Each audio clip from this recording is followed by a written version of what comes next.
Chapter 69, To Break Hope. The gates of Suna loomed on the horizon. The white limestone practically shining in the afternoon sun, the surrounding wall that circled the village made of sandstone and plaster opaque in comparison, the arid desert sands at its base, so hot they seemed to make the air simmer with the heat.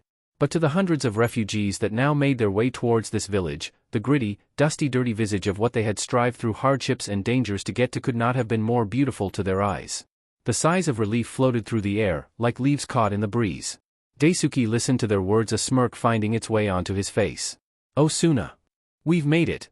Thank goodness."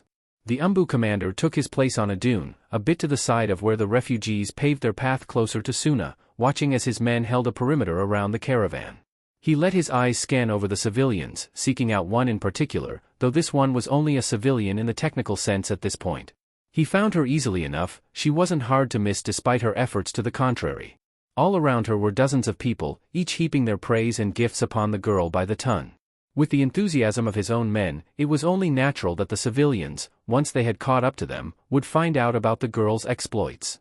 He had seen, and heard her try to correct some of these claims and statements, but the human's natural and uncanny ability for exaggeration was in full effect, and at this point he and his men were barely even in the story.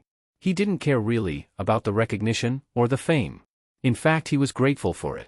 No, what had him watching the girl was what he could already see being built right before his eyes. They were placing her on a pedestal, they were making her into their hope. It wasn't surprising really. This victory, her victory, was the first definitive clean-cut victory against Konoha in years. Iwa had fought, and held out, but eventually lost when the Kage of Konoha himself marched onto the field of battle. Kyuumo had fought and driven them back, but had practically destroyed their own village to do so, and all battles since those two had been truly just been skirmishes, nothing definitive and nothing significant. This had been a skirmish too, but this was a skirmish that had not only involved none other than the famous Hatake Kakashi, but had also been witnessed by roughly 30 chunin. And those chunin had spread the word to nearly 1,000 refugees. And those refugees were ignorant of military matters. They didn't know or care as to the skill level of her opponents. That she had taken on a squad of chunin. They just cared that she had taken on a squad, single-handed. And they didn't care that Kakashi had chosen to retreat. To them, retreat was synonymous with defeat. To them, she had beaten Kakashi. There was nothing else. But he knew the truth, and he could tell she knew it too. That battle could have gone either way, one false move from either side and the tides would have turned in a second. Kakashi had made a tactical withdrawal, not a retreat. And that is why, this vision that they now saw, building itself and coming ever more closer, terrified the both of them.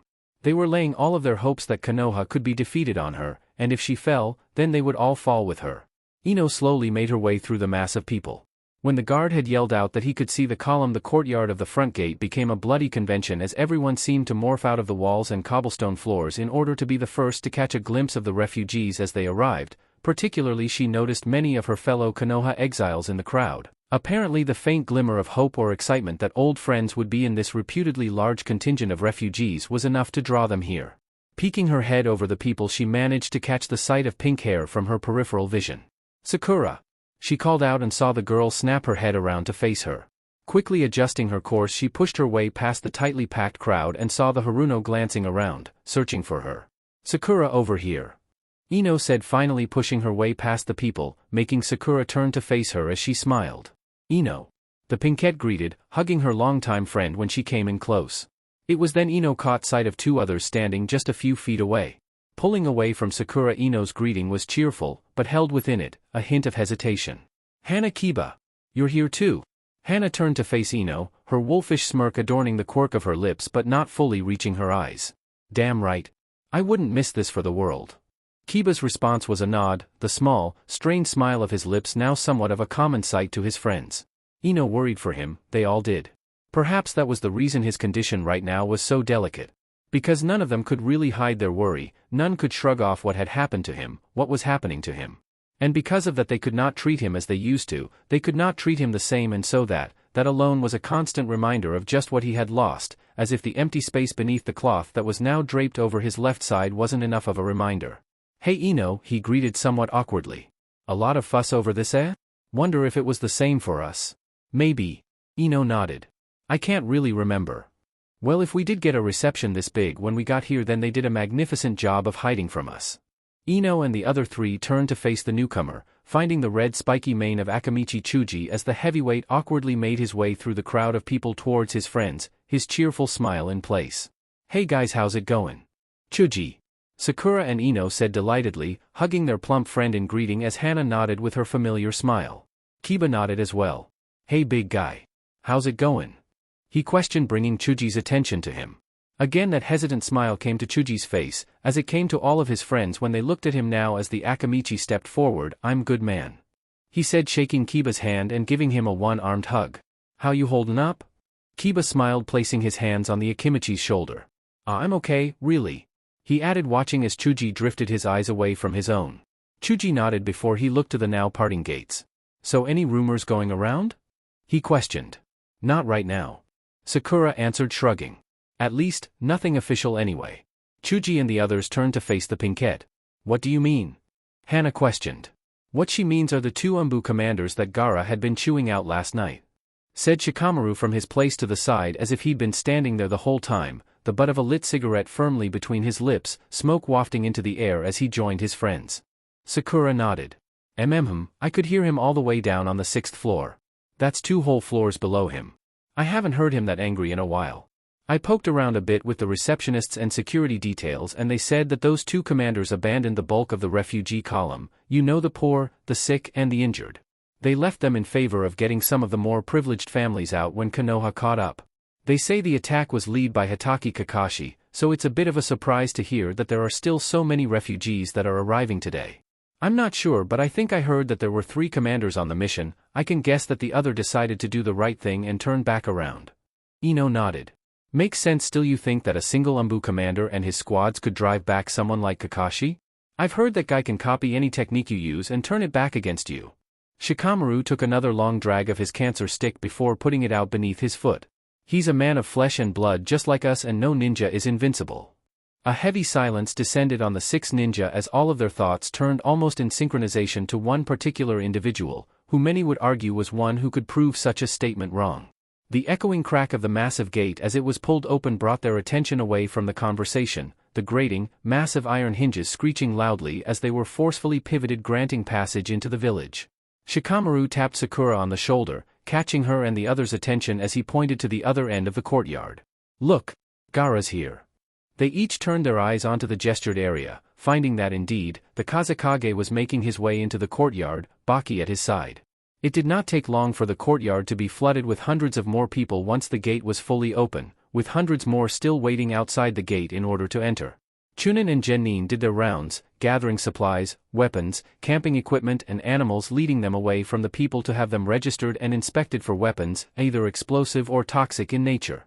Gaara watched all this with apathy from where he stood, sharp green eyes scanning the crowd. Finally he saw Daisuke, as the spear-wielding Umbu began making his way closer. When he was roughly 4, maybe 5 feet away, the commander bowed to the Kazekage. "Kazekage-sama.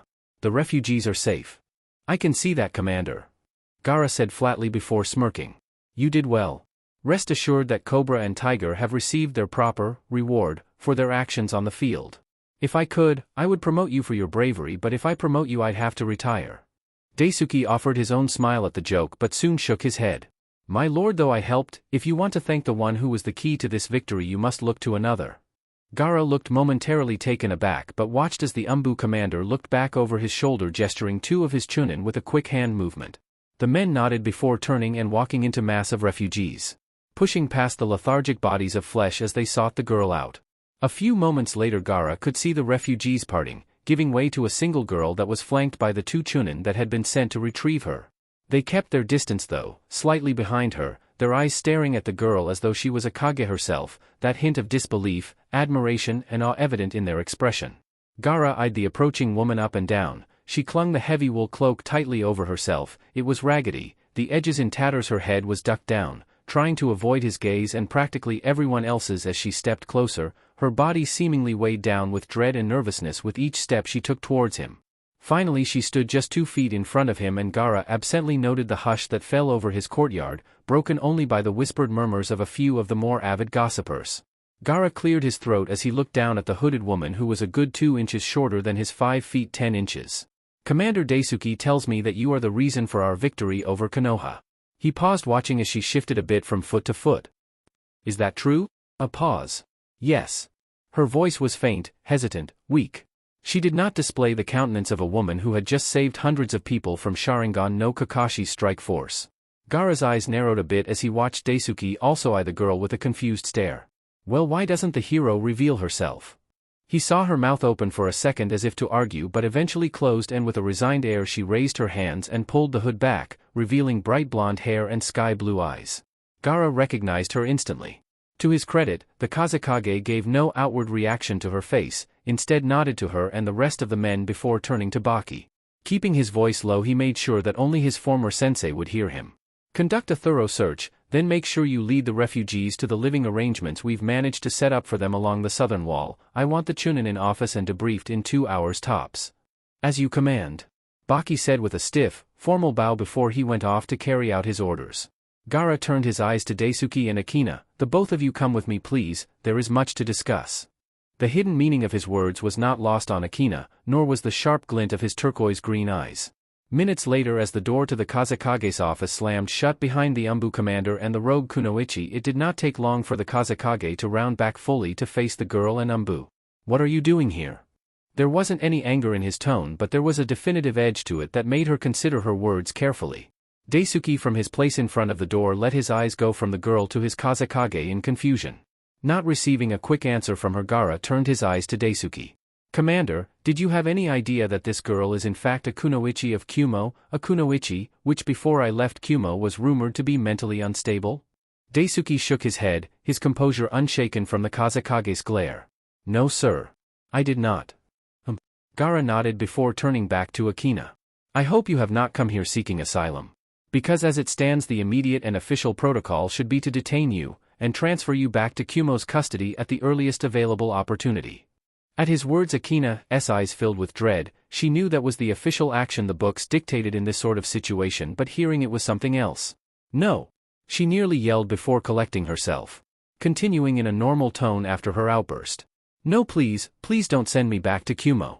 Zhuge Liang, you don't know him, he's not what you think. Please, I can fight. I'll swear myself to Suna's service if I have to, just don't send me back. Daisuke watched the desperation clawing at her insides, working their way into the edges of her eyes. If I may, sir. The Umbu commander spoke, interrupting the girl and village leader. When she attacked the enemy, it drove me and my men to do the same. When we emerged victorious, the men all began, well, for lack of a better word, worshipping her. Gaara sighed, rubbing the bridge of his nose, quickly deducing what the man was getting to. And those men spoke to the refugees, and the refugees are now speaking to our civilians, just as the Chunin are speaking to our other ninja. The tale being exaggerated and exaggerated with each telling, which means that this hero worship may only be just beginning. Which would make imprisoning and transferring the new hero of Suna detrimental to the men's morale and the support of the village. I understand the situation. He said with an aggravated breath as he threw his head back in aggravation. Akina bit her lower lip to keep from speaking. God, she did not want to return to Kyuumo, she wouldn't return to Kyuumo. The thought of taking orders from Liang and Tsunade again made her stomach churn with dread and her blood boil with seething anger. But she realized that at this point her best bet was to remain quiet while the Kazekage thought. Finally Gaara's eyes opened and he turned to face her. I assume you wanted to stay here. A slight pause which he quickly interrupted before she had a chance to answer. Either way, the decision has been removed from your hands. Your actions have set circumstances which forces me to not only keep you in my village but also give you a place in the military. He snapped his fingers and 2 Suna Umbu appeared at the girl's side, flanking her. These men will take you to the hospital. I have not forgotten those rumors that had been floating around the Kyuumo hospital about your mental health before I left the village. We will test you on that. If you come out clean, then. He paused, eyes shifting to the Umbu commander at his side. Then you will be placed in a probationary service period under the command of Commander Daisuke here. I warn you that though I may give you a position in our forces today, when Kyuumo discovers your presence here, because they will, if they demand your immediate return into their custody, I will not stand in their way. Am I understood? Akina blinked, her mouth slightly agape as she tried to fully comprehend everything that had just passed through the Kazekage's lips before she quickly caught herself. Nodding quickly, she bowed. Why yes, Kazekage-sama. She turned, the Umbu at her sides quickly escorting her out of the office. Daisuke remained behind, eyes staring to the Kazekage as the red head sighed again, rubbing the bridge of his nose. Kazekage, that was rather abrupt, wasn't it? Unfortunately, Daisuke-san.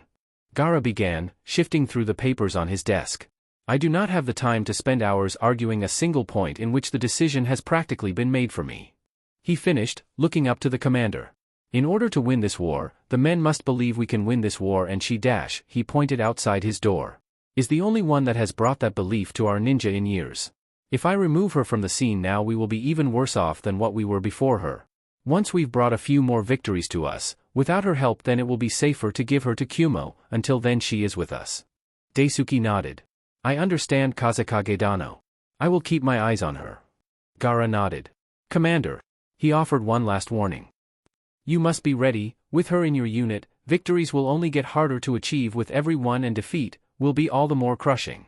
Daisuke nodded, bowing low once to the Kazekage before turning and leaving the redhead to his business. The Kazekage sighed as he looked up to the ceiling. He wasn't sure how he knew, but something in his gut assured him that this girl's achievement would carry much more significance than a few village rumors. Naruto sat in his office, eyes closed, hands laced together as he rested his forehead on them, elbows on the table. His face was as blank as ever, but the crease of his brow and the thin lines of tension strewn about his features gave away his perturbation at the news he had just been given. The individual who had presented this report and was the cause of his current thoughts still stood in the room.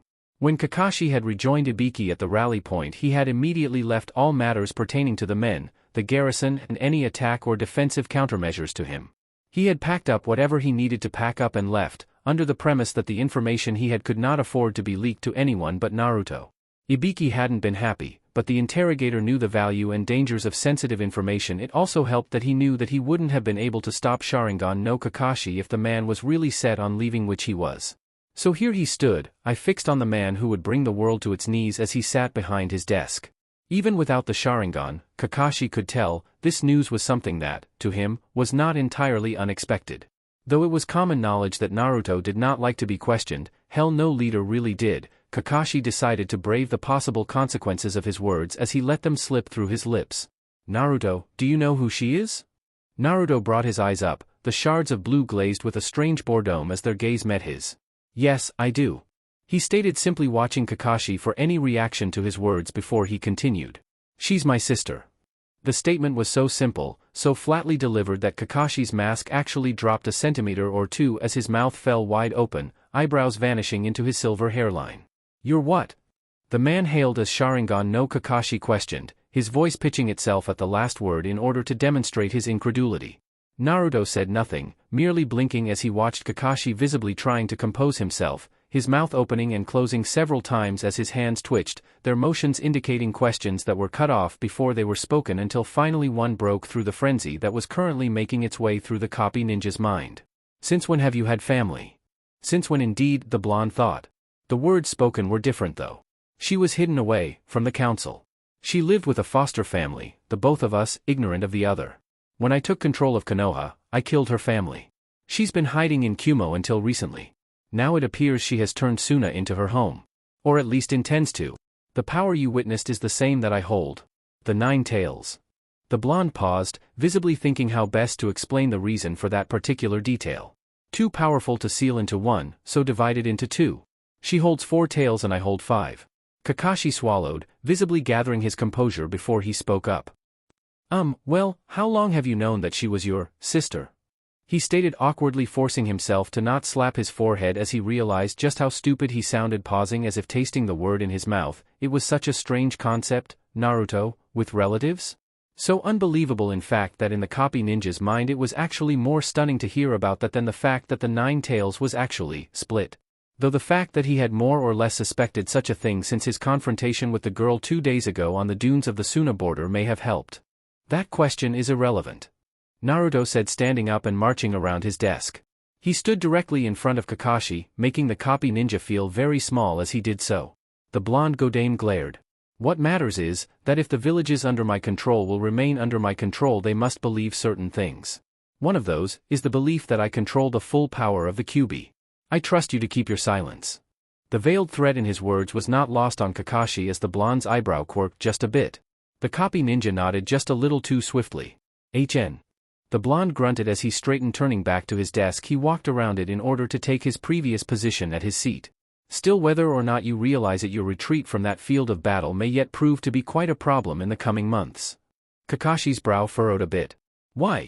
It was just a small skirmish. Sure, we lost the civilians that were fleeing Suna, but the most that could cost us would be, at most, a little bit of economic stability and military strength number-wise, but over the last decade we've swelled our coffers as well as our military force beyond anything anyone thought possible. Even with the recent desertions and battles, we are still the numerical superior to our opponents, and we obviously have the stronger ninja.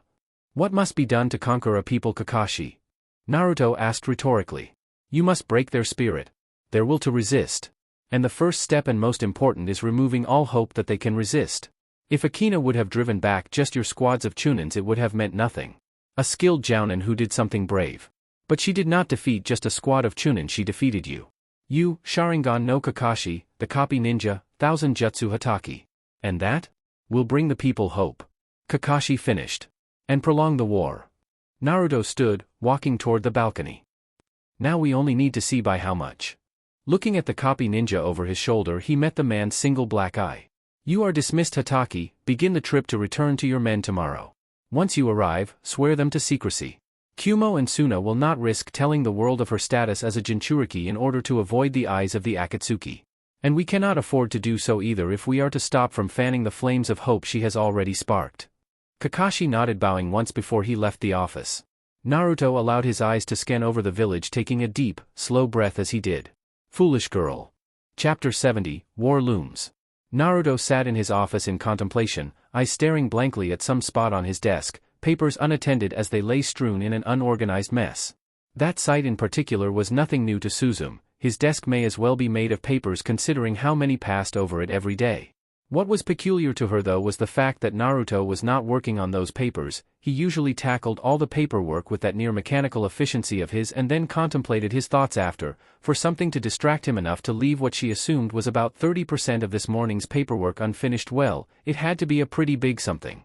Now normally when someone she knew was in deep thought, depending on her mood, she'd ask what they were thinking about or she'd just leave them be. Knowing Naruto, it'd probably be wiser to go for the second option, but considering her curious mood, and the desire to have something to brag about later, she really wanted to try the first. After all, being an office assistant in a ninja village didn't give you many tall tales to tell sitting around a living room with friends who probably did more exciting things in a single hour than most office workers did in a lifetime.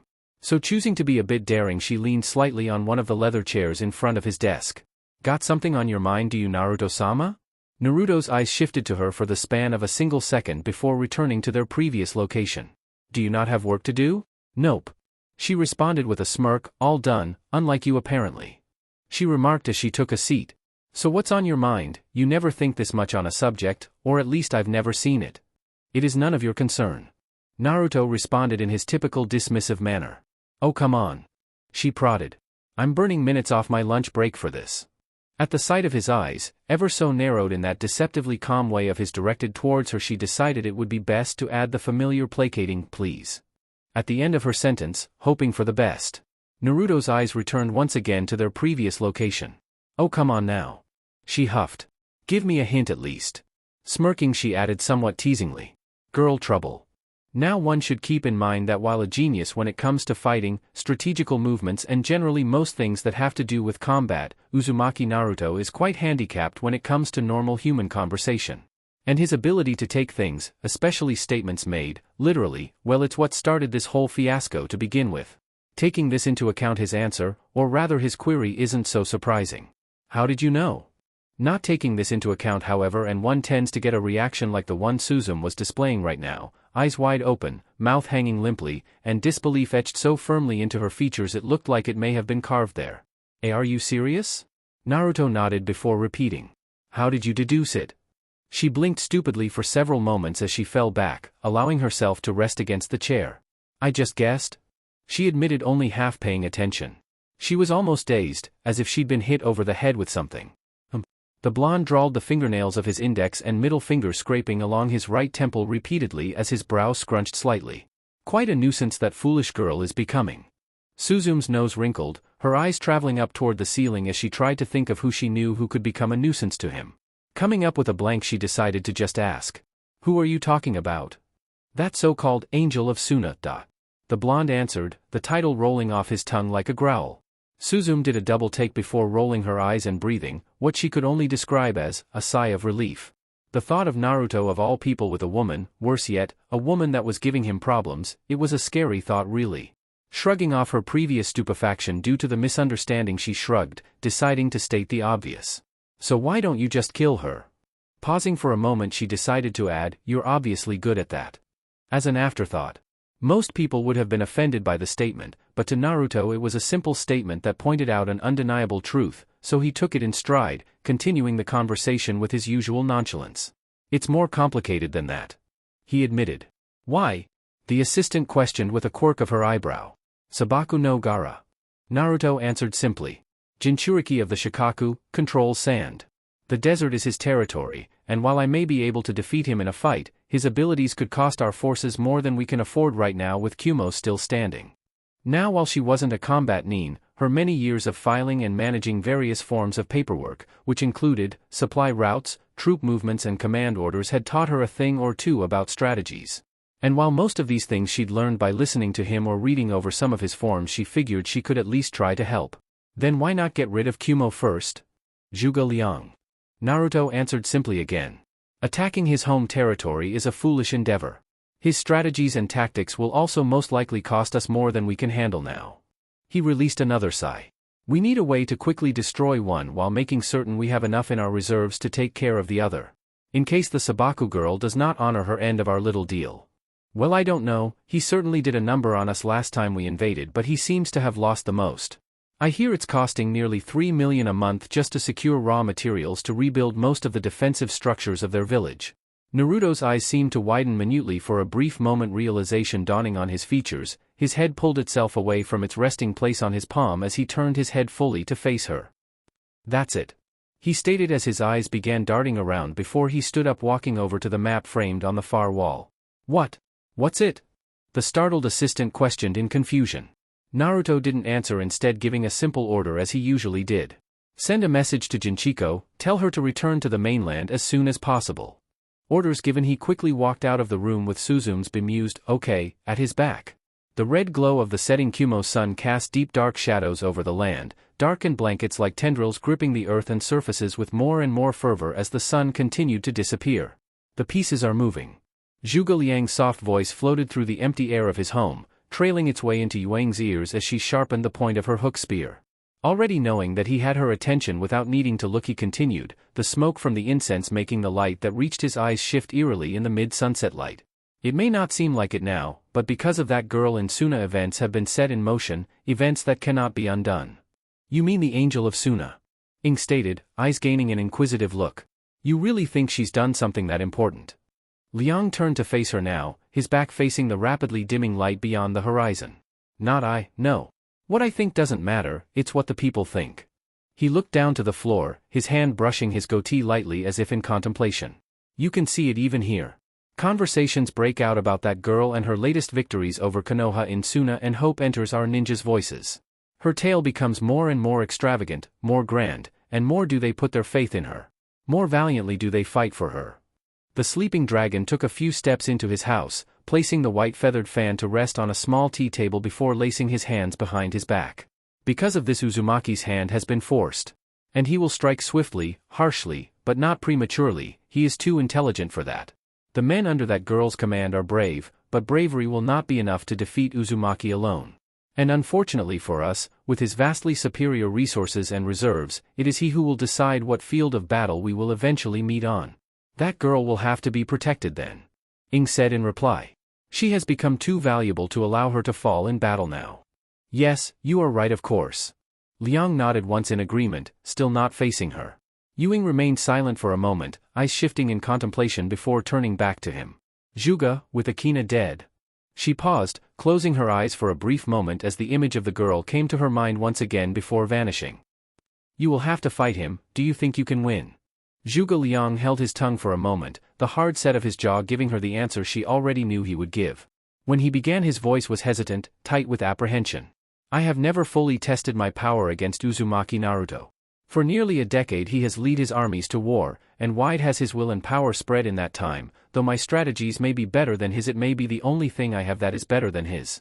Ruses, guile and deception can only last so long before he adapts. He will be difficult to defeat. As a Jinchuriki he cannot die by normal means. Can you beat him, Juga? She asked again, demanding a straight answer from her gaze. The sleeping dragon allowed his eyes to turn towards her for a moment before he sighed. His response, like all things with him, carried its own hidden meaning. Not as a ninja. Temari grumbled as she made her way through the mansion. Hinata, for once, wasn't behind her, having been called away back to her clan estate, of which she had been shirking the duties to her younger sister for far too long. She thought she'd be grateful for the Hyuga's absence when she first became aware of it, but that thought was quickly withdrawn as the day ran its course. Hinata may have been as stiff as a board and about as much of a conversationalist as one, but hell, it was better than nothing. Now all she had for company was the good old umbu that hid their presence from her. In other words, she was bored. She'd spent the first few hours of her day after she'd taken her shower in the library again, then she'd gone off to the gardens, using leaves and small twigs to practice her wind abilities again. Then she'd gone to the kitchen, fixed herself something, and then finally back to her room to sleep for a bit. When she woke up, she took another shower and was now headed toward the library again. Joy! If she didn't get out of here soon, she'd be more likely to slit her own wrists out of boredom than be in danger of Kumo's assassins. Parting the door to the library, she stopped at the doorway as her eyes took in the sight of none other than Uzumaki Naruto sitting in one of the library's various desks, sorting through a few of the books. Eyes scanning over them quickly, he paused at her sound, glancing up with his eyes alone as he slowly closed the book and set it down. I was informed you were asleep, he said slowly, his bored eyes easily meeting her stubborn gaze. I was. She responded with a quick nod, shifting nervously from foot to foot before she caught herself and forced herself to stop. Shielding the unease she felt inside of her heart, glaring at him for all she was worth. Naruto continued to meet her gaze with nonchalance. And what are you doing up so late? She questioned, venom dripping from her words. Glancing to the books, she barely held back her own sneer. Let me guess. Planning your grand salvation of another village? Or are you still honest enough to call it planning of a massacre? Since that is what you usually do. Naruto blinked slowly for a moment, choosing not to answer the obviously rhetorical question before he turned his eyes to the next book, grabbing the text and opening it to scan over its contents. He heard Temari snort in something he could only identify as disdain. He heard her step further into the room, taking a seat in one of the many leather chairs that furnished the library. He was somewhat surprised by this, having expected her to leave once she saw that he was in the room. But again, he paid it no mind, putting his focus on the task at hand. There was a silence between the two for what seemed, to Temari at least, like an eternity. She didn't even really know why she stayed in the room. She supposed it was partially due to the fact that this room held the books that were her only source of entertainment for her in this house, and partially due to her own legendary stubborn nature rearing its head. Though what she was being stubborn about even she wasn't sure. She glanced at Naruto from the corner of her eye, the sight of him there, just standing as he read over those books, probably on how to lead a desert campaign, made her blood boil. She had already agreed to tell her brother of Kumo's deceptions. But apparently even that wasn't enough for him to simply give it a rest. And she had to wonder, really, if he ever could switch off. And if he couldn't, then what the hell would a world under him become? Do you enjoy what you do? She questioned, craning her neck to the side in order to face him fully. Naruto's attention was brought toward her with the question. Excuse me? Killing. She clarified. Do you like killing other people? You have to like something to be so good at it. Naruto blinked. It is not a matter of like or dislike. I do what I must. What you must? She parroted, standing up so quickly the heavy leather chair nearly toppled over as it skidded back. She rounded fully to face him, anger simmering behind her eyes. So let me get this straight. You must lead Konoha to a civil war that killed nearly half of this village's population, most of them killed by you, by the way, when you committed the single largest act of genocide your village has ever known since the Uchiha massacre. Her voice was growing louder and louder as she continued, stepping closer, hands fisted at her side as her lips were curled back in a feral snarl. Is that your justification for everything you've done? That it's what you had to do? She walked around the desk and Naruto turned to face her fully this time, his height allowing him to easily tower over the girl as he laced his hands behind his back, watching as she looked up, defiant. She glared at him for all she was worth. Somewhere in her clouded mind she recognized that it would be a horrible idea to attempt to actually physically hit him, and so did the next best thing. Spitting at his feet, she returned her line of sight to his before speaking. You're nothing but a coward.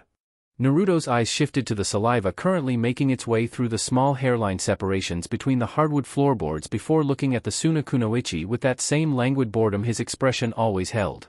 She was interesting, of that there was no doubt in his mind. She hid her fear well, better than most.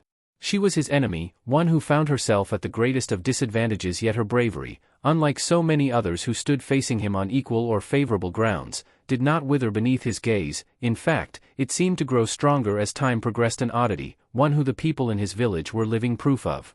She was not yet broken, and that is why, to him she was interesting. When she did not receive an answer from the silent target of her ire, she huffed. I bet when that news reached you about Aimtaki and Kiri gathering in an alliance to oppose you, you were jumping for joy. She did not notice him stiffen ever so slightly where he stood. Must have gotten your rocks off on that, huh? 3 villages to bring down and 3 village leaders to kill. Must have made you feel like a real big man when you finally got 'em all. She sneered. She did not notice his hands clench ever so slightly behind his back. Though she knew that he needed her alive, she also realized somewhere in the back of her mind that taunting him like this was in all likelihood a very, very, very stupid thing to do. But everything was all just so frustrating, and recent events seemed to have finally gotten to her enough to have the dam of pent-up frustrations break open on her. There was also the fact that she just wanted to see something. Some indication that this thing could be hurt. That the flesh beneath the armor could be hit with something, some weapon. Even if that weapon was only taunts and words. And so she continued, unaware to the rising danger.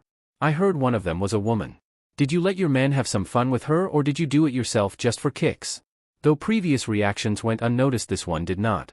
A strong pulse of killing intent froze whatever words she held in her throat ready to be released, and the minute curl of his lips accompanied by narrowed eyes displayed his anger towards her statements. When his voice met her ears, it still held its lazy drawl, but there was a definitive edge to his voice, something akin to a growl though not quite. I suggest you do not speak of matters you are ignorant of, Sabaku. You are very lucky to be as important as you are. The threat was clear, and Temari did not need to contemplate very far where it would lead to. Naruto spared another glance to the books on the desk before brushing past her and leaving the room, allowing Temari the ability to breathe again as whatever killing intent he'd been allowing to leak out vanished with him. She sighed in relief. What had just happened? She glanced around for a moment, one which she allowed herself to catch her breath. Well, she had certainly gotten some kind of reaction. Hey! Akina's head snapped up at the sound of the familiar voice of Daisuke, her current captain. The Tandembu commander had a smirk on his face as he leaned down, a bowl of whatever soup had been cooked smoking in his palm as he held it out to her. Want some? Doesn't hold up well health-wise, but chikosu can make a rock taste good. Akina smiled, accepting the bowl gratefully as the man sat beside her. You did well out there today. It was just a scouting party. She replied with a small shrug. There will be bigger battles to come. She stated matter-of-factly. After a brief pause he spoke again. Not to them. When Akina looked to him, she saw him gesturing to the Chunin team in front of them. She had been sitting on a tiny hill of sand about 4 yards or so away from the main campfire, where several of the men now sat eating their rations and showing off either their new spoils or scars. When she looked at their faces, previously masked with heavy cloth to protect from the heat, she noticed that none looked to be a day over 17. To them. Daisuke sighed. This is a victory, a great one. This is at most their second engagement. To them, they can take on the world with you here. Akina knew that. She knew the name that was whispered among the ranks as she passed by. She knew that she was their inspiration to fight. The reason they thought they could fight. The Suna commander took a sidelong glance at the girl. Are you prepared to shoulder that burden, I wonder? Akina sighed after a moment, rubbing her forehead. I need a way to counter certain techniques. What kind? He questioned as he took a sip of his own soup. Not sure if you saw it, but if you did, you remember that lightning technique Kakashi used when we fought? The one that was on his arm? Daisuke questioned. Yeah. She nodded. I need to learn how to counter techniques like that one and the Rasengan. The Rasengan? He questioned, somewhat bemused. I've only heard of Jiraiya and the Devil King himself using that technique. He smirked, gaining a playful edge in his eye. Setting your sights high, huh? Akina shrugged, her own smile tugging at her lips. Yeah, I guess. Still, without something to at least stop those techniques, taking on either Kakashi or Naruto will be much more difficult than what it has to be. Taking on the Devil King with anything will be difficult. Stop calling him that. She said quickly, almost snappish but not quite. Daisuke blinked for a moment. Why? It's the name people have been using for him for years. It's just dash. She stopped. What could she say? He's my brother, it's not right? Luckily she didn't have to finish the sentence as Daisuke was kind enough to do it for her. You're right. If we place the enemy above ourselves, they will always seem superior. Sighing, she nodded almost absent-mindedly. Yeah. Daisuke smirked as he finished the last of his soup. Well, that settles it. Once we return to Suna, I'll help you find a way to counter those techniques. I'm sure Kazekage Dano will grant you access to the libraries. Akina smiled, for the first time in what seemed like months in a rather impish way. Well, of course he will. I am the angel of Suna, after all. Daisuke smirked at the jest. Of course. Chapter 71, Absolution. Naruto once again sat in his office, one leg crossed over the other, head resting on his fist as he listened to Jiraiya relate the events on the front line with only half of his mind on the subject. The northern defensive lines are holding firm while the offensive parties have encountered heavy resistance along sectors A and D. They did manage to make some headway in sectors E and B. Sector C has been forced to draw back to their second fallback position. Nearby reserves from Rice Country are moving in to reinforce them. And to the south dash. Enough. Naruto's biting voice cut off Jiraiya's report with ease. The Toad Hermit, leaning on his cane, let the hand holding the papers fall to his side, eyebrow raised in slight bewilderment. Naruto had never interrupted his reports before. Though perhaps the unusually slow progress of this latest and hopefully last campaign may have been grating on his nerves. Perhaps that's what was bothering him. Look, Naruto, I know you're not used to this pace, but you do need to hear these progress reports, otherwise you risk making a dash. The progress reports do not matter. He interrupted again, turning his eyes to stare at the Toad Hermit. Kyuubi will be destroyed very soon. Jiraiya looked surprised before a small smirk tugged at his lips. You have a plan? Naruto nodded slowly. Jiraiya's smirk grew. So what type is it? Infiltration? Assassination? Deception? Or just the classic outmaneuvering of the enemy troops? His smirk quickly fell as Naruto's very own began visibly tugging on the corner of his lips. Naruto never ever smiled. Jiraiya was halfway ready to have a stroke by the time Suzume, Naruto's secretary, walked in. Naruto quickly dropped the small upturn of his lips, however minute it was. Naruto-sama. Jinchiko-san has arrived. She stated, peeking her head in from behind the parted door. Naruto nodded.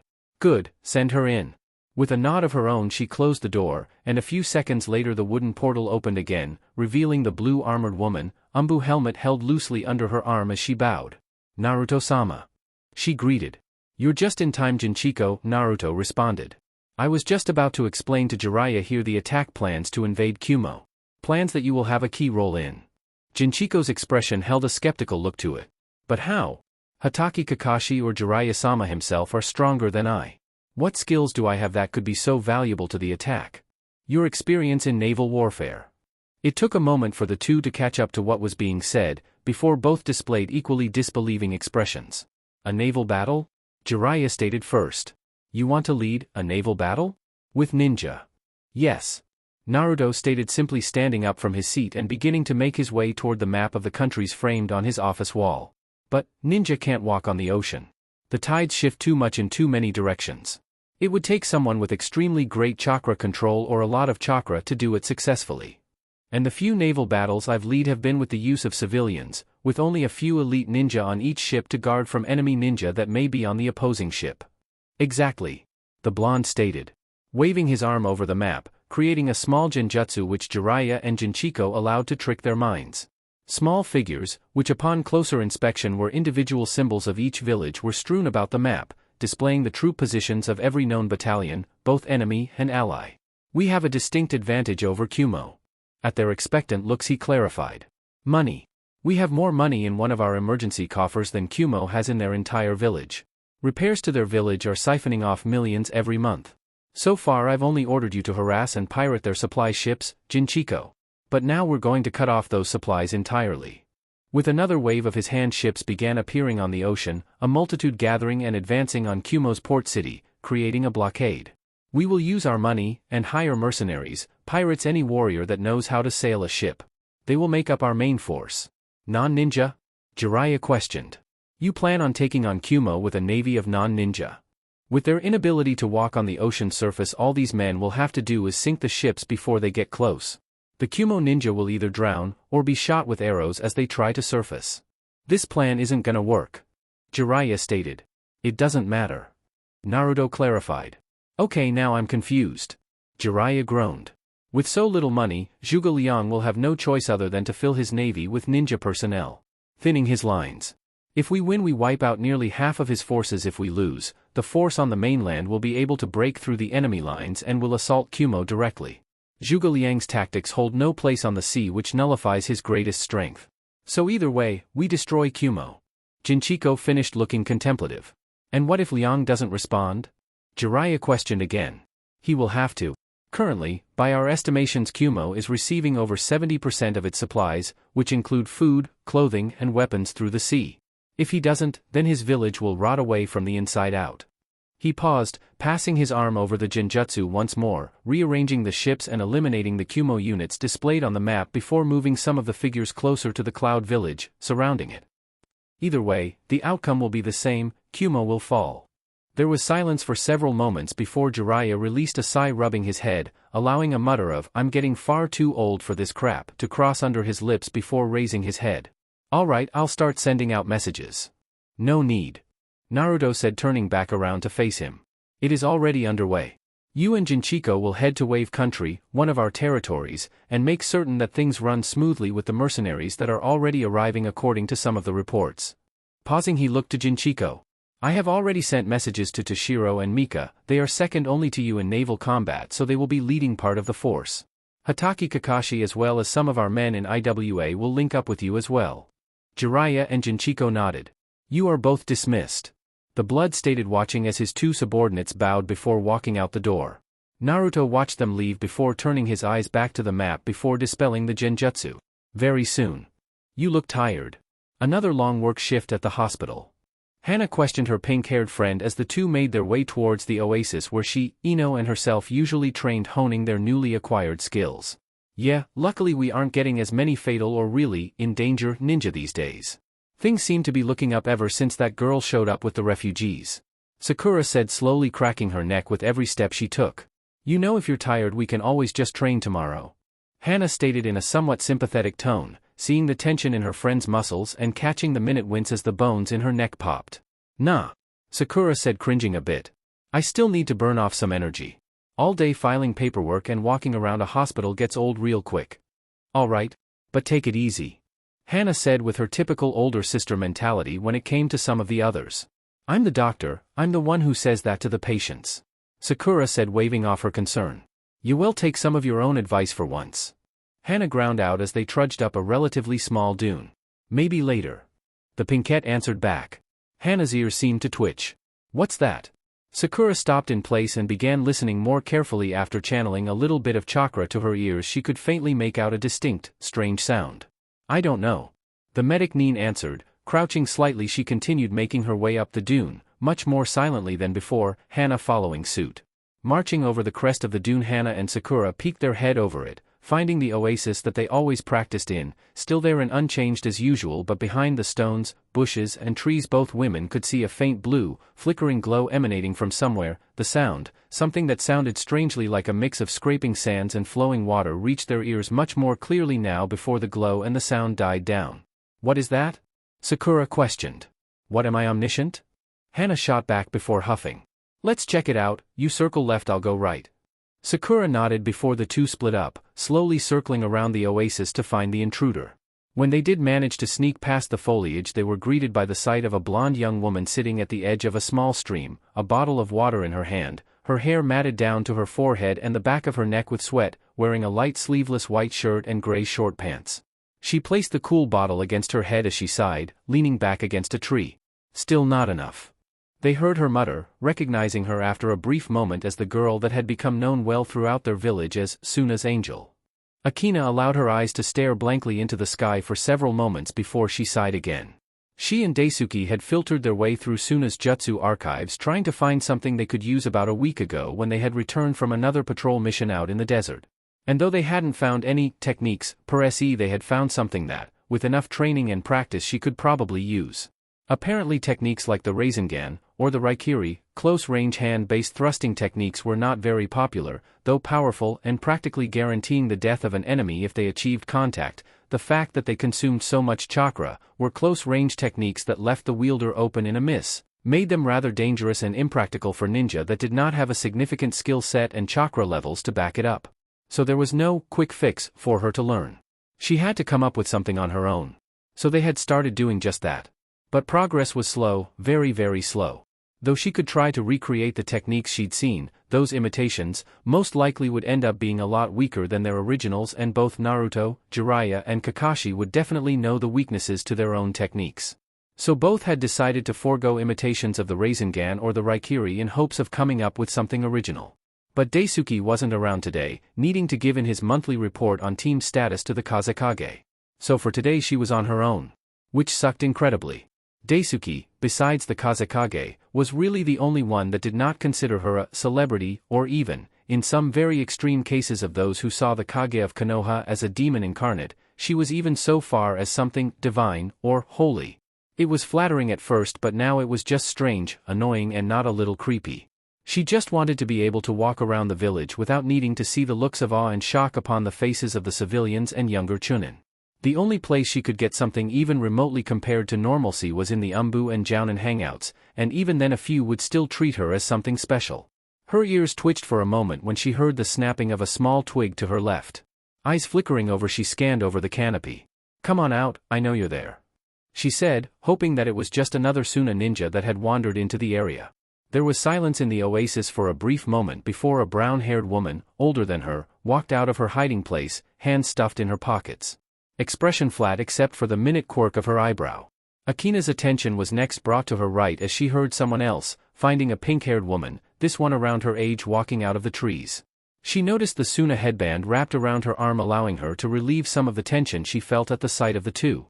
"Didn't think anyone would find our private training ground," Hana said as she stopped roughly 10 or so feet away from the blonde who was now getting to her feet. "This was yours?" Akina questioned before shaking her head, kneeling down to begin gathering her things. "Sorry, I'll go somewhere else then." "Never said you had to." Hana shrugged. "Just surprised us is all." Stepping forward, the older Inuzuka extended her hand, smirking a bit. "Inuzuka Hana." Placing her things back on the floor, Akina stood up, accepting the hand in greeting with a small smile of her own. "Rosetsu Akina." Turning to face the pink-haired woman, she shook her hand as well as she introduced herself. "Haruno Sakura." There was a somewhat awkward silence between the three before Sakura decided to break it. "So what was that you were working on? It sounded weird. Was it some kind of lightning technique?" she ventured, hoping to further break the ice. Akina scratched the back of her head, offering a somewhat nervous smile. "Well, sort of. I'm working on a close-range technique. Not even really sure if it's a wide-range destructive jutsu or an assassination class technique yet." "Well, that's no good." Hana began scratching her cheek. "Can't have a technique if you don't even know what you want." "You've made original techniques before?" Akina questioned, genuinely curious. "Yeah," Hana said, trailing off a bit. "We sort of had to." "Had to?" Akina questioned before the woman's name finally caught up to her. "Inuzuka? You're from Konoha." "We were from Konoha." Sakura corrected quickly, almost harshly, before realizing that the young blonde hadn't meant anything by it. "Our families came to Suna 9 years ago. Escaping from the Hyuga massacre. We've become citizens of Suna ever since." Akina hesitated for a moment before nodding slowly. "I understand." She contemplated for a moment telling them that she too had been in Konoha at the time, but that instead of heading southwest she headed northeast. To Kumo. But in the end, decided some things were best left unsaid. She didn't want to make them feel as if she was patronizing them. Another brief moment of silence before Hana decided to break it. "So any idea on what you want?" Akina nodded. "Well, more or less. All I really know is that I need something I can use as a defense to other techniques like Hatake Kakashi's Raikiri, or the Rasengan." Hana whistled. "Setting your sights high, huh? Well, come on, let's see what you got." "Huh?" Akina blinked stupidly. "What do you mean?" Hana sat down. "I helped reinvent practically the entire Inuzuka jutsu arsenal with my brother, and Sakura is the best medic we have and arguably the best chakra control expert this side of the continent. We don't really have anything better to do for the next hour, so let's see how we can help you make this technique." Akina blinked before slowly looking to Sakura, who just shrugged before sitting down next to her friend, ready to observe this strange girl's new technique and see if they could help her. Alright," she said before bringing her hands together in a simple seal. Temari sat in the garden's eyes lazily watching the clouds pass overhead. It had been a week or so since her little encounter with her warden, and since then she'd been looking over her shoulder quite a bit, worried that she may have pissed him off a little too much. Hinata was once again at her side, the silent watchman, or watchwoman in this case, over her shoulder. Though Temari did not want to broach upon the subject in fear that Hinata may report back to Naruto, or worse yet that the blonde would overhear her talking about it, her curiosity had been gnawing at her all week and it was insatiable. Curiosity killed the cat. She would repeat in her mind only for the other, brasher, possibly stupider side to counter. Satisfaction brought him back. Finally fed up with her own inner debate, she sat up and turned to Hinata. "Hey princess." Hinata questioned, white eyes staring dully towards the Suna Kunoichi who addressed her. "What do you know about that battle between you guys, and the coalition of Aim, Taki, and Kusa?" That perked Hinata's interest, visibly straightening a bit more. "Why? Just answer the question." Temari shot back. Hinata's eyes narrowed but decided there wasn't any harm in telling her what little she actually did know. So she shrugged. "I never participated in that battle, so I don't know much." "You must have heard something on the grapevine." Temari practically hissed. "Some wayward rumor that reached your ears. Why are you so interested?" Hinata questioned with a slight narrowing of her eyes at the girl's insistent prodding. Temari seemed to glance around, the gardens, a new nervousness etching itself onto her features as she searched the shadows of the trees for any would-be trespasser. "Well, you remember about a week ago when you had to go back to your clan estate to handle some business and left me here all alone?" "Yes," Hinata answered. "What of it?" "Well," Temari began somewhat awkwardly. "Later on that night I kind of pissed off Uzumaki." "You pissed off Naruto?" Hinata echoed with a dose of disbelief in her voice. "And you still have the use of your legs? I find this hard to believe." "Look, the point is that I said God knows what to him and nothing, not even a twitch. I mentioned that coalition and he gets all kinds of pissed at me." She scooted closer, silver eyes glaring at the Hyuga's pale ones. "You must have heard something. Something must have happened out there that would get that battle to get to him so much more than any other ones. Lots of people remember one battle more than any other." Hinata countered. "And there's always a reason for it. Their friend died, they ate a baby, strangled their teammate, something. Why is that one so much more important to him? Why shouldn't it be?" Hinata questioned, a hint of anger entering her tone as she scoffed. "You people are all the same. Judging him like a monster and scrutinizing any hint of humanity he may display till that too vanishes forever. Me? What about you?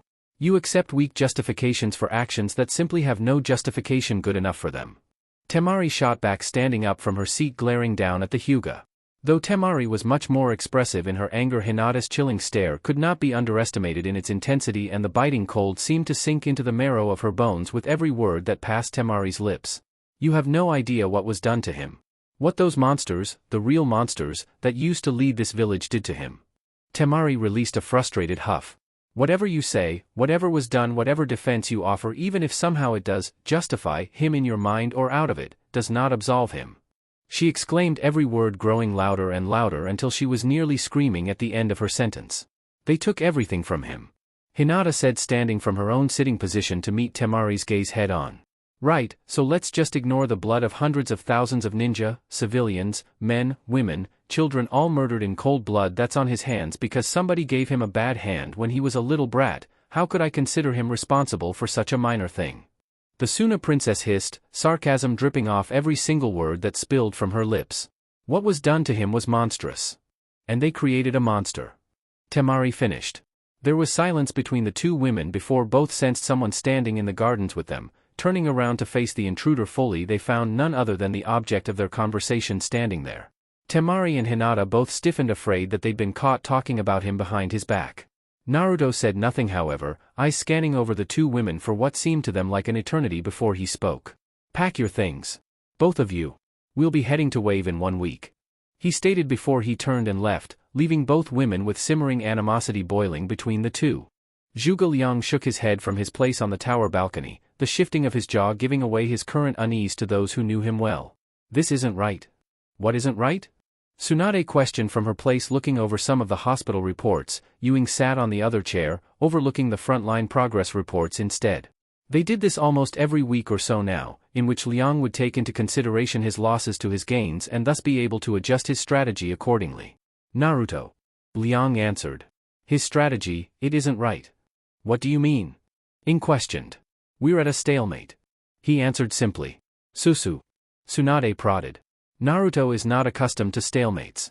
Every campaign he has led so far has encountered swift, decisive victories, taking cities in months or even days rather than years.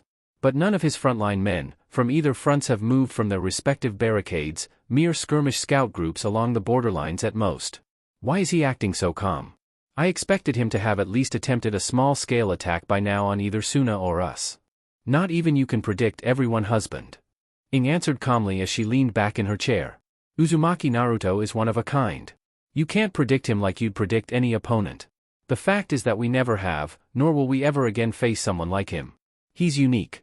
Zhuge looked at her over his shoulder before turning his sights back to the village, eyes shifting and narrowing in contemplation. You're right, he is unique, and a unique individual will come up with a unique plan.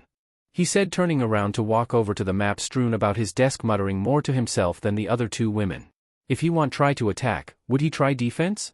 To outlast us with his superior resources? No. No, he won't, it's not his style, so that just leaves attack, but where will he attack from? The two kunoichi observed the raven-haired strategist as he leaned heavily over his desk, eyes scanning over the map repeatedly, as if the thin piece of parchment could give him all the answers in the world. Finally Liang looked up, obsidian eyes narrowed towards the two. The sea? The sea? You can't be serious. Ing and Tsunade stated respectively. Liang nodded. I am serious. He will attack from the sea. It's ludicrous. Tsunade exclaimed. It's what he will do, Liang said with conviction as he straightened. There was silence in the room. A clever move, one that we will have no choice but to play right into. Tsunade was about to say something else when the door of the office opened wide, and another voice came through. Just because we need to play his game doesn't mean we'll need to play by his rules. The three adults turned their eyes to face the newcomer, with the slug princess's expression becoming the most visibly startled. Kakenkuro-san? The Suna puppeteer stood at the doorway, face paint firmly in place as he smirked, watching the reactions of the three as they eye his altered appearance. Stepping into the room, the puppeteer cracked his knuckles. So what's the plan? Chapter 72, The Armada. Shikamaru, Chuji and Kiba briskly made their way down the hallway, past the frenzy of secretaries and ninja personnel that crisscrossed the length of the place in a craze. What the hell is going on? Chuji questioned his two male friends as he narrowly avoided a chunin that rushed by with a stack of papers. How should we know? Shikamaru responded, taking another long drag of his cigarette as he too did his best to avoid bodily collision with others. Must be something big. Chuji said again, looking around. What gave you that idea? All the rushing people, frenzied expressions, flying papers, or are you just a fucking psychic? Kiba responded angrily as he was nearly run over by a cart full of books. Some other administrative chunin had just rushed past them. Chuji ignored the remark, however, instead choosing to continue with his previous train of thought. I haven't seen this much commotion since the fall of Sakai. He paused, a wary expression gathering over his features. You don't think dash? No.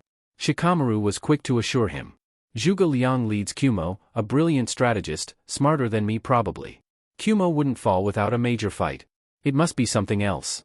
He deduced as the three continued to make their way to the conference room. Like what? Kiba decided to put in. Marching to attack us? Probably, maybe. I wouldn't bet on it though, this seems different. You don't see the fear on the civilians' faces like you did at Sakai. Something's up, no doubt about it, but it's not an attack on us.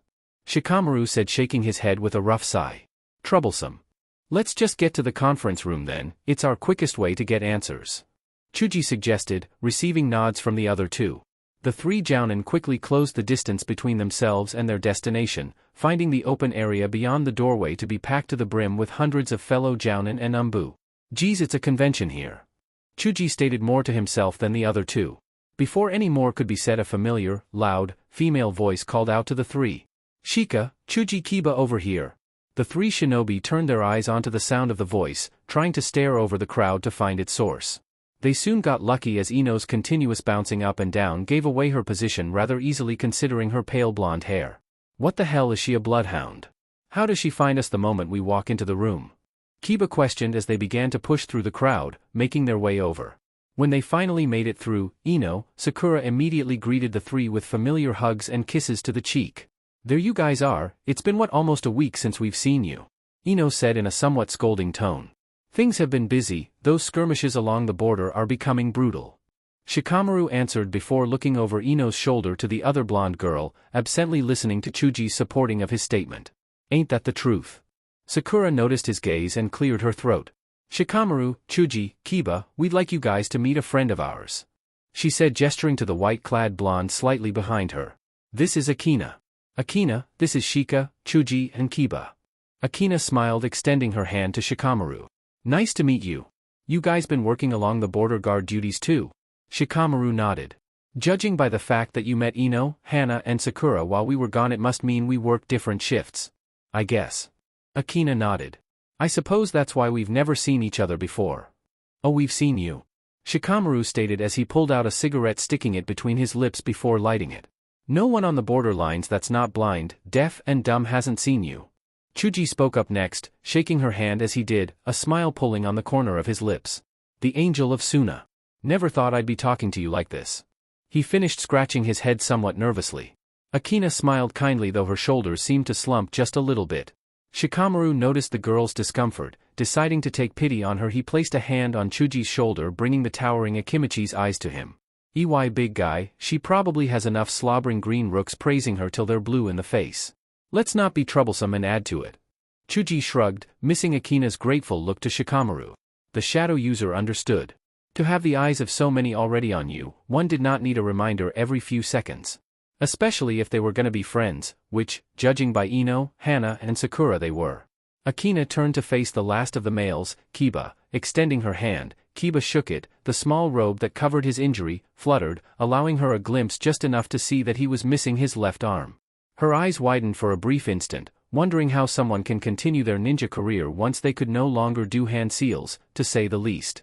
But then caught the guarded look on his face, realizing that it was similar to her own. He'd probably been questioned and doubted before her, and would probably continue to be doubted long before her. And like Chuji to her, he did not need another adding to his burden. Not commenting on it, Akina smiled at the Inuzuka. "And you are?" "Kiba." He answered simply before looking around. "Any idea what's going on around here yet?" Hana answered, shrugging her shoulders.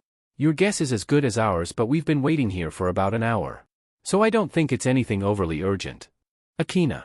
There was a sudden bark to their right, bringing all their respective attention spans to the Tandembu commander currently making his way through the crowd towards them. "Daisuke Taicho?" the blonde questioned. Daisuke paused when he got to the group, bowing his head once hastily. "Excuse me," he said before pushing through and grabbing Akina by her wrist. "Come with me, there are urgent matters we need to discuss." "Okay," she said somewhat confusedly as she was pulled/dragged away from the group. Shikamaru glanced around for a moment before looking in the group's general direction. "Is it just me, or are we all getting the feeling that whatever's gonna happen is gonna happen without her having any clue about it?" Hana shook her head. "It's not just you." That's what I was afraid of," Shikamaru said before shrugging. Akina allowed herself to be dragged through one of the side rooms, by Daisuke following silently until they entered one of the larger hallways, where Akina saw two more Umbu captains, and none other than Gaara standing nearby speaking to one of the commanders. "Got her, sir," Daisuke said. Gaara nodded. "Good, tell her what she has to do. We go out in 2 minutes." Akina blinked. "Go out? Go out where?" "To the platform," Daisuke answered quickly before rounding on her. "Now listen before you dash." "What? To the platform? But why? I'm not even an Umbu, I dash." "Because," he interrupted. "You are important.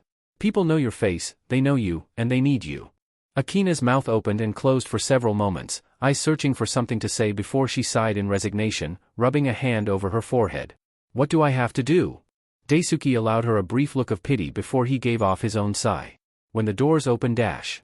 Outside, the mass of people turned their eyes onto the platform as the large double doors were pushed open a few minutes later, revealing none other than the Kazekage as he made his way to the podium. At his side were several Umbu, including a familiar blonde-haired girl who looked much more nervous than what she was a few minutes ago while standing amongst the crowd.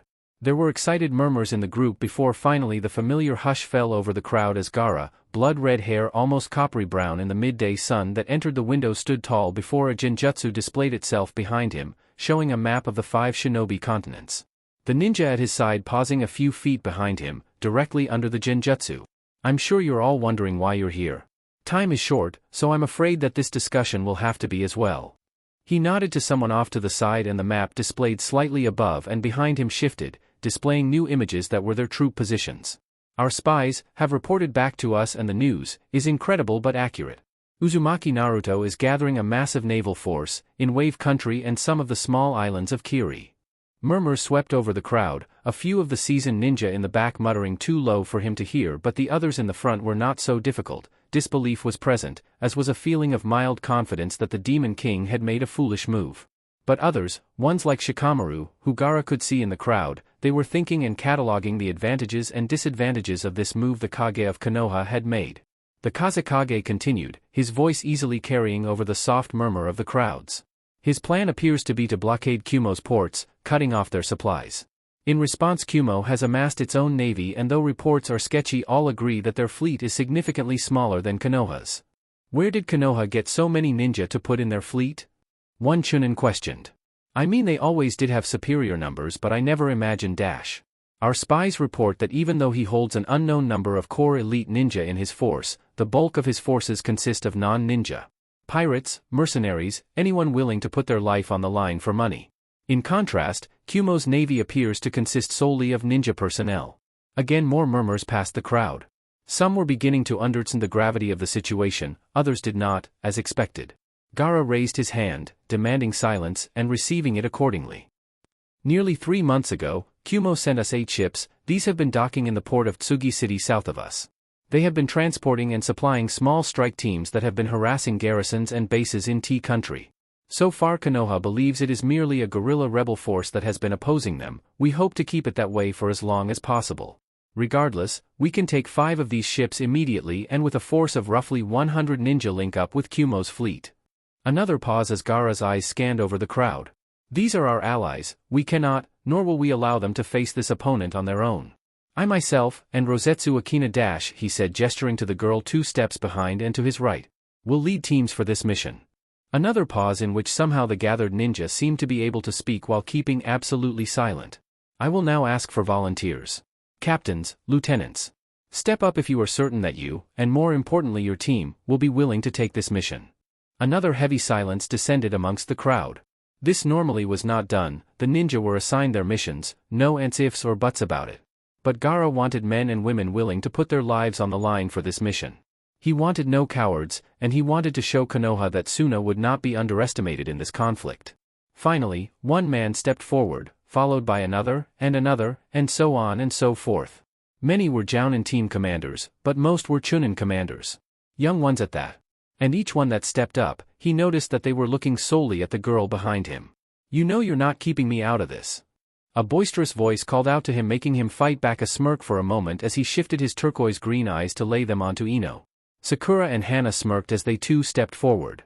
Shikamaru rolled his eyes with another mutter of troublesome passing over his lips before Chuji pushed him, and Kiba forward, taking a step himself a moment later. Gaara gave a minute shake of his head. He should have known. Very well. Inform your teams, gather your equipment and get ready, we leave in 5 hours. South Gate. The harbors of Wave were filled to bursting. Hundreds of ships clogged the entrance to the ports as thousands of men, ranging from ninja, to mercenaries, to cutthroat pirates made their way through the town, drinking in the local bars, sleeping in the brothels. Naruto ignored the racket that reached his ears as he, and the generals that had already arrived sat in one of the rooms of Wave City Hall. To his right was Jiraiya, the Toad Sannin sat, one leg under the other with his cane resting on his shoulder. Next to him was Jinchiko, sitting in the lotus position. Though she was not clad in her familiar purple-blue armor, she still had her sword at her side. It was an unusual sight, seeing her without the armor, rough brown hair tied to a bun behind her head. It was feminine, and that was not something Naruto would normally relate to someone like Jinchiko. To his left was Toshiro, whom he had called away from the Northern Defense Force, leaving it to Kimimaro and Kurenai in order to have him lead part of the armada with Jinchiko. Next to him was Hinata, and next to her was Temari. And it was because of this Suna Kunoichi that there was currently a dead silence in this room at the moment. Jinchiko openly glared at her while Toshiro glanced at her from the corner of his eye rather nervously. Since his last run-in with Naruto, and damn near execution, he was not risking saying anything further to upset him. Jiraiya, for his part, could really care less what she was doing here. What he cared about was that because of her they were not talking about what they should be talking about, battle plans. Still he kept his cool and his silence, knowing that this would get underway eventually. And Hinata for her part was just glad for the fact that she did not have to deal with Temari alone for once. Finally Jinchiko turned her eyes to Naruto. Naruto-sama. Why is this Suna Kunoichi here? Temari grit her teeth, biting down the retort that threatened to rise in her throat as Naruto spoke. Zhuge Liang's assassins may be hiding among the crowd of men we've recently hired. Hinata should not miss this explanation on our battle plan since she may have to take to the field. Sabaku's presence here matters little. She will not escape. He stated, eyes shifting to Temari, the warning clear in his gaze. And if she does, she will never make it in time to inform the enemy of our plans. Get on with it. But the teams and commanders from IWA haven't arrived yet. Jinchiko said, blinking. Naruto visibly fought down a growl before he spoke. Then you'll just have to repeat it to them when they arrive. I meanwhile would like to know what you've come up with. Jiraiya blinked, turning his gaze to stare at Naruto. He'd never seemed so impatient before with his subordinates. It took him only a moment to realize why. Naruto always came up with the strategies in every battle he walked into. For him to be subject to someone else's strategy must have left him feeling vulnerable. Or so Jiraiya could guess. And that was probably an emotion that was just killing him. The Toad Sannin smiled to himself. It was good to see even Naruto unseated from his comfort zone every now and then. Jinchiko sighed before pulling her sheathed blade and placing it to point along the map. Firstly, on our way there, Mika's fleet in Kiri will link up with us mid-transit. The plan is simple. We keep our distance. Kumo's entire armada consists nearly entirely of ninja personnel, meaning that their strength would lie in their ability to board our ships and kill our men. If we keep them out of range, fire at them with the mounted ballista, catapults and other ranged weapons that can sink or burn their ships. As you said, all we need to do is sink it. Naruto nodded, listening to the woman as she spoke. Jinchiko placed her blade down behind the first row of ships. We'll attack in 3 waves. She pushed the first row forward into the opposing fleet. The first wave will be to test them, see how good they are at naval combat. Cannon fodder, it will also tie them up. Once we are certain the first wave is down, and the ships are locked with one another, the second wave will move in, firing on the ships as they come along. You mean on our own ships? They'll be firing on us as we're engaging them. Jiraiya stated, skepticism in his voice. Yes. They're pirates and mercenaries. I doubt they have many high moral standards. She said, uncaring to how callous she sounded. Just like the rest of this village apparently. Temari muttered to herself, just low enough so that no one but Hinata, who was sitting next to her, and Naruto with his advanced hearing could hear. Neither made any reaction to it however, instead choosing to simply continue listening to Jinchiko. Then finally, the third wave will move in, to finish off the stragglers. And where will the main shinobi force be when all of this goes down? Toshiro questioned. In the second wave. She answered. So the first wave is basically cannon fodder. Jiraiya stated with a shake of his head. Not exactly a nice thing to do. I don't care about nice. I care about winning. Jinchiko stated. Then I pray I never have you to watch my back. Jiraiya stated calmly, again making Jinchiko turn her angry eyes onto him. I don't plan on watching your back. Kumo will burn with this navy. She stated fiercely. Because it serves for the greater good or because it serves your desire to avenge Guan's death? Jinchiko stood up in an instant, hands on the hilt of her sword. Before she unsheathed it however, a pulse of killing intent caused everyone in the room to pause. Enough. Naruto stated. Jiraiya. Stay your words. This is a sound strategy for the moment. Good work, Jinchiko. The female swordsman sheathed her blade, breaths coming harshly as she glared at Jiraiya before turning back to Naruto. Thank you, Naruto-sama. She said, bowing once. Suddenly the door parted, revealing one of the attendants as he hastily bowed to the gathered ninja. Hokage-sama, ninja have arrived, stating they are your generals from IWA. Naruto nodded. Allow them in. The attendant bowed before rushing out of the room. A few moments later, Tenten and Lee entered the room bowing once at the same time. Naruto-sama. Shino sent us. Naruto nodded, but soon thudding footsteps caught his attention, bringing it back to the door as 2 more individuals entered the room. Shimazu Yoshihiro and Shimazu Toyohisa. The slimmer, younger man, stood with his armor, a likeness to his uncle, as he bowed his head once after a brief moment of tense silence. That seal had not been forgotten yet. However, in contrast to his nephew, who kept his distance and bowed in respect and greeting, Yoshihiro did neither. Large armored feet swallowing up the distance between himself and Naruto. Hinata, Toshiro, Jinchiko, Lee and Tenten each tensed as he passed them by, hands on their weapons in case he tried anything. Naruto remained in his sitting position, head slightly bowed, not looking up to meet the towering man's gaze. You called? The former IWA Kage stated with a quirk of his eyebrow. Naruto did not answer for a moment. An oppressive silence bearing down on the room, riddled with tension before he finally decided to break it. You are senile, old man, have you forgotten what I did to you when last we met?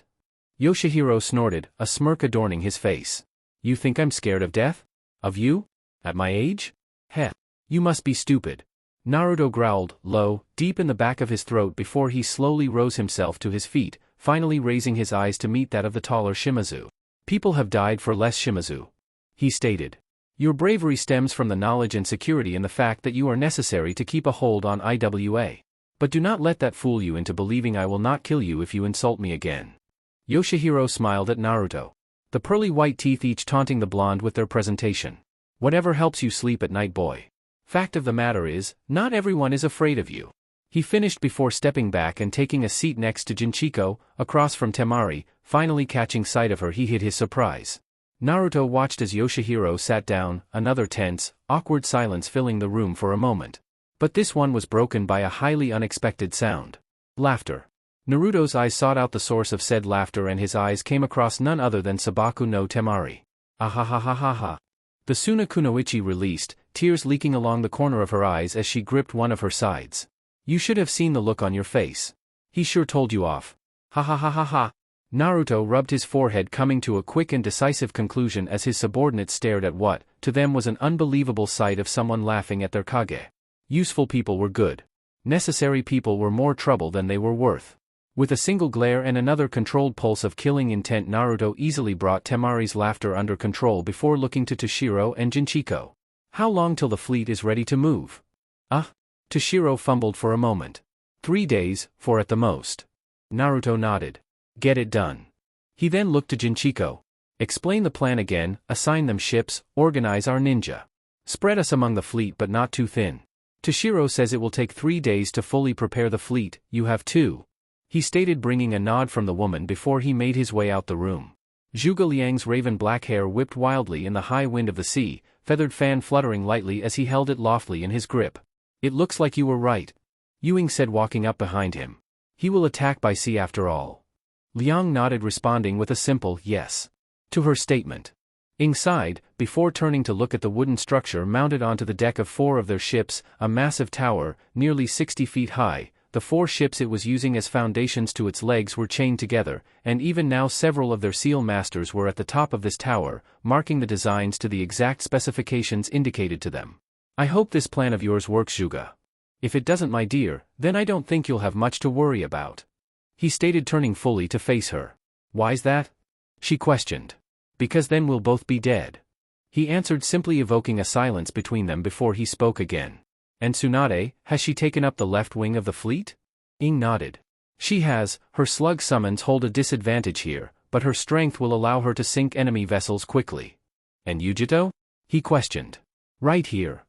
The two turned, their gazes landing on the Nico Jinchuriki. She stood, arms crossed, eyes staring blankly at the two. Since Akina's death she had been distancing herself more and more from Liang and Ing, suspicion of their involvement gnawing along the back of her mind. Barely speaking to them when it did not involve a mission. Liang worried for her stability, but with this war he could not risk completely alienating his last remaining asset. The sleeping dragon nodded. Good. I will need you to dash. Sir. Came the call from the crow's nest, bringing his attention upwards to the man placed there. What is it? He questioned. 5 ships approaching. The man answered. Zhuge Liang heard and saw all the men, be they ninja or sailor, rush forward on the deck, hoping to catch a glimpse of the approaching vessels. Enemies? Liang questioned again, yelling to the man on the crow's nest. Doesn't look like it, sir. Suna? Liang questioned, meeting Yujito and Ying's dubious gazes. We're gonna go meet them then. Be ready for anything. He said after a brief moment. They can't hope to attack us with 5 ships. Yujito stated.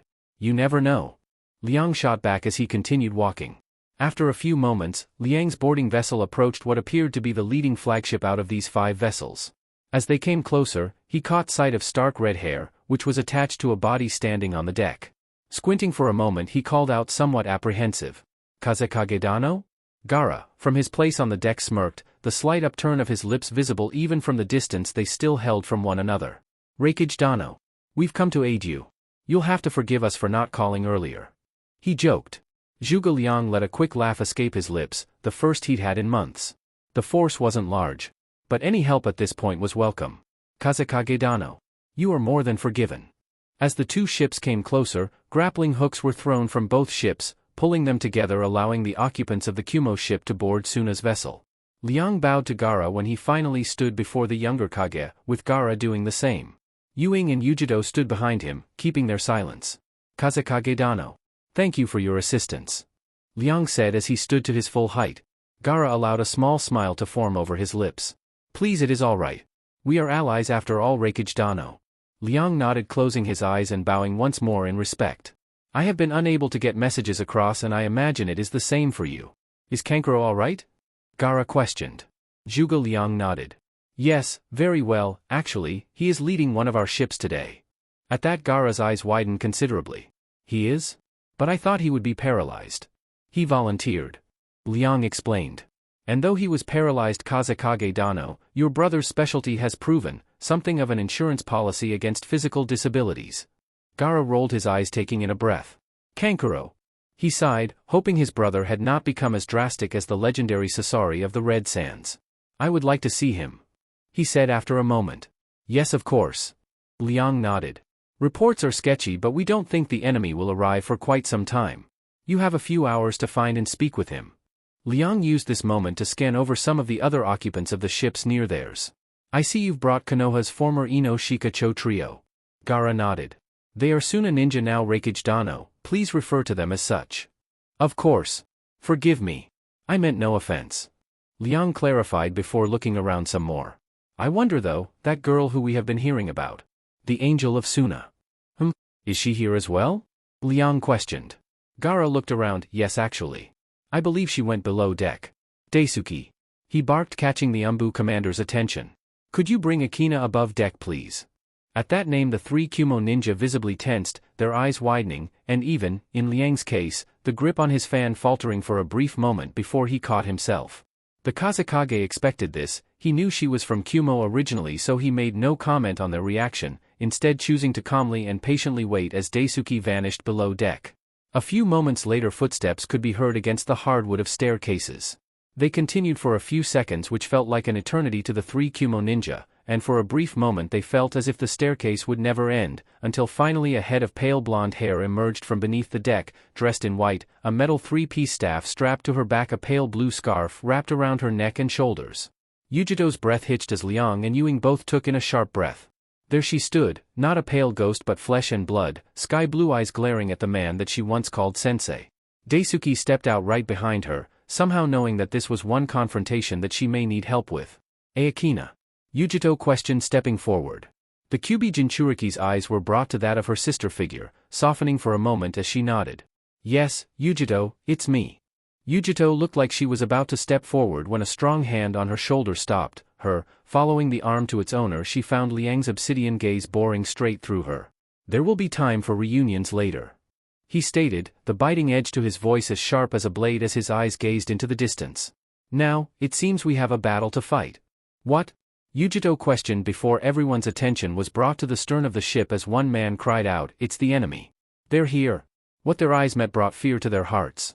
The entire horizon seemed to be blanketed with approaching ships. Even from this distance it was easy to see that they were heavily outnumbered. Gaara growled before he turned to his four Umbu. Take defensive positions, form up with the fleet. I want us ready to fight before they're even 300 feet away from us. Yes, sir. The Umbu chorused before vanishing in clouds of smoke. Liang tore his eyes away from the spectacle to bring them onto Akina. She was alive, and that changed everything. His plans were still intact, they still held a chance for victory. Now, if only he could get her to fight for him again. Naruto's eyes scanned over the armada waiting for him. Zhuge Liang is cunning indeed to have predicted my strategy. He stated more to himself than the others. He stood at the bow of the ship. Behind him were Jinchiko, Temari, Hinata and Mika, whom he had ordered to board his flagship once her fleet linked up with his.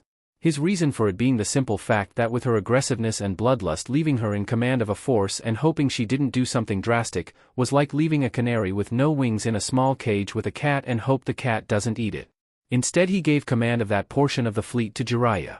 The vessel he was standing on was relatively simple in its design. Two ballistae were mounted on the port and starboard sides, and behind the helm on the aft of the ship was an extension that had been added recently to hold a small catapult.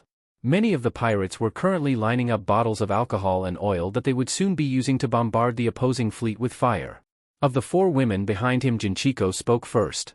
He may have predicted you, but even so he barely has enough ships to count for half of our fleet. And his tactics count for nothing here. You're right. Naruto admitted, red robe whipping in the salt-laced breeze. Still, what is that? He paused mid-sentence, squinting a bit. Jinchiko pulled out a scope, following his gaze as best she could. It's a banner from Suna? Suna? Naruto questioned. I was not aware that they had a navy. They don't. She answered. Only Kiri and Kumo have one. Odd then that they would be here. he stated before turning to face Temari over his shoulder, unless it's another of Liang's plans to draw you out. Temari shrugged. It may be. And if it isn't? Naruto questioned, eyes narrowing behind the shadow of his hood. Will you keep up your end of our deal, Sabaku? Temari's fist clenched in a white-knuckled grip before she slowly released it. Yeah, I will, she said through gritted teeth before turning to meet his gaze. You may be able to take the world by force today, but there will still be rebellion. Naruto brought his eyes away from her back to the front of the ship. An unsure hand guarantees rebellion. What will you do with Kyuubi? She questioned. Its leaders shall be killed, as for the village itself. It depends on them. He answered. Temari tore her gaze away. You ever hear of winning gracefully? Before all traces of the old world vanish, a new world cannot be built. He explained. She released a very unladylike snort. You really are a heartless monster, aren't you? Naruto ignored her statement as the vessel continued its path, the fleet at its back. If this truly was Suna, then he could end the war in just these next few seconds. He would have to at least investigate. What's that? Mika questioned, red eyes scanning the opposing fleet. Off in the distance, at the very back of the fleet. She pointed. Naruto and the others turned their eyes, piercing the mist and fog as they finally came in a bit closer. A tower? Jinchiko questioned. Naruto's eyes narrowed. Zhuge Liang. This is no doubt his doing.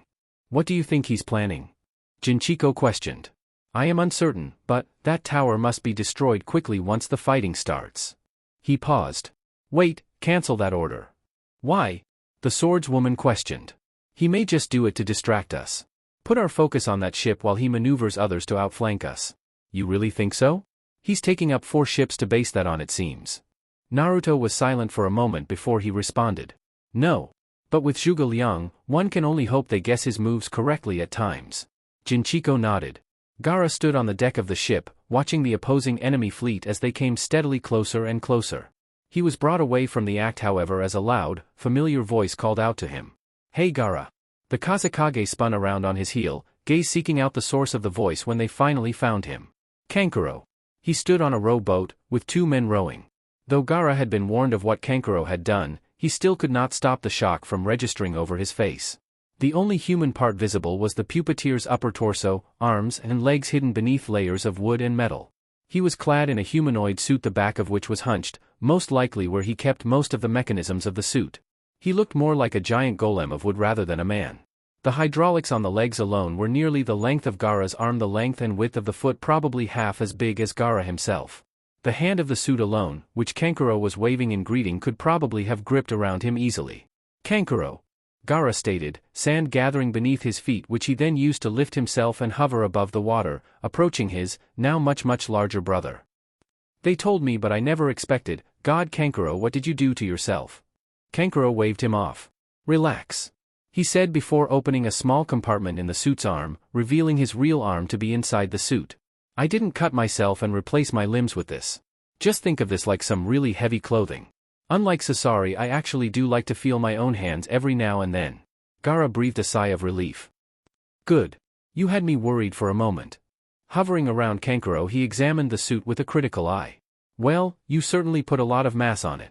Won't it be a little slow? Your upper body and vital organs are badly exposed. Kankuro smirked. Please. Before small panels opened up in the parts of the suit that framed his body, and thick wooden sheets emerged in layers, converging around one another until only his face was exposed, only for that too to be shielded a moment later, leaving only a T-shaped visor to allow the puppeteer to see. I'm not that much of an amateur. The suit may be slow, but a few of the medics at the hospital helped me with some seal designs for the wood. Fire resistance, chakra absorption. The round design of the suit will help absorb heavy impacts. This thing may not be as good as Sasori and his legendary work, but it will definitely hold up against anything I find on the battlefield. Gaara sighed. I'd rather you not fight at all. He floated forward, placing a hand on Kankuro's shoulder. I'm just glad you're all right. I had to leave before the operation was even underway. Don't worry about me.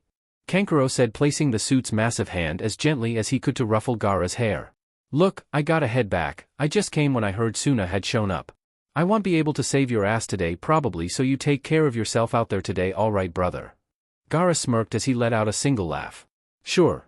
Whatever you say. Kankuro seemed to nod beneath the T-shaped visor before turning back to the men rowing.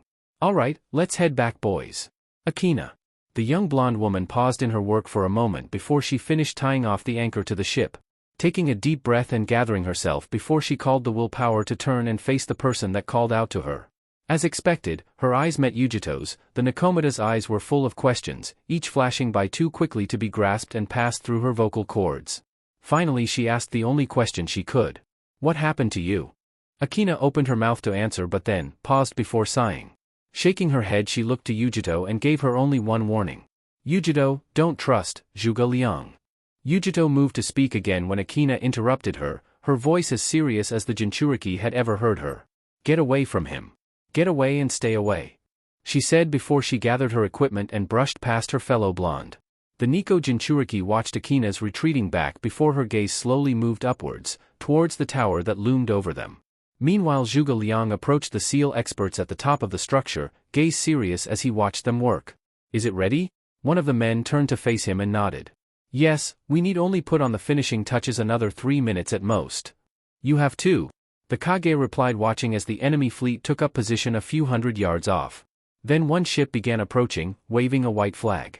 A negotiation? Liang questioned more to himself than anyone else, eyes trailing downwards to the Kazekage after a brief moment. Naruto would not call a negotiation lightly. He has nothing to say to me, so that only leaves Gaara. And if he wants to speak to Gaara then that means. Liang's eyes widened as genuine panic entered his gaze. Temari. But how could he know Gaara would be here? After a moment the sleeping dragon shook his head. It doesn't matter. I must find a way to stop this. But his mind came up with a blank. All of his strategies, schemes that passed through his mind would all arouse too much suspicion, and those that didn't Naruto was sure to counter.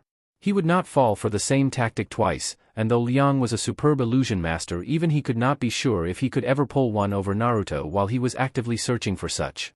Gritting his teeth he made a quick shunshin, vanishing, and reappearing a moment later on the deck of the ship. Gaara approached him, the younger male's strides quickly making the distance between them disappear as he spoke. You've seen it too. They call for a negotiation. More like a surrender. Liang stated. Kazekage Dano, allow me to go. I have dealt with Naruto before. Gaara nodded. So have I, Raikage Dano. I do not think it wise though for only one of us to face him. If he sees both of us here he may reconsider engaging us directly. Liang fought the grimace. Gaara made a decent point and he could not argue too vehemently against Gaara going, otherwise it would be far too suspicious of him, especially if Gaara caught word that his sister was on the opposing ship. If you wish. Still I think it'd be best to keep your involvement as a surprise. He ventured, hoping Gaara would go for it. He did not. A good plan. But no. I believe it would be best if we face him together. Liang nodded, though the action was forced. As you wish, Kazekage Dano. The crashing of waves against the hull of the ships was the only sound that could be heard as the two vessels approached one another. Naruto still stood along the deck of his ship, Hinata, Temari, Jinchiko and Mika flanking him. Across from him, standing on the other ship, Naruto could see several familiar faces. One he recognized instantly. Akina. That fool was becoming more of a nuisance every day, but she was irrelevant at the moment. She flew under Suna's banner and had to follow their orders. Once he secured Suna's surrender she could do nothing more against him.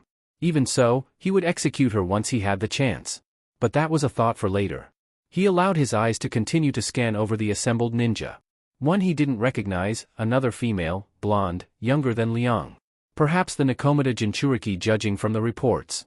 The next was Zhuge Liang, white robes, raven black hair distinguishing him among the others on the ship. And finally, Sabaku no Gaara. The weak imbecile whom he would now manipulate to secure his victory in this war. Looking at the four women over his shoulder he spoke, the command firm in its delivery and tone. Secure her, make sure Liang doesn't attempt anything. Mika and Hinata moved as one, walking up to flank Temari. The Suna Kunoichi growled, glaring at the back of Naruto's head. Just let me go over there. I doubt he'll do anything right in front of Gaara. Perhaps. Naruto consented. Then again perhaps not. Look. I already agreed I'd tell my brother. Why are you so intent on keeping me here? She hissed, yanking her arm free of Hinata's grip. Your agreement is merely a coffin nail to more firmly secure Suna's surrender. Your life however will deliver that surrender to me. He explained. On the other side, Gaara watched as his sister struggled with her captors, his blood boiling at the sight. Though he did not expect her to be here, he had quickly gotten over his shock. He now knew what Naruto was planning to do, why he'd called this negotiation. Turning his head to look at Liang he gestured for the Raikage to come closer. What do you think the odds are for one of your men to safely secure Temari? Zhuge Liang looked at the Sabaku, which, either way, whether Naruto negotiated or if she was rescued would still bring about their defeat in this war. There was no chance for any ninja to carry out a successful rescue considering just how close those two Konoha kunoichi were standing. And more importantly, who was standing next to them. He nodded. Yes. I believe I have one man that can do it. They'll slit her throat if he fails, are you sure? Gaara questioned again. Liang nodded, feeling Akina's eyes at his back, glaring at him. He ignored it. Yes. I am. Gaara nodded. All right. Try it. But only when I give the signal. I will say, you have lost. That will be your agent's command word to move in. Liang's lips pursed. Very well. Stay here please. Gaara continued. With Temari here, I don't want him getting nervous with two Kages on a thin plank of wood. Zhuge Liang imperceptibly grit his teeth before slowly nodded. The closer he was, the easier he could manipulate the direction of the conversation. The two ships pulled up next to each other, with both ships lowering anchor. A single plank was pulled up between the two ships, hook ends on the underside latching onto both ships' railings, providing extra security to hold them in place. The plank was wide enough for 2 or 3 people to cross it at any one time. But Naruto marched onto the structure alone, Gaara following his example after a moment. Zhuge Liang, Akina and Yujito remained on the ship, same as Hinata, Jinchiko, Temari and Mika did on the other. The two leaders stopped a mere 2 feet from each other. Meanwhile on Kumo's ship, a heated conversation was taking place between 2 of the ninja.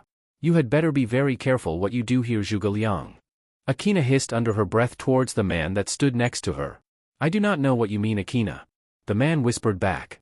The hell you don't. I know you're manipulating Gaara, or you're going to try to.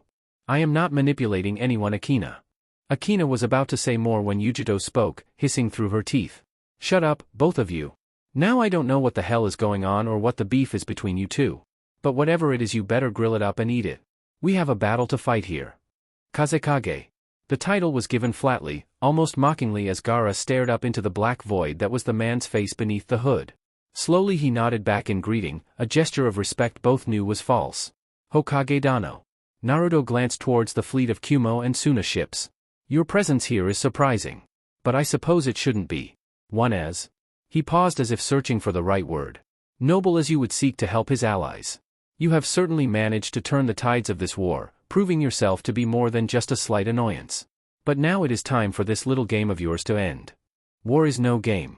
And if you think you can intimidate me into a surrender, you are as arrogant as you are foolish. My village has stood dash.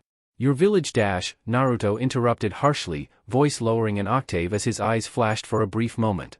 Has stood this long only because I have allowed it. And it will fall, because I demand it. Gaara snorted. As I expected. Ever the butcher, I will gladly die for the sake of my village, a village you are probably willing to burn just as easily and as carelessly as any before it. You may be willing to die. Naruto consented. But dash, he continued after a moment. Are you willing to allow others to die for your mistakes? As he spoke his head turned slightly, gesturing to Temari who stood behind him. Gaara visibly tensed, gritting his teeth as his fists clenched. There was a pause for a moment before he spoke again. You kill her and know that Suna will fight you till the very last. You foolish Kazekage, apparently need to be made aware of the consequences to your actions. The Kyuubi Jinchuriki stated before the sound of metal piercing flesh reached his ears. Time seemed to slow down. He watched the expression on Gaara's face as it slowly morphed from controlled anger to shock and then to a slow horror. His eyes shifted to the 3 behind him, finding their expressions, even the ever-apathetic Zhuge Liang, to be twisted with disbelief. Each of their gazes was focused behind him, and slowly a feeling of dread settled in the pit of his stomach.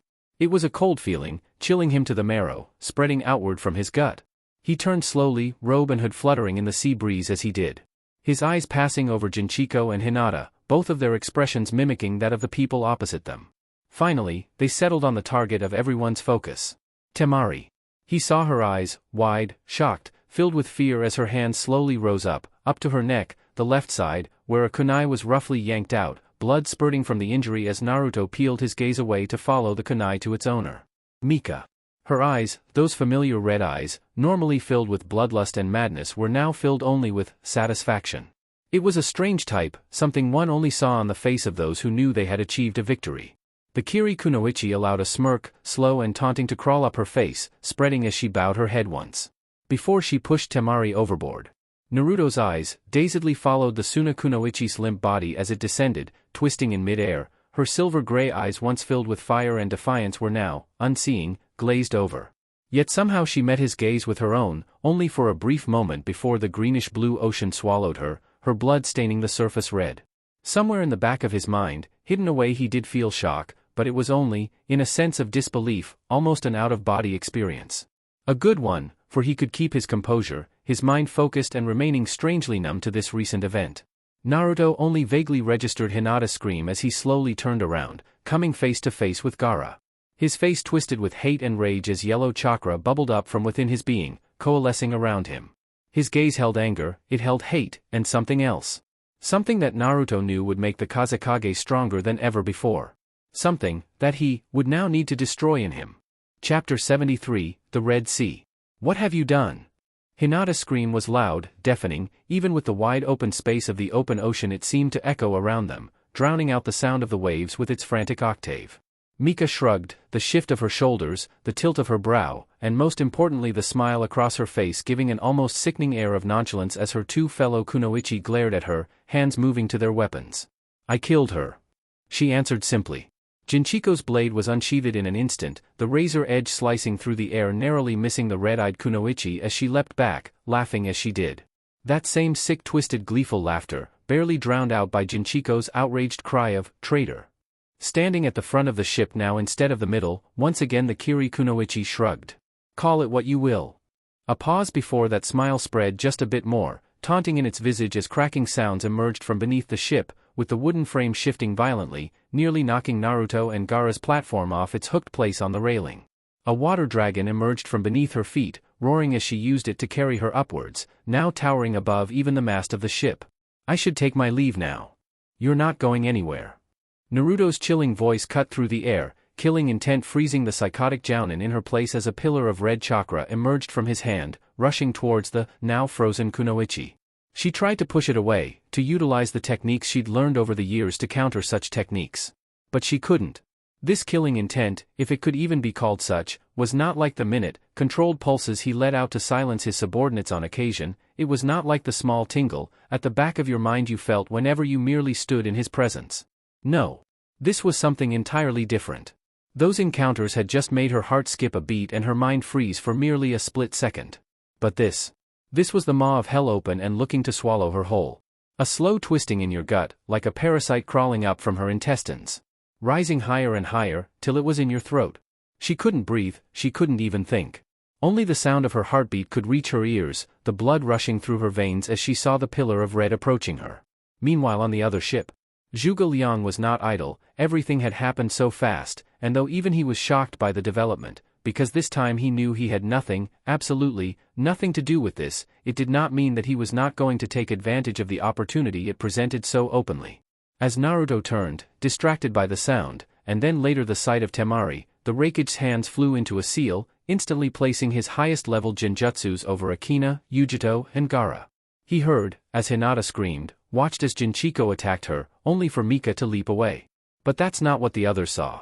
To them, the blonde Kage that stood opposite them merely stared at the spot where Temari had fallen, a careless whisper escaping his lips. Pathetic. Before his eyes turned to Gaara, red glowing beneath his hood. Such is the price of your defiance. Yujito's reaction was instant as she snarled, drawing her kunai. Kai! Liang's gaze snapped towards the one person he knew was the least likely to be fooled by this illusion. Akina. The blonde girl blinked. Liang tried to quickly place her under another illusion before she could fully realize that everything had changed, but to no avail. She brought the Kyuubi's chakra to the surface, the rapid shift in her coils making it impossible for him to fully form the genjutsu. Her eyes focused on Mika as she rose on her water dragon before the blue gaze snapped over to him. You! She screamed, unsheathing her three-pieced staff. Liang tensed, fully expecting her to attack him when a roar to their side brought their attention back to the Kazekage. The red chakra was there, right in front of her. Naruto could almost feel it licking her skin. Ready to grip her and burn the pale flesh off her bones. He vaguely registered Hinata leaping off the ship to the sea below to try and rescue the Suna Kunoichi, but the awareness was only brief before a deafening roar tore through the sea air, bringing his attention back towards the Kazekage before he could complete his task. Gaara's body was slowly being covered with sand, dark purple markings appearing over the grains in certain areas, further solidifying his transformation into the one-tailed beast. Tendrils of sand, rising from his shoulders and back, lashed out wildly, growing in length and thickness as did the familiar, oversized, single tail, smashing against the railings and hulls of the two ships, eliciting startled cries from the men aboard each vessel. Raising his arm, which was quickly losing its appearance of a club and gaining a likeness more to an actual claw, he attacked the Kage of Konoha.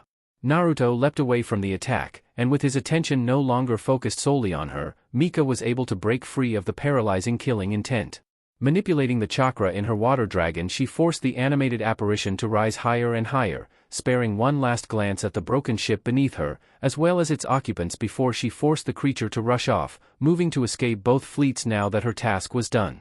Normally, water dragons weren't capable of this, but with her constant physical contact with the creature through her feet she was able to constantly feed chakra into the apparition.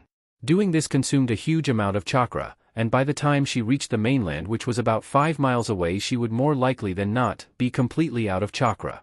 She may even have to consume 1 or 2 of her soldier pills before she arrived. "Stop!" Jinchiko yelled, leaping over the railing herself before following the newly christened traitor with her own water dragon.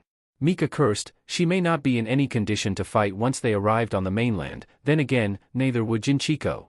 Though her chakra reserves were larger, lightning was her primary affinity, water a secondary. Whereas water was her primary, which gave her a chance to outrun the older Kunoichi. Naruto turned his eyes back towards the escaping Mika, growling under his breath before his eyes returned to Gaara as his chakra output continued to rise higher and higher. His leg muscles coiled, tensing beneath him before he launched himself towards Naruto, the thin plank shattering as he took off. Naruto growled, using his wind element to shift in mid-air as he drew his blade as the Shikaku-crazed Kage latched onto his shoulders, claws digging deeply into his flesh, crimson that was not absorbed into Naruto's robe staining the sand that came in contact with it. Naruto used his free hand to latch onto Gaara's throat, stopping him from tearing his face off with his teeth, barely registering as his back was slammed against the railing of his ship. Many of the pirates had chosen to abandon the vessel as they had seen Gaara's transformation. Naruto raised his sword hand, ready to slice off Gaara's head as he channeled wind chakra into his blade. But even Gaara was not so out of it as to not recognize the threat. Sand extended from his claw, which was still cutting harshly into Naruto's shoulder, crawling up his arm. Naruto cursed as his arm was held in place. Placing his feet on Gaara's chest, he shoved the Kage off of him, pushing him off with enough strength so that his back smashed against the mast of the ship, giving him enough time to throw the possessed grains off of him and his shoulder wounds to heal. Zhuge Liang quickly manipulated his genjutsu around the Kazekage and Yujito, making Hinata, Jinchiko, and Mika seemingly vanish in clouds of smoke before dropping it entirely, even though they were well beyond the range of a Shunshin, especially above water. In Gaara's crazed state he did not care, all that mattered was Naruto to him at this point. Yujito, however, was another matter. Immediately catching on to the fact that she was in a genjutsu, he could feel her beginning her attempts to dispel it. Akina, however, was already preparing her hand seals. She really was going to attack him. Not that it was surprising, really. She was foolish, however, to believe that he would let her do it, especially now. Pulling a scroll from a pouch on his back, he unrolled it, the parchment carried in the breeze in front of his face. Swiping his thumb across a small razor on his belt, he passed it over the unrolled scroll. Gyakukuchios no Jutsu. And with those words the wreckage vanished in a cloud of smoke, reappearing on his flagship, a small seal glowing at his feet. Ewing walked briskly up to him. "What happened? We can feel the chakra from here," she questioned hastily, watching as Zhuge Liang removed his coat and headpiece, allowing some of the seal experts that had been expecting him to begin drawing the designated markings over his hands and forehead. He turned his eyes to her, his response coming quick, clipped. "Naruto has attacked the Kazekage. Order all ships to advance at once. I need at least an hour for the jutsu to be complete." Ing nodded once before she turned and walked away, ready to carry out her orders. Zhuge Liang turned his eyes to the faint speck on the horizon that were the 2 ships he had just left. And so it begins. On the other side, Jiraiya eyed the conflict through a scope, the magnifying device giving him just enough magnification to see the battle, but not what was going on exactly. "Damn, looks like negotiations failed, what a surprise," he thought with a rueful sigh as he massaged the bridge of his nose before looking to the flag men who stood at the side. "Send out the signal. First wave advance." With a nod, the man raised the designated flags, waving them in the air in wide arcs. Immediately the different shouts of the captains as they barked out orders to their men resonated through Jiraiya's ears, echoing in his mind. One thing was for sure. No matter the outcome, this would be one battle that would go down in the history books. Damn him. Akina growled under her breath, snapping her gaze around to Yujiro, who, with Liang's presence gone, was now fully out of the illusion, drawing her weapons as she prepared to rush Naruto as well, seeing as how he was the only target. Akina acted quickly, lashing out and catching Yujiro by the shoulder. Stop! Yujiro blinked, confusion dancing in her eyes, which was quickly added to anxious surprise. What? Why are you just standing there? Can't you see the battle is already underway? Look, we've been tricked. Akina said. Whatever the hell happened, it isn't Naruto doing this. Are you insane? Yujiro questioned. Didn't you just see that his kunoichi killed Dash? Yes, and I also saw the Hyuga jump into the water after Temari, meaning that whatever happened without Naruto or anyone else on that ship knowing. Zhuge Liang put you and Gaara under a genjutsu, which is why you didn't see Dash. Why would he dash? Just look. Akina yelled, grabbing the older girl by the arm and yanking her to look over the ship's railing. Only for their eyes to be greeted by nothing but the sloshing waves beneath the ships. No Hinata, no Temari. Yujiro, fed up with the stalling and listening to the sounds of the Kazekage fighting Naruto, yanked her arm free of Akina's grip. You look. She said, her tone harsh. I have no idea what the hell is going on with you. But whatever it is, deal with it. For all you know, Naruto somehow found out about this hatred you have for Sensei, and he's manipulating you with his own genjutsu specialist. And even if what you say is true, try convincing Gaara of that at this point. You may not like Liang, but Gaara is your Kage now, you're sworn to protect him, so do your job.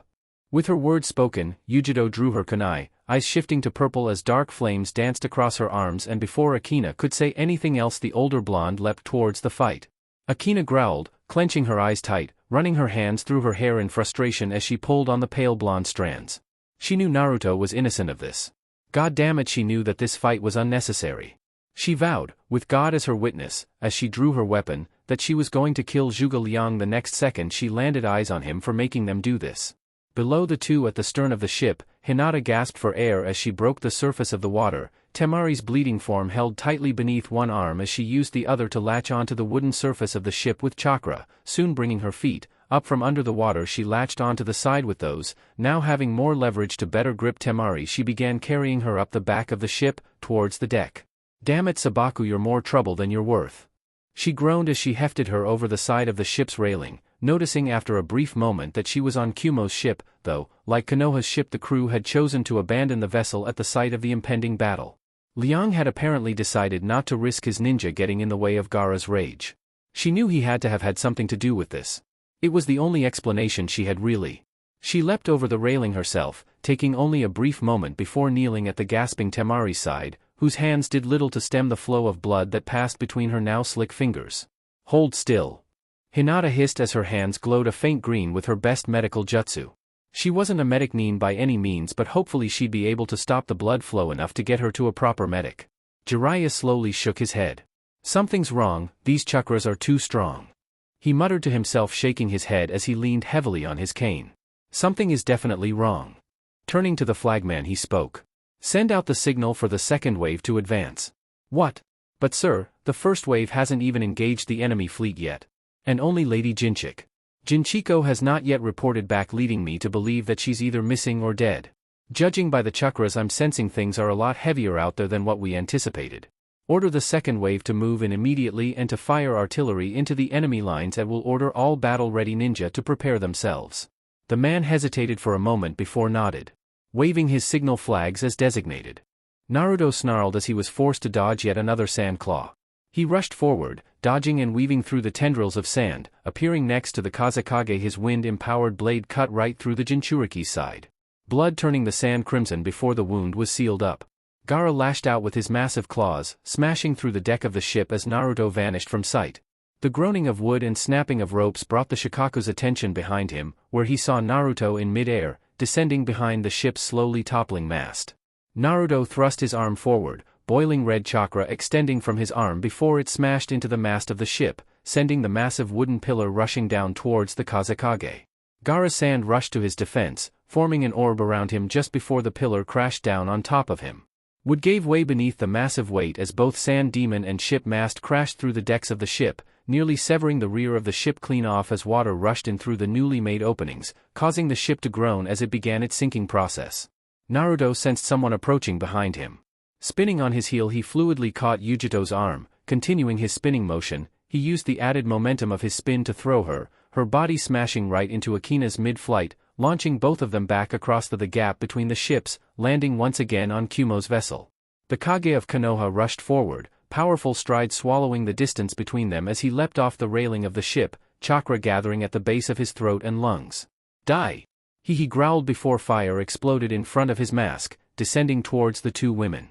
Yujito got to her feet, purple flames at her fingertips as she called the dark hellfire of her bijou to course through her chakra coils.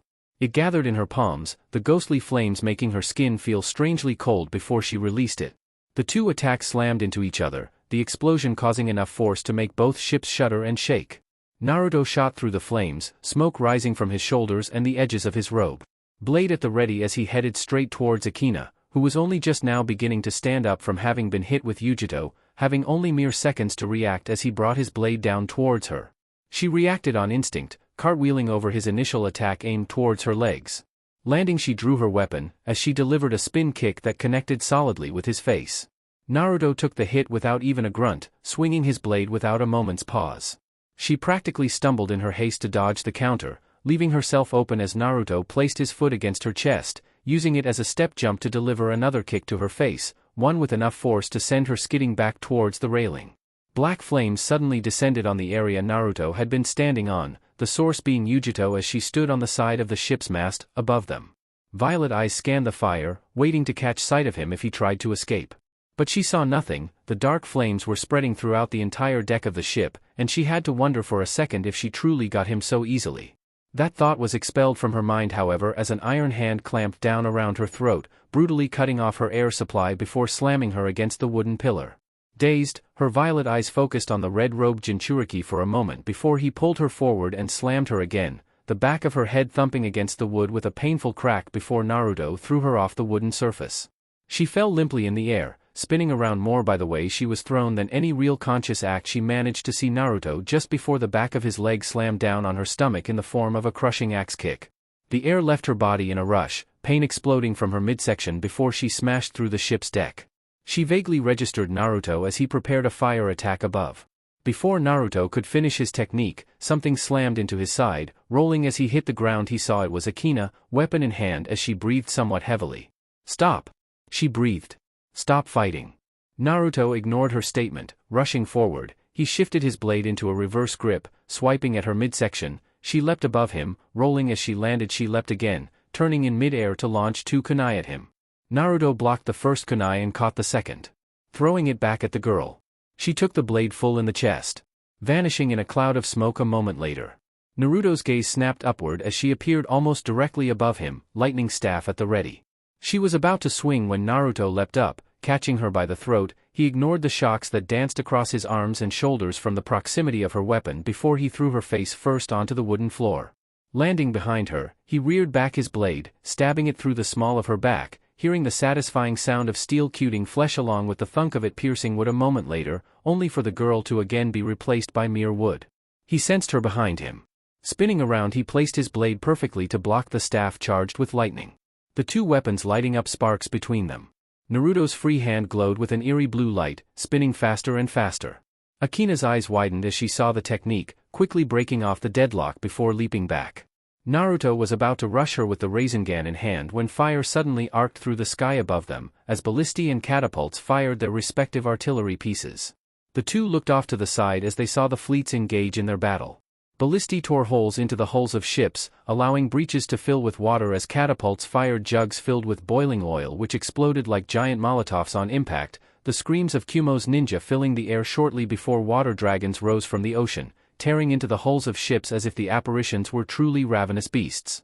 Naruto's eyes returned to Akina, noticing as Yujito emerged from her hole. He ignored her though, instead choosing to pay attention to his panting sibling. "Stop," she breathed, trying to catch her breath. "This fight isn't necessary. You can stop this." "Stop this?" he questioned, tilting his head almost as if he were a confused child. There was a pause before he continued.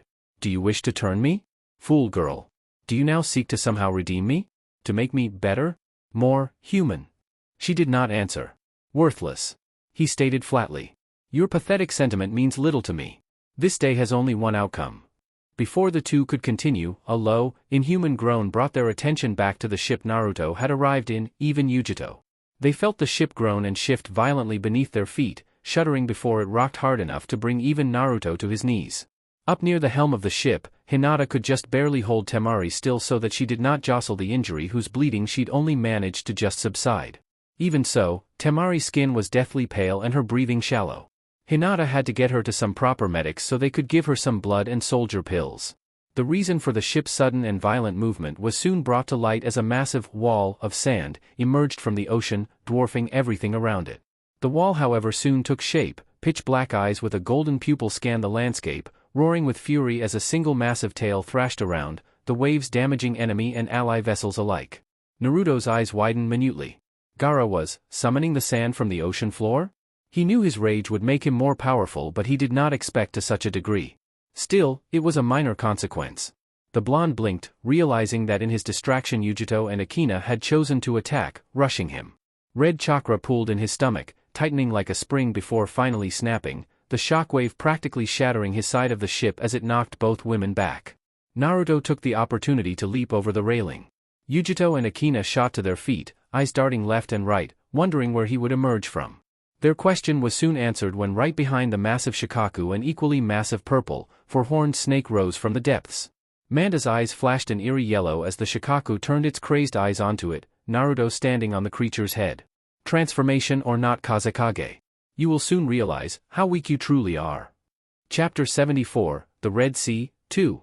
The roar of the sand demon shook the ocean floor itself as the massive, lumbering beast focused its attention fully on Manda.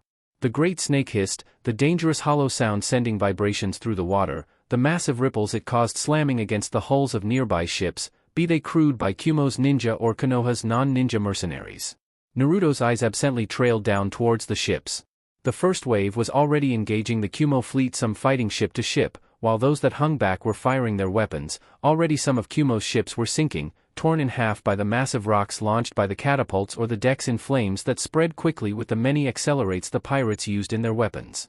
His eyes turned towards where the rest of his fleet was, noticing that the second wave was already approaching, much sooner than originally planned. He ignored that for now, no doubt Jiraiya had his reasons. However, the ships would be much more tightly packed now, many were giving Manda and Shikaku a wide berth, meaning that the fleets were more or less split in two, crammed into two separate sides of the battle.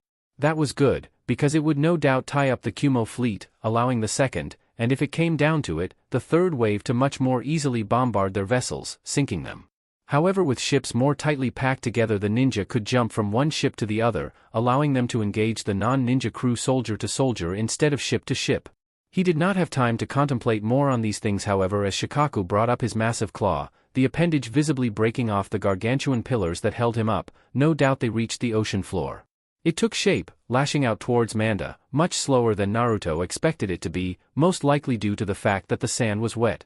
Manda shifted back, dodging the attack. The snake summon hissed before he released a stream of acid towards the sand demon, only for a sand shield to erect in front of the beast, hissing and smoking before it disintegrated due to the poisonous acid. Sand spikes suddenly rose from the depths, seeking to impale the great snake, only the reptile's superior reflexes saved it. Dive.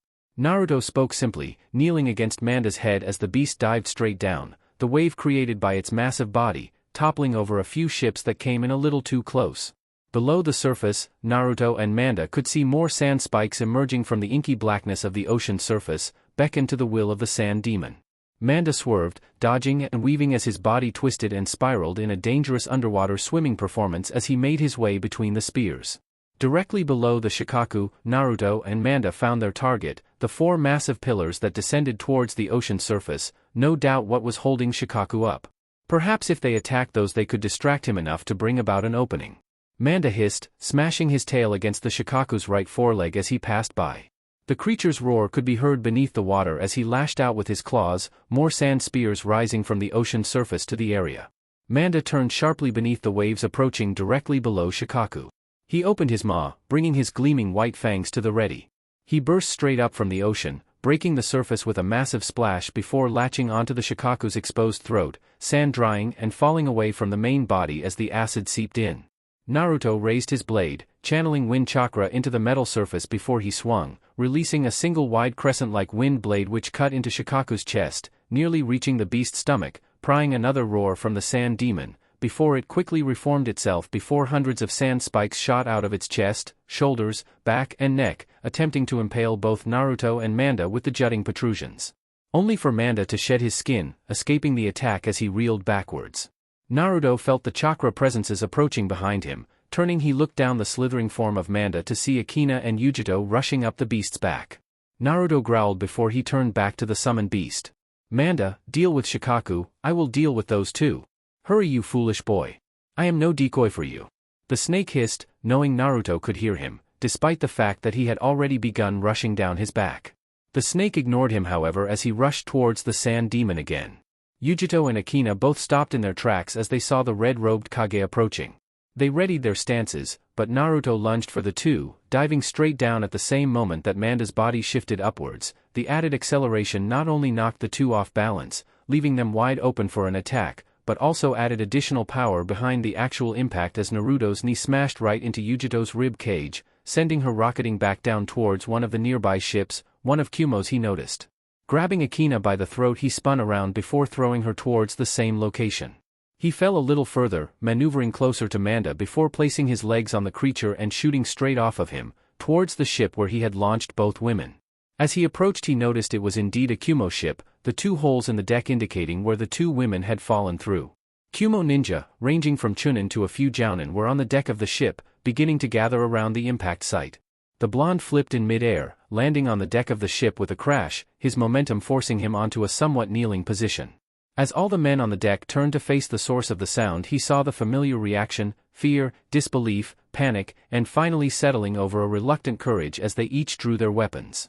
Naruto stood, then vanished from sight. Jiraiya watched as the second wave of ships steadily approached the two fleets currently engaging one another.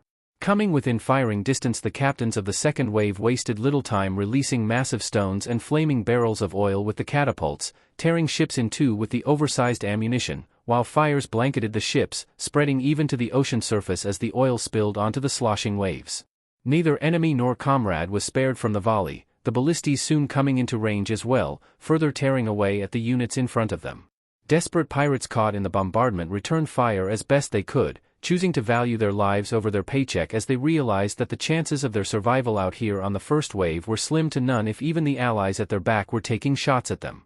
But their ships, damaged and disorganized as they were in the confusion, only managed to do, at best, minor damage to a few ships before being brutally sunk by either enemy or allied vessels. As they approached closer still, Jiraiya saw as dozens of water dragons rise up in front of the ships, the ballistic rounds and catapult shots passing straight through them, as did the arrows and Molotov bottles, splashing harmlessly into the sea as the apparitions rushed, tearing through several of the pirate ships before they either ran out of chakra, or were intercepted by jutsu delivered by some of the other ninja scattered throughout the fleet. Jiraiya's ship lurched. The reason soon revealing itself as a water dragon rose in front of it. The Toad Sannin stepped onto the front of the ship, Rasengan in hand as the beast roared, charging. Placing his hand in front of him, the water dragon was easily dispelled by the more powerful Rasengan, its compressed form shattering into thousands of droplets that wet the entire deck. Turning back to the captain, he spoke. "Order all vessels with ninja aboard to advance 50 yards in front of the rest of the fleet. With this one, when Kumo breaks through and attacks, I want our vessels engaging them ship to ship. Order the rest of the fleet to hang back and continue bombardment. Get all crew members into battle stations if they're not at them already." "Aye, sir," the ship's captain said hurriedly before he rushed off to carry out his orders. Jiraiya was about to turn back to intercept any other water dragons that may arrive when suddenly to his immediate right there was a puff of smoke. Bringing a kunai to his free hand, he spun on his heel, only to come face to face with Hinata, holding onto a pale, unconscious Temari. Jiraiya's eyes grew wide as he put away his nunai. "Medic!" he yelled, calling forth the two medical ninja that were on this ship. Out of their 100 elites, approximately 28 were medical ninja or knew a decent amount of medical ninjutsu. Since this ship was the largest and was meant to be the flagship, luckily it had two. "What happened?"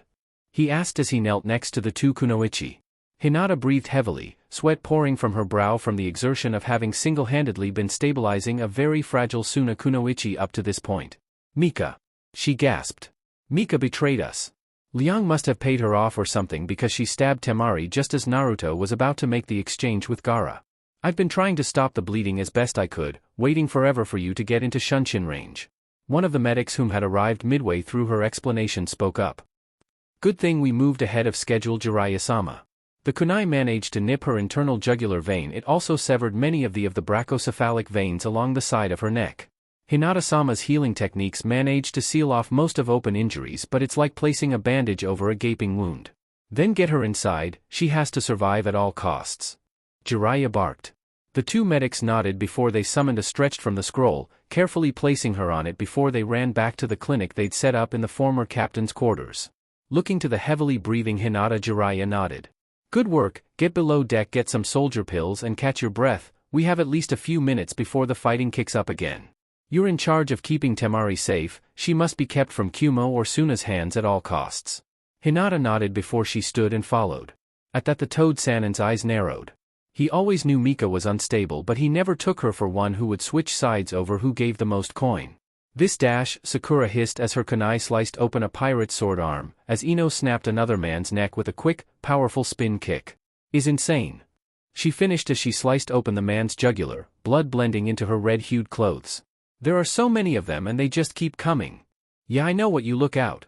Ino yelled, pushing Sakura away as a massive 2-ton stone came crashing down on the ship, snapping the vessel in two like a twig.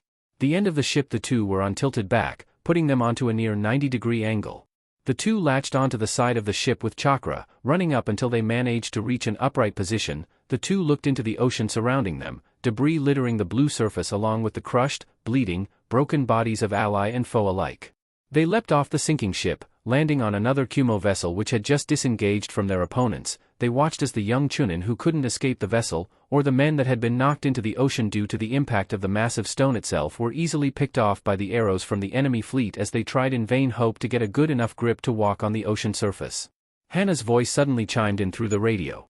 Ino, Sakura, just got word, those bombardments are coming in from the enemy's second wave. All vessels not currently engaging an enemy ship are to immediately move forward to attack the enemy second wave head-on. We need to stop those catapults.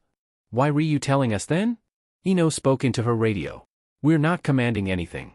Because I want you two on those ships. Your wind techniques and Sakura's puppets can be a great asset. That, and I'd rather have some familiar faces covering my ass rather than total strangers. Hana shot back. You're in the attack wave? Ino questioned again. Right, flagship leading the attack. She answered. Shika and Chuji are busy on engaging several enemy ships, so they won't be there for a while. We're already on a ship heading to the attack. We'll find you. Sakura piped up. Or I'll find you. Hana said before she cut off the comm link. Akina groaned as she pushed some wooden debris off of her, clutching her head in pain. She heard a similar sound to her right, turning her head and finding Yujito as the Nibi Nakomata slowly sat up, clutching her chest as she gasped for breath. Are you okay?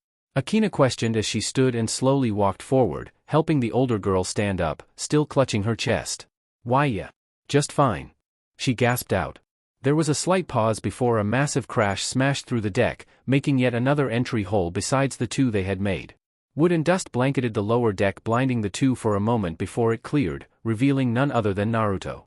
The two barely had a moment to recognize this fact before he rushed forward, delivering another brutal blow to Yujito, sending the Nibi Jinchuriki through the 2-foot-thick hull of the ship, hearing her splash into the water's surface. Naruto rolled forward, stopping his momentum as he spun around towards the still shocked Akina. He said nothing, but she sensed the chakra gathering in his palm as he stretched it out towards her. Seeing the slight distortions in the air, she realized what was happening. Releasing a startled cry, she rushed to the side seconds before several dozen wind blades passed through the area she had been standing in, slicing up the wooden beams and barrels that had been behind her, spilling their contents, be they food or wine, all over the floor. Akina continued to rush around the lower deck, dodging the wind blades as they tore up the inside of the ship, using Shunshin and Kawarimi to evade the attacks. Finally, she reached a wall which separated this compartment of the lower deck from another one. Naruto, sick of the ineffectiveness of the wind blades, extended his other hand, his gauntlet glowing red-hot for a moment before two fireballs shot towards his sibling. Akina leapt off the wall, twisting her body in the air. She slipped right between the two fireballs. The heat singing the hairs on the back of her neck as she passed them by mere centimeters, the heat licking at her skin and clothes. Naruto did not even look fazed as he evaded and parried, none managing to connect. Finally, lightning crackled over her weapon, making a tip. She thrust the weapon forward, towards his stomach, hoping to at least get something through. Naruto caught her wrist however, pulling her attack to the side so that it passed him harmlessly and then thrust it down towards the wood, smashing it straight through, dispelling the technique.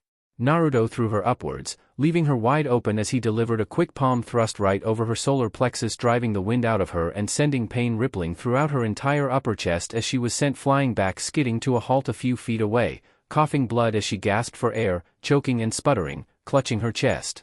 Yujito leapt through the opening she had left, soaked to the bone with salt water, eyes glowing purple as her claw, covered in black flames, descended towards the back of Naruto's head. The blonde vanished as the strike fell, allowing the flames to grasp nothing but air. Yujito snapped her gaze to her left, where the blonde stood, attacking again, only for Naruto to dodge, then vanish again as she delivered a follow-up strike, appearing on the other side of the ship.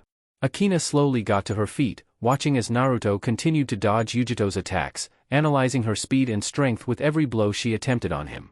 The blonde slowly gathered chakra into her weapon, lightning arcing through the air as she used Naruto's distraction to her advantage.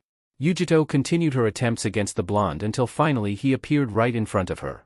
She jerked back, startled before he used his blade, slashing her forearm open as she defended, only the buffer of the black chakra cloak keeping her limb attached to her body. Grabbing her by the collar, he held her still as he reared his blade back to chop off her head. Before he could, however, Akina, who had finished her build-up for her own attack, released the lightning blast in a single bright flash, slamming it into Naruto's side, forcing him to release Yujito as he was sent across the lower deck. He turned as best he could, finally being able to place his free hand in front of the coruscating blast, skidding to a halt as he dug his heels in harshly, sticking to the wooden surface with chakra, now as he was able to properly channel his power into the flesh of his hands to weather the attack. Going through his mental list of known lightning jutsu, he realized this attack was known as Sudatiku no Kyutai. An explosive ball of static electricity that once it reached a certain distance from the caster would, well, explode, pumping the target full of enough electricity to freeze someone's heart dead on the spot. It was covered by a thin layer of chakra that recognized the distance and kept the electricity stable while inside the bubble. No doubt her plan was to push him out of the ship, through the hole he'd made with Yujito, then the electricity would have shocked him enough to at least paralyze him, perhaps long enough to have him sink and drown. The burning sensation of the Ninetales chakra laced beneath the surface of his arm, moving through his hand into the attack, replacing her chakra with his own, overpowering the technique. He looked beyond the slowly reddening haze, watching as she charged yet another of the attacks, no doubt hoping that the second one would be enough to push him off. Finally, he felt the last vestige of her chakra vanish, just as she finished the build-up for her next strike. Launching the technique back at the same time as she released hers, the chakra attacks slammed into each other. Hers gave a moment of resistance before being overpowered, being absorbed into the reddish orb before that too destabilized, exploding a few feet closer to Akina than Naruto, sending her flying back until she slammed against the wall between the two lower deck compartments. She began to fall back towards the ground when she felt a harsh, crushing blow to her chest, sending her directly through the wall and into the second compartment. She slowly began to rise up to her feet, only to have a clawed hand latch onto her hair. She felt the vague feeling of vertigo before she was slammed against the hull of the ship, gripping Naruto's arm with a now feeble hand, her weapon slipping from her other with an audible clang. Naruto raised his blade, only for Yujito, the Nakomata, to leap up onto the roof directly above him. Gathering her Biju's chakra in her hands, she formed it into two massive claws, sending them down directly over the blonde. Naruto raised his gaze to meet the attack, mere seconds before the dark, flame-like claws to shove him down by his shoulders, smashing him through the hull of the ship and into the ocean floor below. He growled low in his throat as he floated beneath the waves. This cycle of rescues was getting annoying. Yujito landed, now helping Akina back on her feet as the two took advantage of their momentary respite from the blonde's assault. Akina took a deep breath of relief, kneeling down to take her weapon back into her hands. "This is insane," Yujito panted. "He just keeps coming back. I feel like I've just been through a meat grinder and he doesn't even seem winded yet." Akina opened her mouth to speak when the ship lurched violently, knocking both women off their feet. They saw sharp bony protrusions suddenly pierce the hull of the ship. If they didn't know any better, they'd say that they almost looked like "Run!" Akina yelled, springing to her feet with Yujito as the two rushed towards the opening she had made. Naruto watched as Manda's massive jaws clamped around the ship, raising the vessel into the air, the dead bleeding bodies of the Chunin and Jounin who'd opposed him on deck falling limply back to the ocean's surface. Wood groaned and cracked as Manda bit down, eventually snapping the ship in two with his massive jaws. Before he did though, Naruto saw the two silhouettes escape the vessel. Though he didn't see it, He could guess, judging by the sharp change in direction of their fall, that they had put ninja wire on the ship before they leapt out, swinging from the broken remains onto Manda's back, just as the snake spat out the broken ship, sending the debris into other nearby Kyuubi vessels. The blonde turned to face the two women, fully watching as they rushed up the back of the snake. Round 2, he thought as he drew his second blade. Meanwhile, far beyond the range of the engaged fleets, the seals on Zhuge Liang's body, as well as those beneath him, slowly began to glow with chakra. Chapter 75, The Red Sea, The Red Dawn. Naruto leaped back on Manda's head, eyes watching as Yujito charged him, a recovering Akina trying to regain her bearings slightly behind her. Fire gathered in his palm as he placed it in front of him before he began firing off the blasts of chakra-infused flames, while being careful not to hit Manda with them. The snake was busy enough with Shikaku, he did not need him adding to the damage. Yujito, however, did not take after her tenant in her eyes and mannerisms alone. Lithe and agile, she leapt over the balls of flame, twisting and swerving between them as she approached closer and closer before she finally appeared right in front of him, black, ghost-like claws moving to tear him open. Naruto blocked the attacks, however, the force making him stumble for a moment before he bounced back, rushing to attack at close range. Naruto attacked with his single scimitar, aiming for vital organs or dangerous arteries. Yujito dodged the strikes though, using her feline reflexes and agility.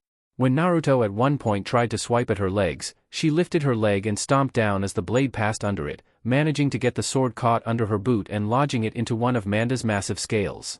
She leapt up, twisting over the blonde as she hoped to surprise him with an attack from behind, only for Naruto to leave his discarded blade, turn and grab her by the back of her vest, slamming her against the ground before flipping her over his head and slamming her again. Then he threw her off of him, grabbing his blade and yanking it free from Manda's scales before he turned to face the now recovered Akina.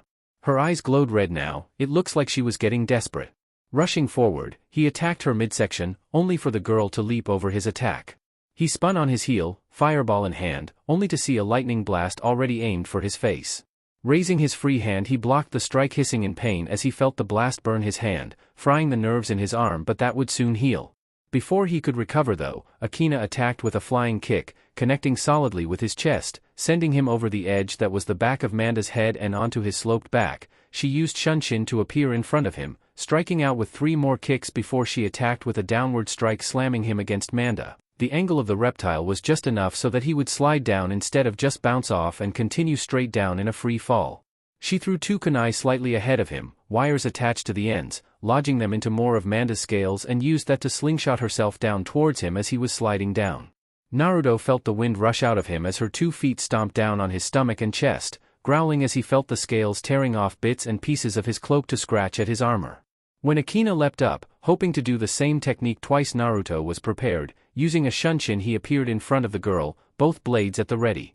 He saw her eyes go wide for a split second before he attacked, the Kyuubi chakra coming to her defense instantly. If it was because of her conscious mind, or because of reflex, or because the fox did not wish to die, he did not know, nor did he care. The result was still the same, seeing as how weapons that should have cut her to ribbons now merely gave her painful, but still relatively non-fatal flesh wounds. He drew his leg back before he kicked her downward. Vanishing from sight, he again appeared in front of the girl, this time with a Rasengan at the ready. Time seemed to slow for the girl as she saw the swirling ball of chakra approaching her. Her breathing got quicker, her heart constricted, and the world seemed to fade into gray for a brief moment as she contemplated the fact that these could be her final moments. Then, her hands moved of their own accord, one glowing blue, crackling with electricity, the other red with fire. Naruto's eyes watched as she cupped her hands together, fire and lightning coalescing, forming a bright pale blue simmering ball of some kind of energy. It glowed and burned with the heat. He could see the skin on her palms, literally burning away, revealing the bones which were also beginning to blacken with the heat. What was she doing to herself? The Rasengan and glowing ball smashed into each other, electricity flashing before their eyes. Naruto felt his gauntlets growing unbelievably hot until he could feel his fingertips begin to burn. He growled, pushing more of the Nine Tails chakra into his palm. Finally there was a flash of light before a deafening explosion. Naruto cursed as the rush of heat, smoke and air assaulted his senses, forcing him to shield his eyes from the embers and debris. Finally, he passed the smoke as he continued his descent, eyes searching for Akina.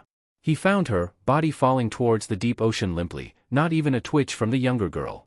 But she was not dead, he knew somehow, but before he could do anything, searing heat spread across his back, startling him, but it was a momentary thing. As he turned, he wasn't surprised to find Yujito, free falling down towards him, black fire covering her almost completely now as she let released blast after blast of eldritch flame. Naruto growled, channeling fire chakra into his blade as he used it to deflect the attacks away from himself. More of the Kyuubi's chakra rose to his arm, extending into a claw and latching onto one of Manda's horns. He yanked himself up, meeting Yujito mid-fall with an elbow to the girl's gut before he grabbed her face. Katan, Senku! A deafening blast consumed Yujito's black flame-covered face, eliciting a startled screech of pain as she was launched away from Naruto, moving up before falling again, slamming into Manda's side. She bounced off dazed and confused. Naruto, using the Kyuubi's chakra, pulled himself up to Manda's head, watching as both women descended towards the ocean surface and towards their imminent death. To his surprise, however, they did not hit the water. Mid-fall, the two were caught on platforms of sand. No. Naruto turned on Manda's head, watching as the Shikaku brought the two women back up to his head, safely depositing them on the grainy surface. Damn. Gaara's sense of logic and reason were returning to him. He could already recognize these two apart from friend and foe enough to save them when they were in danger. He was getting more dangerous as Naruto had expected. With his ability to summon sand from the ocean floor, if this continued, it wouldn't be long before he destroyed his entire fleet with the sand directly beneath them. Move in closer, carefully. Naruto commanded the snake, feeling Manda shift beneath him as the beast slowly inched closer and closer to Gaara. Yujito groaned from her place on Gaara's head as she sat up, carefully touching her face as the black flames pulled away from her body, revealing burns that were already rapidly healing. She looked up towards Naruto as Manda's head hovered just beyond Gaara's reach, moving steadily closer. She looked towards Akina. The younger girl was behind a small mound of sand, so she couldn't see her fully. Getting onto wobbly feet, she slowly made her way towards the younger woman. Akina, are you all right? She questioned, only to be greeted by the sight of a gasping young blonde, a large bloody, burnt wound right in the center of her chest. A startled, fearful gasp escaped her throat before she rushed forward, dark fire trailing behind her before she knelt down, careful to pull back her Biju's chakra so as not to injure the bleeding woman further. She noticed faint markings on her arms as she did this. Were those injuries from Naruto's blade? Akina coughed up blood as Yujito helped her sit up, the red liquid trailing down her chin and staining the sand beneath her. Not ready, knew that. She coughed out as Yujito helped her slowly stand. The injury was already beginning to heal, but the pain was mind-numbing in itself. What are you talking about? Yujito questioned. What wasn't ready? Never mind. The younger girl hissed before trailing her eyes upwards to Naruto. Though he was at a distance, she could see him clearly, standing there with his battle-damaged cloak and bloodied sword, her blood. She felt something at that sight, a strange eerie sense of pain. But it was different, phantom-like. He could see her now, standing back up, injuries and all, wavering on unsteady feet, and though he could not see her gaze clearly, he knew she was watching him, not Manda, not the battle raging below them. She was watching him. What is it you desire, girl? What resides in that foolish mind of yours? Do you seek your death? The death of Liang? Or are you still after mine? What is it you want? How do you want this to end? Jiraiya cursed as he saw another of the ally ships explode, groaning as it began to sink to the bottom. Though they'd managed to do heavy damage to the fleet as they approached, now that they were close enough for close-range combat, the Kumo force was clearly making up for their losses, and even with all the elite ninja they had hidden throughout the fleet, the second wave would have a hard fight ahead of them. What's that? Jiraiya heard one of the men speak. Turning to look at him, he found the man pointing to something. Trailing his gaze in the direction he saw, off in the distance, a large tower, mounted on 4 ships, with about half a dozen ships surrounding it.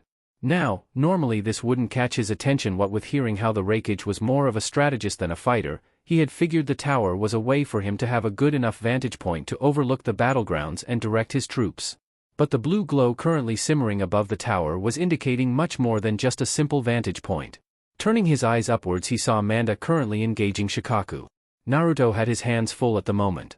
Making a quick decision, the Toad Sannin turned to the captain of the ship. Captain, pull away from the fight. I want you to advance through the fleets and head directly for that tower.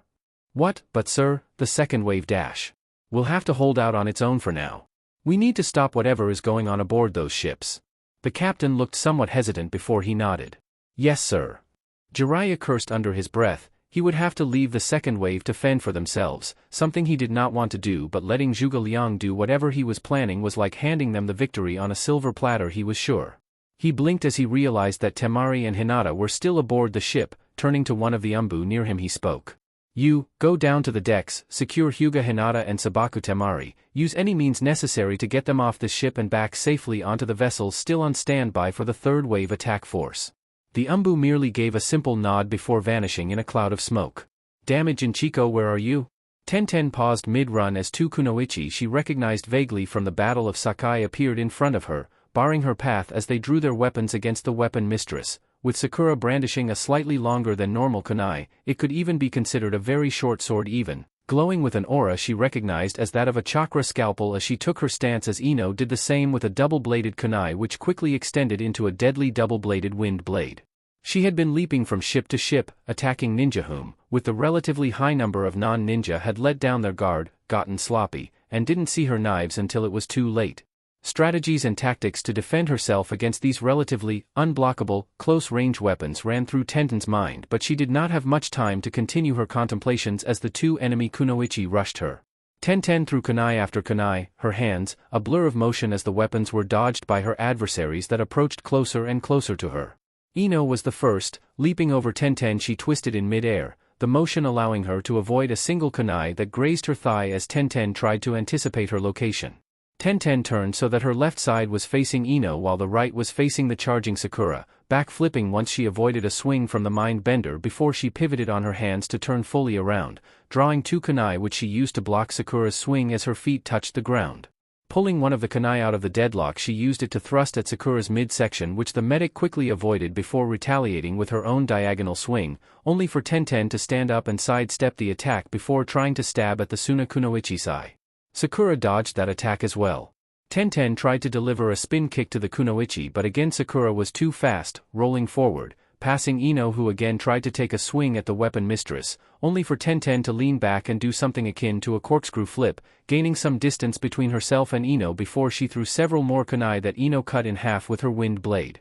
Tenten would have continued her volley had it not been for Sakura, bounding over her defensive partner as she brought her weapon straight down, only for Tenten to block it again with another of her many kunai and then leaping over Sakura as she tried a follow-up horizontal swing, throwing another 4 kunai at the kunoichi's exposed back only for Sakura to awkwardly block the thrown projectiles, stumbling back as she did. Tenten rolled with her fall, before instinctively pushing herself into a sideways flip when her back was against the creaking wood of the deck, narrowly avoiding Ino's downward thrust as she tried to impale the weapon mistress with her wind blade. Quickly, before she even hit the ground, Tenten was already forming her hand seals. Feeling the chakra molding within her, she gathered her naturally fire-based energy. Spinning fully around, she took a breath to expel the chakra in her lungs and burn her opponents to ash when a blade passed mere centimeters from her nose, startling the weapon mistress, who reeled back from the shock. The chakra in her lungs dissipating to nothing with her break in concentration as she saw Sakura was the one whom had nearly cut her down. Tenten couldn't react quick enough as Sakura leapt over her left shoulder, wrapping her arm around Tenten's throat as she pulled her down. Tenten felt sharp pain shooting up and down her spine as her back fell on Sakura's feet, which the medic then used to kick her high into the air. Tenten twisted and turned wildly, unable to control her movements quick enough as she felt, more than heard Ino leaping up in order to cut her down while she was still in mid-air. Finally righting herself, the weapon mistress knew she could do little more than brace herself as Ino swung the wind blade in order to cut her down permanently. But before the strike could be completed, a green blur smashed right into the blonde Suna kunoichi, knocking her away and landing at Tenten's side. The Konoha kunoichi turned her eyes up to her rescuer, expecting to find Guy standing there, but was instead greeted by the sight of the ninja she recognized as the appointed commander of the northern forces, Toshiro, Guan's adopted son. She hadn't really spoken much to him during their brief meeting at Sakai, but that certainly didn't stop her from smiling at the now bearded Kiri ninja. Cutting it a little close there, eh? She questioned, rubbing at her throat. Grateful it was still on her shoulders, she turned her eyes to the larger man who smirked at her in that cocky way of his. Thanks, she added, almost as an afterthought. Don't mention it, the axe wielder said, not taking his eyes off of Sakura and Ino's gaze as he drew his weapons. Sakura and Ino stood shoulder to shoulder, staring at their adversaries who stood a short distance away, watching as the man in the green robes removed 2 axes from his belt. Any ideas on this one? The pinkette questioned her blonde friend. I'll deal with him, you just deal with Miss Sleeps with Kanai over there, keep her busy. The blonde answered back, watching as Sakura nodded before they both rushed their respective opponents at the same time. Toshiro's muscles tensed, his hands gripping his weapons more firmly before he somersaulted backwards to avoid Ino's swing. The blonde kunoichi, at the same time did a forward roll, delivering a thrust which she hoped to catch the green-robed Jounin's leg with. But Toshiro was too fast. Giving another leap, he rose up to the mast of the ship, using his axes to cut one of the many thick ropes that connected parts of the ship, releasing one of the beams that held the sails, allowing the large chunk of wood to swing down like a pendulum. Ino's eyes widened as she rolled out of the way. Several ninja, some friendly, some enemy, were not so fortunate, however, as the wooden structure batted them aside like cheap dolls. Sakura, who had been crossing blades with Tenten, had her back facing the incoming mass of wood. Tenten's eyes widened, and the Konoha weapon mistress pushed her off before rolling to the side. Sakura turned around in order to face whoever or whatever was approaching her, only for her eyes to widen as she was smacked solidly by the wooden mass, sending her skyward nearly a dozen feet before she vanished in a puff of smoke, the broken remains of a wooden plank left in her wake as she reappeared standing on the lower end of the swinging mass before she ran up its side. The momentum of the beam caused it to pivot with its somewhat sudden stop, going from a slanted incline as she climbed its side to an almost perfectly flat surface for a few seconds as she bounded over the top end that was still clasped to the rope and onto the structure's other side. Giving a leap, she lunged for the axe-wielding Jounin, who still stood on one of the mast stems that held the sails. Toshiro saw her approach, pumping chakra into his legs before he leapt to meet her in mid-air. Sakura adjusted her path. Twisting her body in a corkscrew motion, she latched onto Toshiro's robes, turning their positions in mid-air with the use of their combined momentum before she placed both her feet against his chest and kicked out, sending him smashing against the same wooden beam he had sent swinging down here in the first place. The Kiri Jounin stumbled, landing on his side, his world spinning for a moment before his senses returned to him. Rolling onto his back, he bucked himself up off the ground a few inches. He was able to avoid Ino as she had swung her wind blade, trying to slice open his side while he was still on the ground. He turned enough in order to place a hand down, so when he landed he was on his side, and using this new position kicked Ino's legs out from under her and used the momentum of said kick to rise back to his feet. Backflipping to avoid Sakura's swing, giving another high leap backwards as Tenten threw several kunai at the pink-haired kunoichi as she rushed the Suna ninja. Ino's first instinct was to help Sakura, but she soon caught sight of Toshiro as he leapt off the mast of the ship again. She leapt up to meet him, swinging her wind blade and forcing the Kiri ninja to adjust himself to avoid the unblockable weapon. Nevertheless, he was still on course as he tried to deliver a crushing drop heel kick on Sakura as he fell. Rolling forward, the kunoichi avoided the attack and engaged Tenten at close quarters, weapons clanging as sparks flew from the impact of kunai against sword. Suddenly, Sakura leapt back, rising nearly 10 feet in the air before she extended her fingers, chakra strings latching onto the parts of the deck around Tenten, using the untouchable strings to spring her back like a slingshot. Tenten, who had not seen the strings, was caught completely off guard when Sakura was soon right in her face, and burning agony ripped over her side as she fell away, a wound bleeding harshly beneath her ribs from a sword. But soon enough again, the weapon mistress vanished. Toshiro, who had been turning back around after he had landed from his drop kick, was met with a spin kick to the face from Ino as the mind bender appeared right in front of him, knocking him into a daze as he spun twice before hitting the floor. Ino would have finished him off, but Tenten appeared at her side a second later in a cloud of smoke, kunai and shuriken seemingly flying from her fingertips with the speed which the volleys came, forcing the Yamanaka to backpedal quite a bit as she struggled to block the seemingly infinite number of weapons. The volley soon ended, however, as Sakura rushed up to the girl, a swing of her own weapon forcing Tenten to block as she pulled away before Toshiro got to his feet, and smashed his foot against Sakura's chest with a flying kick, knocking her away before charging lightning and water chakra into his axes, using them to block the sudden assault from Ino's double-bladed wind blade. Normally wind would beat lightning, but when augmented with water chakra coursing through it, the lightning could resist wind. The downside was that this used nearly twice as much chakra and 3 times as much concentration. Blocking her assault for a few moments, he went on the offensive, his axes appearing as nothing more than a blur as his superior strength was forcing Ino to stagger and back away from him. Capitalizing on this, he leapt up, his body becoming parallel to the ground as he spun in place, his axes smashing against her weapon with bolts and flashes of energy, and Ino, with her physically weaker body, could barely hold her weapon up in order to continue blocking the assault. Finally, a single swing made the kunoichi stumble and the Kiri ninja kicked her, his foot smashing against her forehead and knocking her wits out of her as she stumbled as if in a drunken stupor. Gravity finally did its work and he was forced to return to the ground.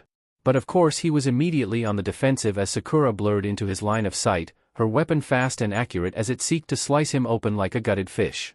He was rescued, however, by Tenten. Approaching Sakura's blind side, she kicked the medic ninja with a brutal straight kick that sent the pinkette colliding with her comrade, their bodies smashing against the door that led into the crew's quarters at the rear of the ship. Tenten then unrolled 2 scrolls were 2 spiked balls, each about the size of a melon and covered with explosive tags. The weapon mistress threw them at her opponents, the 2 spiked projectiles nailing themselves to the wall at either side of the 2. Sakura and Ino realized what would happen, and the 2 tried to put some distance between themselves and the explosives. It partially worked, they were able to avoid the main blast radius, but the shockwave still pushed them forward, right into Toshiro and Tenten as the 2 Konoha jounin kicked them away, with Toshiro's leg smashing against Sakura's rib cage and Tenten's against Ino's throat, nearly crushing her windpipe and snapping her neck. Their own strength added to the forward momentum of the 2 kunoichi. Sakura and Ino were thrown back into the now dissipating fireball as they struggled to regain their strength. Though that was difficult considering both could barely breathe. Tenten and Toshiro gave them little respite as the 2 rushed forward, over the debris and broken ship parts caused by the explosion, weapons drawn as they made to kill their 2 kunoichi adversaries. But soon another figure burst out of the smoke slightly behind their targets, catching them both by surprise. They brought their weapons to the ready, using them to block the split kick the newcomer delivered.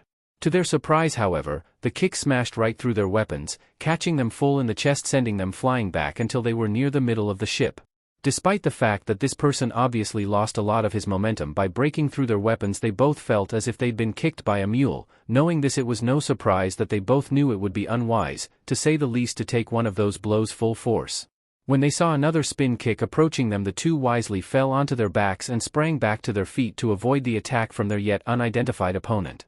Hearing his feet land, they both turned around and paled at the sight of the one and only Tsunade of the Sannin standing in front of them, standing in an offensive taijutsu stance as she smirked. "My turn." Toshiro and Tenten discarded their broken weapons, before revealing new ones, Toshiro with a spare set of axes strapped to his back and Tenten from yet another pouch. Instead of attacking Tsunade though, they turned and rushed the still-downed Ino and Sakura, figuring their previous 2 opponents would be down for the few seconds it would take to put distance between Tsunade and their previous opponents in order to take them out without interference from the Slug Queen. Of course, what they did not know was that both Ino and Sakura were capable medic ninja themselves, and were already nearly fully healed from the debilitating blows, having had time to do so with Tsunade's little distraction. As they approached though, they heard Tsunade approaching behind them. She was faster than they expected. Leaping straight up, they dodged the Sannin's flying kick. When they landed, the blonde-haired legend was now standing in front of them as they landed. Tenten tried to throw another kunai, but before she could, she was forced to lean away from Tsunade's incoming fist, receiving a grazing blow on her shoulder, but even a grazing blow was enough to send the weapon mistress flying onto the other side of the deck. Toshiro landed a moment later, brandishing his axes, but instead of going on the offensive, he was forced on the defensive as Ino appeared in front of him, an evil gleam in her eyes as she swung her wind blade, forcing Toshiro to block the attack as he quickly charged lightning chakra into his blades to offer some resistance to her wind element. But the awkwardness of the block and the sloppiness with which it was executed left him open for her next blow as she delivered a spin kick which sent him flying back with his comrade.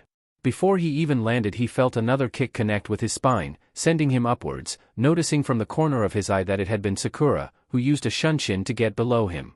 Tenten, who was still recovering from her brush with Tsunade's fist, shot to her feet, little pellet balls slipping into her hand as she pulled them from her pouch. She called them flashers, her own invention. It was like a regular flashbang, only without the extremely loud ringing in your ears, using combustible powder and pepper dust to blind opponents for a few moments. The timers were attached to her chakra system, meaning she could literally will these things to explode when she wanted. Problem was they weren't fully tested yet. She'd have to gamble her life on her own untested inventions. Strangely, she never felt more secure. Spinning around, she kicked Sakura as she was regaining her own balance from the kick she'd given to Shiro before she rounded on a charging Ino and Tsunade. The Yamanaka girl reached her first, throwing one of her flash bangs right in her path. She watched the little pellet explode in a burst of light, knocking the Yamanaka onto her back more from shock than blindness or stinging pain. It was small, but it was better than nothing. Tsunade reached her next, the slug Sannin throwing a kick that would have hit her back if it connected. Tenten leapt up, landing on Tsunade's outstretched leg. Her right leg rested on her knee, and her left leg just below the older woman's ribcage. She tossed 3 of the pellets right in Tsunade's face, leaping off the woman before the baubles exploded, knocking the legendary Sannin down as well. But Tenten could see Ino was already up, her wind blade in hand again. She had no time to lose. Spinning in mid-air, her foot landed on Sakura's shoulder, tossing the last of her pellets at the girl. She leapt up, grabbing an overhanging rope. Below her, in a massive net tied to the rope, were dozens of barrels of oil and rum. She caught Toshiro before he fell back to the deck where the proverbial sharks were waiting for him. She used his momentum to add to her strength as she tossed him up to the mast before she herself leapt off her platform, throwing 2 kunai behind her, one that sliced the rope holding the barrels, sending them smashing against the deck, their contents spilling all over the wooden floorboards, and another with an explosive tag towards the deck.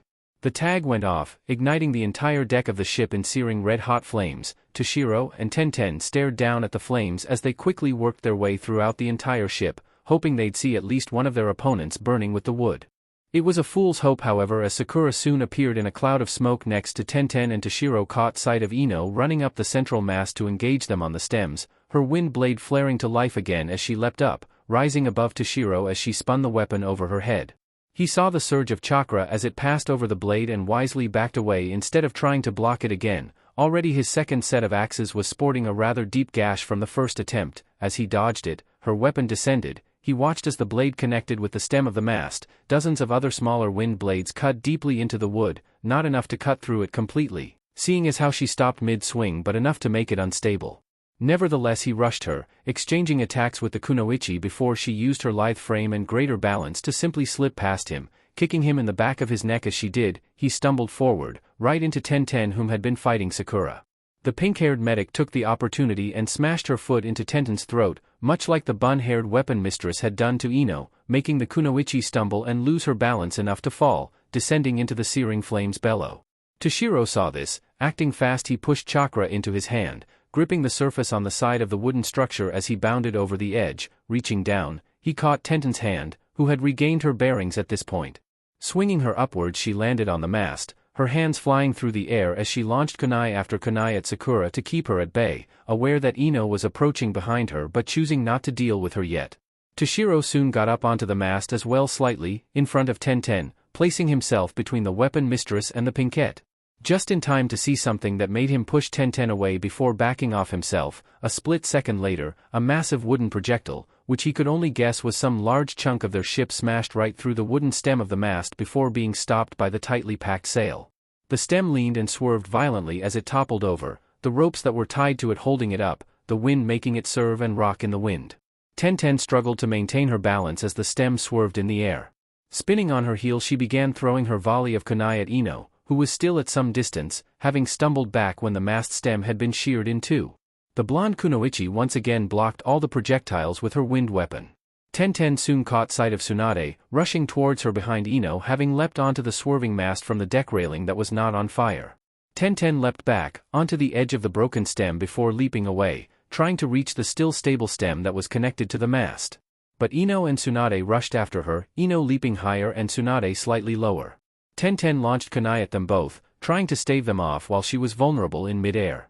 Tsunade slipped past her, however, landing on the broken edge of the stem first, her speed and most of all her trajectory having been more direct than Tenten's higher motion. The slug Sannin did not stay on her perch for long, lunging towards Tenten a second later. Tenten again tried to turn in mid-air, launching kunai at the slug summoner, but it was for nothing as Tsunade reached the girl, trying to deliver a drop kick that would have killed Tenten if the bun-haired kunoichi wouldn't have dodged. Taking two kunai, she tried to stab Tsunade herself, only for Tsunade to catch her wrists, spinning in mid-air before using the gathered momentum to throw Tenten down towards the searing flames below. A second later, Tsunade reached up, catching Ino's hand as the girl had already landed at the stem, allowing the younger blonde to pull her back up lest she share the same fate as her latest adversary. Toshiro heard Tenten scream as she fell, snapping his eyes back around in order to see what was happening. He quickly made a risky decision. Throwing both of his axes up in the air, he watched with relief as Sakura's eyes followed them. Latching onto her jacket before she could react, Toshiro used a great deal of his considerable strength and threw her towards the falling Tenten before he caught both his axes as they descended again. Sakura turned in mid-air, launching more of her chakra strings from her fingertips. She latched onto the mast of the boat with them. She never noticed, however, that she had gotten within Tenten's reach, and seeing what she was about to do, the weapon mistress wrapped her arm around the Haruno's neck. Sakura gasped in surprise, but soon the strings yanked them back like rubber bands. Rising above Toshiro and the others, Tenten's grip slipped from around Sakura's neck and the two fell on opposite sides of Toshiro, with Sakura between the male shinobi and her two allies, while Tenten was now getting to her feet behind the green-wearing ninja. Toshiro rushed forward, attacking Tsunade with his axes.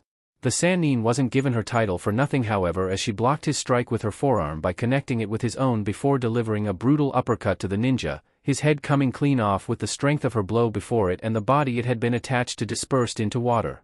Tenten threw kunai in every direction she could as Sakura continued to use the Shunshin no Jutsu to confuse her, buying time for Tsunade and Ino to make their approach. Finally the Pinkette found an opening appearing in front of Tenten. She kicked the girl in the stomach, making her stumble back before Toshiro leapt over the weapon mistress and delivered a flying kick to the kunoichi's chest, making her stagger back this time. This time Ino took the Haruno's place, her wind blade lashing out as Toshiro dodged what he could and blocked what he could not, praying his axes would hold out against the ridiculously sharp blade. The blonde spun the staff wind blade wildly, forcing Toshiro to do continuous back flips in order to avoid the strikes before he finally pushed himself several feet off the ground when she tried to swipe at his hands in the middle of his maneuver. But as Toshiro was out of her line of sight, Tenten let loose a single fireball at the blonde-haired kunoichi. Ino's eyes widened before she began spinning the blade rapidly in front of her, but the fireball exploded after a few seconds, sending the Suna kunoichi flying back, smashing into the mast, barely missing Sakura on the way. Toshiro, who was still in the air slightly above and in front of Tenten, was not so fortunate as Tsunade appeared in front of the Kiri Jounin and smashed her foot against the green-clad Jounin. The blow connected solidly, sending him careening as he smashed into Tenten, sending them both tumbling and nearly falling off the far end of the stem. Tsunade raised her leg up high, over her head before bringing it down in a powerful dropkick. The stem snapped like a twig, catapulting Tenten and Toshiro straight up into the air. Rearing back her fist, the Slug Queen smashed it into the wooden beam that now stood upright in front of her, sending the massive object flying towards the two falling ninja, ropes and sails tearing like strings and paper with the force. The wood smashed into the two ninja, sending them flying into the adjacent ship where the battle still raged between the ninja and pirates aboard. The weapon mistress and the son of the dragon struggled onto their feet, Toshiro coughing up copious amounts of blood as he did. Tenten's legs shook with weakness as she struggled to stand, reaching into her pouch for one of her many soldier pills. Before the two could even have some semblance of having recovered, their three opponents were already on the ship, rushing towards them. A white blur rushed past the two injured ninja, and with movements that could barely be perceived by the naked eye delivered an elbow to the Yamanaka's ribs and a kick to the Haruno's face, knocking them both away before he delivered a palm thrust to Tsunade, making the woman skid back several feet as she blocked the blow, bringing the momentum of the tree kunoichi to a screeching halt. "Lee!" Tenten said as she pulled herself up to her feet, her legs slowly regaining their feeling of strength as the taijutsu master stood between them and their three opponents. Chakra crackled and swirled violently in Naruto's free arm, forming a spinning ball, growing smaller and more compact in a few seconds until it became a perfect sphere. His ruby-red eyes followed Akina's white-clad form as she sailed through the air, lightning flashing off of her weapon, forming a spearhead at the tip, the pale blue chakra nearly blinding in its intensity as she descended on him. With a cry they both plunged their attacks into each other, releasing a shockwave that drove Manda and Gaara's Shikaku form apart. As the smoke cleared and the dust settled, the sound of metal clashing against metal rang out as the two traded blows with their weapons. Naruto, gripping a single scimitar in both hands, pushed against Akina's weapon. Her eyes locked with his, crimson meeting pale blue as she struggled to hold him back, his superior strength and height granting him an advantage. Naruto felt a shadow fall over him, he spun back around, and delivering a brutal kick that connected with Yujito's stomach, sending the Nibi Jinchuriki skidding across the rough, jagged terrain that was Manda's head, hissing in pain as one of her arms was torn open with a scale. Teetering over the edge, she grabbed hold of one of Manda's horns, grasping the surface with chakra as best she could, and began pulling herself up. Dark fire framed her face now, forming two cat-like ears, blue veins spread across her pale features, almost like a corpse. The violet eyes burned through the sickly pallor though, gleaming as brightly as ever. This distraction was enough for Akina though, as she turned the angle of her three-pieced staff and positioned Naruto's blade so it was over his shoulder, then she shoved down hard. Naruto grunted as he was forced to his knee, the blunt edge of his scimitar digging into his shoulder and neck. Then lightning crackled. Akina pushed lightning chakra from her three-pieced staff down the weapon until it glowed golden with the electrical currents, forcing the muscles in his hand and arm to contract, which in turn forced him to keep his hold on the weapon as it continued to electrocute him. Manda suddenly gave a violent lurch as Gaara delivered a brutal body slam against the snake summon, making Akina lose her footing. Taking the opening for what it was worth, the blonde lashed out with his foot, slamming it into Akina's knee. He heard her scream in pain as her strength gave way and she collapsed onto the injured knee, using her hands to hold her up, while still gripping the weapon. She was now eye level with her kneeling sibling. Naruto got to his feet with a quick spin and swung his blade like a bat. Akina, regaining herself, got to her knees and positioned her three-pieced staff to block the strike, but Naruto's momentum, coupled with his sheer strength, shattered the weapon like glass and ripped right through it. Naruto watched through his red-filled orbs as metal sliced open flesh, cutting through bone and muscle as he drove it onwards, hacking Akina in two with one jagged slice, only for the girl to vanish in a cloud of smoke a moment later. The blue glow behind him was the only warning he received. Turning around swiftly, he formed a Rasengan in his hand again. Driving it forward, he slammed it right into another lightning attack at the tip of the girl's weapon. The other end, he noticed, was twisted and heavily damaged, ending now in a jagged metal spike rather than the normally smooth flat end. The two attacks slammed into each other, and the effect was the same, an explosion. And though Naruto would have been able to hold his feet easily, another violent lurch from Manda at just that moment made both him and his sibling lose their footing, allowing them to be carried off by the shockwave. Naruto soared through the air, red cloak fluttering heavily, singed and smoking from the close encounter. Akina was in a similar state, falling from the great height that was Manda's head as the Titan continued his struggle against the raging Shikaku Gaara. Naruto flipped, righting himself in mid-air before he crashed against a surface violently, his legs nearly shattered from the force which they hit. The blonde kept his blade firmly in hand. Realizing where he had fallen was none other than the Shikaku's head. The ninja barely had the opportunity to gather this fact in his mind before hundreds of tendrils of sand emerged from the ground around and rushed the blonde from all sides. The Kyuubi Jinchuriki slammed his palm against the ground, creating a shockwave of wind blades that sliced the tendrils of sand to ribbons, buying the blonde only a few more scant seconds before they re-emerged. Enough time to run towards Manda, who had bitten down with his fangs into the Shikaku's neck. The sand beast thrashed violently as he struggled to break free, the wet sand hissing and steaming as it was dried up due to Manda's acidic poison. Naruto saw the Nibi Jinchuriki leap down off of Manda's head onto the surface of the Shikaku, rushing him, as she knew she held the advantage in this terrain. Naruto dodged and weaved past tendrils of sand, struggling to keep ahead of the attacks due to the sheer volume. He lunged for the Nibi as she did the same. The two slammed against each other. With Naruto's superior size and momentum, the blonde Jinchuriki was easily able to knock her back, slamming her against the wet sand that made up Gaara's form. Quickly placing his feet on the ground, he latched onto her throat with his free hand. Yujito let out a short gasp before she clutched at his wrist, futilely trying to pry herself free. Her eyes turned a deep shade of purple with a black slit down the center, the dark hellfire of the Nibi beginning to spread across her skin. Naruto wasted no time before he started running, pulling her along, dragging her over the hardened grains of sand. Even as she struggled to stop him, the strangely freezing yet searing hot flames seeped through his gauntlet as she clawed at his arm and armored wrist. Naruto saw the tendrils of sand rise up from the remaining expanse of ground before him, trying to bar his passage to Manda as he rushed towards the Snake King. Pumping chakra into his legs, the blonde gave a single, powerful leap, rising up over 20 feet with Yujito still in his grip. He pulled her up till she was eye level with him, his eyes piercing her own for a brief moment before he shoved her away, towards the tendrils with enough force to throw a market stall, sending her rocketing towards the surface of Gaara's sand body. The tendrils acted quick, molding and reshaping themselves until they formed a curved rounded surface which caught the Nibi Jinchuriki, cushioning her against the fall. Raising his scimitar up in the air, the blonde cut the empty space in front of him, sending forth a red, crescent-like wave towards the girl, before he quickly drew his second blade, launching thousands of small fast-wind blades.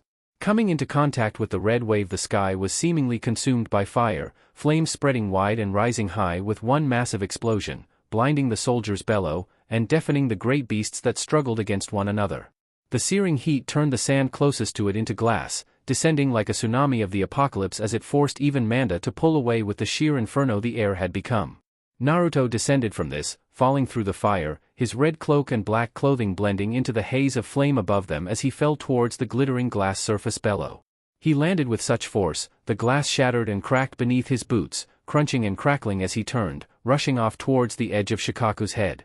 The blonde leaped, spreading his arms wide as he allowed gravity to pull him down towards the crashing waves and sinking ship's bellow. Manda! He roared, watching as the great snake boss suddenly burst up from the watery depths of the ocean beneath him like a great sea monster. Roaring as it opened its jaws wide, the sharp hiss following before it snapped its jaws shut. Naruto then caught sight of the lone figure firmly perched on the great summon's head, one hand gripping her three-pieced staff firmly, her other resting on one of the scales on Manda's head as she crouched low. Raising her eyes towards him, her blonde bangs, wet and matted down to her forehead as the rest of her hair whipped out behind her in the harsh winds. Blue eyes clashed with searing red as they approached one another. Naruto's raised his blades high over his head, timing his swing perfectly with his descent before bringing them down with all of his considerable strength. Akina, in response, raised her own weapon, blocking his two blades with an extremely loud clang. The force of the attack pried her chakra-covered feet from Manda's hardened scales, allowing gravity to do its work as it pulled her back down to earth, shooting right past the still-rising Manda. Quickly she adjusted her fall and twisted in mid-air, doing a small back flip before she planted her feet down, chakra once again gripping the surface of Manda's scales, the sudden change in direction giving her stomach a strange sense of vertigo as she reeled back, forcing her to nearly falling on her ass before she righted herself. And not a second too late, for by the time she had fully straightened and regained her bearings, Naruto was a mere 2 feet in front of her, his swords already mid-swing. Bringing her weapon to bear, she blocked 2 quick strikes from him, before leaning back to avoid a third aimed for her face. Placing her hand down onto Manda's scales, she used it to support herself as she raised both legs and connected something akin to a mule kick into Naruto's chest, making him stagger, which she used to do another back flip before taking up her stance. Slowly Manda began to turn in mid-air, and the two shinobi found themselves descending back down towards the sloshing waves of the ocean below. Wind whipped past the two, their clothes fluttering wildly with the harsh gusts. Even so, their attacks against one another didn't cease as metal clashed against metal, launching small bursts of sparks into the air with every impact of the two weapons. Akina released the chakra from her feet, allowing Manda to rush by beneath her, distancing herself from Naruto before she planted her feet back down on Manda's scales. Forming her hand seals, lightning gathered in her palms before she launched it at the ninja. The Konoha Jinchuriki threw one of his blades away as he formed several quick hand seals. Katan, Nappamu no Misairu, he yelled before cupping his freed hand over his mouth. A single bolt of fire shot out with great speed, creating a sonic boom as it traveled through the air, forcing Naruto to take a step back before it smashed into the airborne Shiroi no Reiko, a small explosion forming a cloud of black and brown smoke between them. Naruto fired off another, Katan, Nappamu no Misairu, where he anticipated her to be but was disappointed and surprised when his attack hit nothing but air, and instead of finding her standing where he had last seen her, he found her instead clinging to Manda's side as she passed through the smoke, the blue glow of another lightning ball burning in her hand before she fired it at him again. With no time to dodge and even less time to form a proper counter, Naruto hastily formed a Rasengan, but due to such a short amount of time it was incomplete, with several of the slivers of chakra that formed the sphere spraying outward, as their techniques clashed against one another, scratching and tearing away at the gauntlets around his wrist and hand, a few who managed to reach higher tearing open horrible gashes along the entire length of his arm. With his attention fully focused on holding off the lightning-based attack, he barely noticed as Akina rushed to stand off a bit further to his side. Snapping his eyes over to her, he watched as she formed several quick hand seals. Raitun, Chibaruto no Haru, she yelled, clapping her two hands together. Several hundred lightning bolts shot out from her hands towards her older sibling. Molding wind chakra into his blade, he quickly used it to block or deflect as many of the tiny bolts as he could, but it proved to have only a partial success, as the shinobi was forced to bear the brunt of whatever of the attack got through as little darts of lightning pierced through his arms, stomach, legs and shoulders. The pain further destabilized his already unstable Rasengan. The glow of Akina's lightning attack seemed to intensify, as it gained the advantage over his haphazard defense. Naruto's eyes widened with a minor sense of panic just before the attack exploded in a fireball that knocked him off his feet, shooting past Akina as she and Manda descended far faster than he. His body seemed like little more than a smoking rag doll as it bounced off Manda's body several times as the snake continued its descent before he was finally able to grab hold of one of Manda's scales with his armor-covered hand. His sword still gripped in one hand, he stabbed it into the surface of Manda's scales and used it to pull himself down in order to place his feet on the surface of Manda's body, and not a second too late as Manda finally dove into the deep blue sea and the sound of rushing water met Naruto's ears, forcing him to hold himself in place as Manda plunged beneath the waves. His two passengers dragged down with him, rushing past broken ships and dead, sinking bodies as the muffled battle cries above them were drowned out by the sound of rapidly moving water. Mika stumbled as she made her way out of the water, stumbling with the high slope of the shifting sand. They were a bit farther out to sea than she had thought, and the water dragon had drained her nearly entirely of chakra.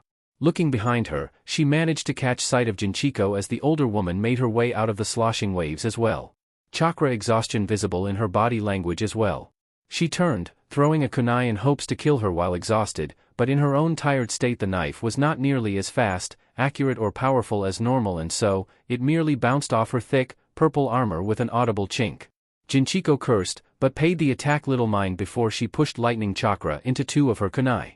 Launching both, the knives past the girl on either side, electricity sparked between the two weapons as they sailed through the air, catching Mika between the currents. The red-eyed Kiri Jounin screamed before she fell onto her side, struggling to move as the paralyzing effects of the lightning took effect. Jinchiko fell onto her hands and knees, breathing heavily before she looked up to the twitching Mika. "Why?" she questioned, glaring at the girl. "Why did you do it?" To her surprise, Mika had the audacity to actually smile, the cruel upturn of her lips taunting in its nature as her red eyes gleamed in the bright midday sun. "Answer me," Jinchiko demanded. Mika opened her mouth to speak, but before she could, a kunai knife, thrown from beyond the dense foliage of the forest, sliced open her throat. Her eyes widened for a brief moment before they grew dim and she stopped breathing. "She did it, Jinchiko heard as she snapped her head and eyes in the voice's direction as the attacker emerged from his hiding place. "Because she wanted to. And also because we asked her to. You Uchiha Itachi." The name left her lips in a whisper. Jinchiko stared at the Akatsuki member, not willing to believe the sight of him standing there, not willing to believe her own death was staring at her right in the face. As tired as she would be lucky if she could beat a rookie chunin, let alone an S-class criminal like Uchiha Itachi. Still, perhaps she could buy for some time, get him to keep talking while she figures out some means of escape. Pulling herself up to her feet, she stumbled backwards, away from him as he began to close the distance between them. "What do you mean you asked her?" Itachi shrugged his shoulders. "Just what I said. Your Jounin was not a person who wanted the chaos to end. She did not want peace. But she found herself in a position where she could never hope to succeed in undermining Naruto's plans, or killing him without placing almost certain death over her shoulders. We provided an outlet. We told her that we would bring her into our organization, offering her a place where she could fight against both sides, slaking her bloodlust. In exchange, all we asked for was for her to put an end to Temari of Suna before Naruto could secure Gaara's surrender." "What? But how could you know that she'd be on the ship? We weren't even certain ourselves until the last minute." Jinchiko questioned, getting closer and closer to the water's edge. "With over 10,000 hired, non-ninja combatants in your force, do you truly believe our spy network's so inadequate?" He drawled, stepping closer still. "But why? What was your purpose? Akatsuki is only after the bijou. Why would you want to fuel this war further?" "Because, if the village's attentions are on each other, then no village can focus their full attention on us when we capture their Jinchuriki. Worse yet, if they are unified, then even we cannot prevail. This way, both villages will fight each other, and though we cannot reach our targets now at sea, when they make port we'll have our chance again." At the end of his sentence, the mass-murdering ninja vanished from Jinchiko's sight, and the woman suddenly felt an arm wrap around her neck while a kunai dug deep into her thigh. She gasped, clutching both of the offending appendages as she tried to push them off. But quickly, almost before she could even fully lift her arms, she felt strength leaving her body. She noticed, vaguely, that Itachi had sliced open the artery that ran along her inner thigh. She would bleed out in less than a minute. Itachi's slow, cold voice whispered in her ear as she could feel the life draining out of her. "It will be over soon, Lady Jinchiko. Don't struggle." As darkness crept along the edges of her vision, she found her mind returning to others. To Hidetada, to Toshiro, to Guan. "I've failed," was all she could think before everything was consumed by blackness. Itachi slowly knelt down, placing her gently against the ground as he closed her now sightless orbs. "Your time is done, rest for now, Lady Jinchiko." Standing, he began to leave. Catching sight of Kisame standing by a tree a short distance away. "Make it look like they fought," the Uchiha stated as he brushed past the giant fishman. Their plans were underway. Chapter 76, The Red Sea, Hour of the Devil King. Manda's massive body slithered between the waves, the hardened scales on his body tearing a path through the fleet of ships, uncaring if they belonged to Konoha or Kyuubi. Naruto and Akina were narrowly avoiding the shrapnel and debris of the sinking ships as the snake summon made his way past them. Finally he rose up fully, allowing the two siblings a reprieve from the rushing water. Naruto spared no time as he attacked Akina again. Akina watched as he rushed from Manda's tail, up the curving side towards her, closing the distance before she even had any real time to plan anything other than her imminent defense. The holes in her stance were glaring right at him. He could see her breathing heavy, the minor twitches of her arms and legs as wounds and weariness took their toll. She was tired and weak, and he exploited it, gladly. She struggled with every strike, the blocks and parries losing their strength and form with every clang the weapons released with each brutal impact of his blade against her defense. Using some effort she parried his next attack, making him stumble for a brief moment which allowed her to leap away, off of Manda and onto the sinking frame of a broken ship. Naruto followed her, landing a bit further below her. The ship was tilted so that the front was skyward, the mast of the ship cracked like a toothpick in the area between the stem and the crow's nest. She ran up to the highest point at the front of the ship, weapon in hand, chest heaving as she took in gulps of air. Naruto. She breathed as he began making his way closer. Vaguely they both recognized that to be the first time she had ever called him by name. This doesn't have to be this way. I know that you're not to blame for Temari. If you call off your attack we can end this war right now. This war will end. He nodded slowly. Once I destroy you and all the members of your pathetic coalition. He stated before attacking her once again. She blocked the attack, backing away before leaping to the side, then up and down, landing on what remained of the mast of the ship, which was now almost flat as the ship had now reached a near 90-degree angle. Why? She questioned incredulously, almost accusatory. She backed away as he fell onto the mast as well. The wood groaning beneath their combined weight as he made his way closer, forcing her further and further back, feeling the waves already nipping at her ankles. Why would you want this to continue? Your nation has said that you're fighting to bring peace to our land? Was that all just a lie? Was that really just propaganda? Naruto said nothing as he continued making his way forward, now reaching the more narrow part of the stretch of wood. Akina wobbled on the unsteady length, the high winds and rough sea making it very difficult to keep her balance even with chakra. Growling with anger at his silence. Was it all just a lie in the end? Was it really just another form of manipulation from the man who had been raised for the sole purpose of? Her eyes went wide before she slowly brought her eyes to meet the shadowy veil beneath his hood. You're scared, aren't you? Naruto, for the first time, paused in his stride, staring at her. What? You're scared? She stated more firmly this time. You want to end it here, like this, with this battle because you know some will escape and you know that when they do some may surrender, but many will continue the fight against you. You don't want the fighting to end, you want it to go on, because you're absolutely terrified of the notion of a world without war. A world where you would have no purpose. There was silence, broken only by the screams of the battle and the crashing of the waves. Akina watched her siblings still form, the droplets of the nearby water passing between them before he finally reacted. The slow shaking of his shoulders was followed only by the cruel, taunting sound that she could only recognize as laughter. Slow at first, the volume escalated, becoming loud barks of amusement that sent chills down her spine. Ha ha ha ha ha. Even if you were right, fool girl, what would your discovery accomplish?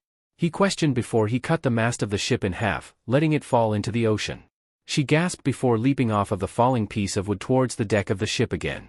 Before she managed to get onto the surface she felt his claw latch onto her throat, spinning her around before slamming her into the upright deck. She was about to retaliate with her weapon when a sharp bolt of pain raced down her arm, eliciting a silent scream as his claw cut off her air supply. Her eyes snapped open to meet his as he leaned down towards her. She realized that the pain in her arm was his sword, which he had stabbed straight through her forearm. She could feel the edge digging into the bone. As he leaned in closer, his eyes slowly filled with the burning red essence of the nine tails. His metal face mask mere centimeters from her face. What would it change? What can you change? He questioned, his voice becoming a guttural growl towards the end of his sentence as he stared down at her. She stared into his eyes, his words echoing in her mind. What can you change? What can you change? Her lungs burned with molten agony. Her fingers and toes tingling as numbness rose up her limbs. Naruto watched as she struggled to push him away, her eyes closing in pain as he continued to choke her. He could snap her neck with just a twitch of his wrist. But he didn't want to. It was too quick, too painless. No. He wanted to see the light leave her eyes, he wanted to watch as the essence was extracted from her body, as her very soul left her. He didn't know why. All kills he made he did so cleanly, efficiently. But her he wanted to save her. The sight of this child, this foolish, worthless child, one whom had not seen, done, or persevered even a fraction of what he had in his life, not only had the audacity to stand before him as if she belonged there. It was insulting, and it made his blood boil in a way that he could not comprehend. And worst of all, now she apparently wanted to save him. To redeem him. As if he could have redemption, as if he needed redemption. Akina's palm glowed pale blue with lightning chakra. Naruto watched as it began to crackle and flare to life. He brought the Kyuubi chakra to the surface, ready to nullify her attack wherever she chose to hit. To his utter astonishment though, Akina's arm passed right between them, towards the wooden planks that his sword was embedded against, pinning her other arm and her weapon to the upright deck of the ship. The planks shattered, sending splinters and shrapnel everywhere. Now that his weapon was free from its restraint, Akina violently twisted her arm, twisting his own blade inside of her in the process. He felt metal scraping bone, a sickening sound that would have made men's stomachs churn in disgust. This was followed by the even more nauseating sound of one of her arm bones snapping under the strain. The young woman screamed, but did not relent, continuing the motion before electricity ran through the tip of her weapon a mere second before she plunged it into his collarbone. Naruto growled low in his throat, tossing her aside and into the water before he reached over and yanked the weapon out of him, crushing it until it became little more than twisted metal in his grasp before turning back to Akina, who was gasping for air as she held onto the mast of the ship with her good arm, hair wet and matted down to her forehead as her other arm hung limply by her side. Naruto leapt down, again onto the mast of the sinking ship, growling low as he stepped towards her when he realized something now that he was standing, again, on the mast. The ship wasn't sinking anymore. He saw her vanish beneath the waves seconds before thousands of tendrils of sand tore the ship apart, giving him only a brief few moments to escape their reach as he leapt up. Manda's purple body rushed in front of him, close enough to allow him to latch onto the reptile's side, securing him with chakra as Manda dove beneath the waves for a second before rising above them again. Naruto climbed back to the top of the great snake's head, turning to face the Shikaku once more. Akina's world was one of complete blackness for several moments. The burning in her lungs returned as air was denied to her. She struggled as best she could against whatever surrounded her, only for her head to finally rise above her restraints. Sand. She sputtered, gasping for air as she coughed the dry arid grains from her mouth with disgust. Akina. Yujito's voice pierced through the haze as the Nibi grabbed onto her shoulder, pulling her up. Akina screamed bloody murder as the rough sand scraped against the bone and torn flesh of her arm. Wash it. What happened? The older woman questioned as she knelt down, grabbing Akina's arm as she used her other arm to try and pull her waist up out of the sand that still clung to her. Stabbed my ugh.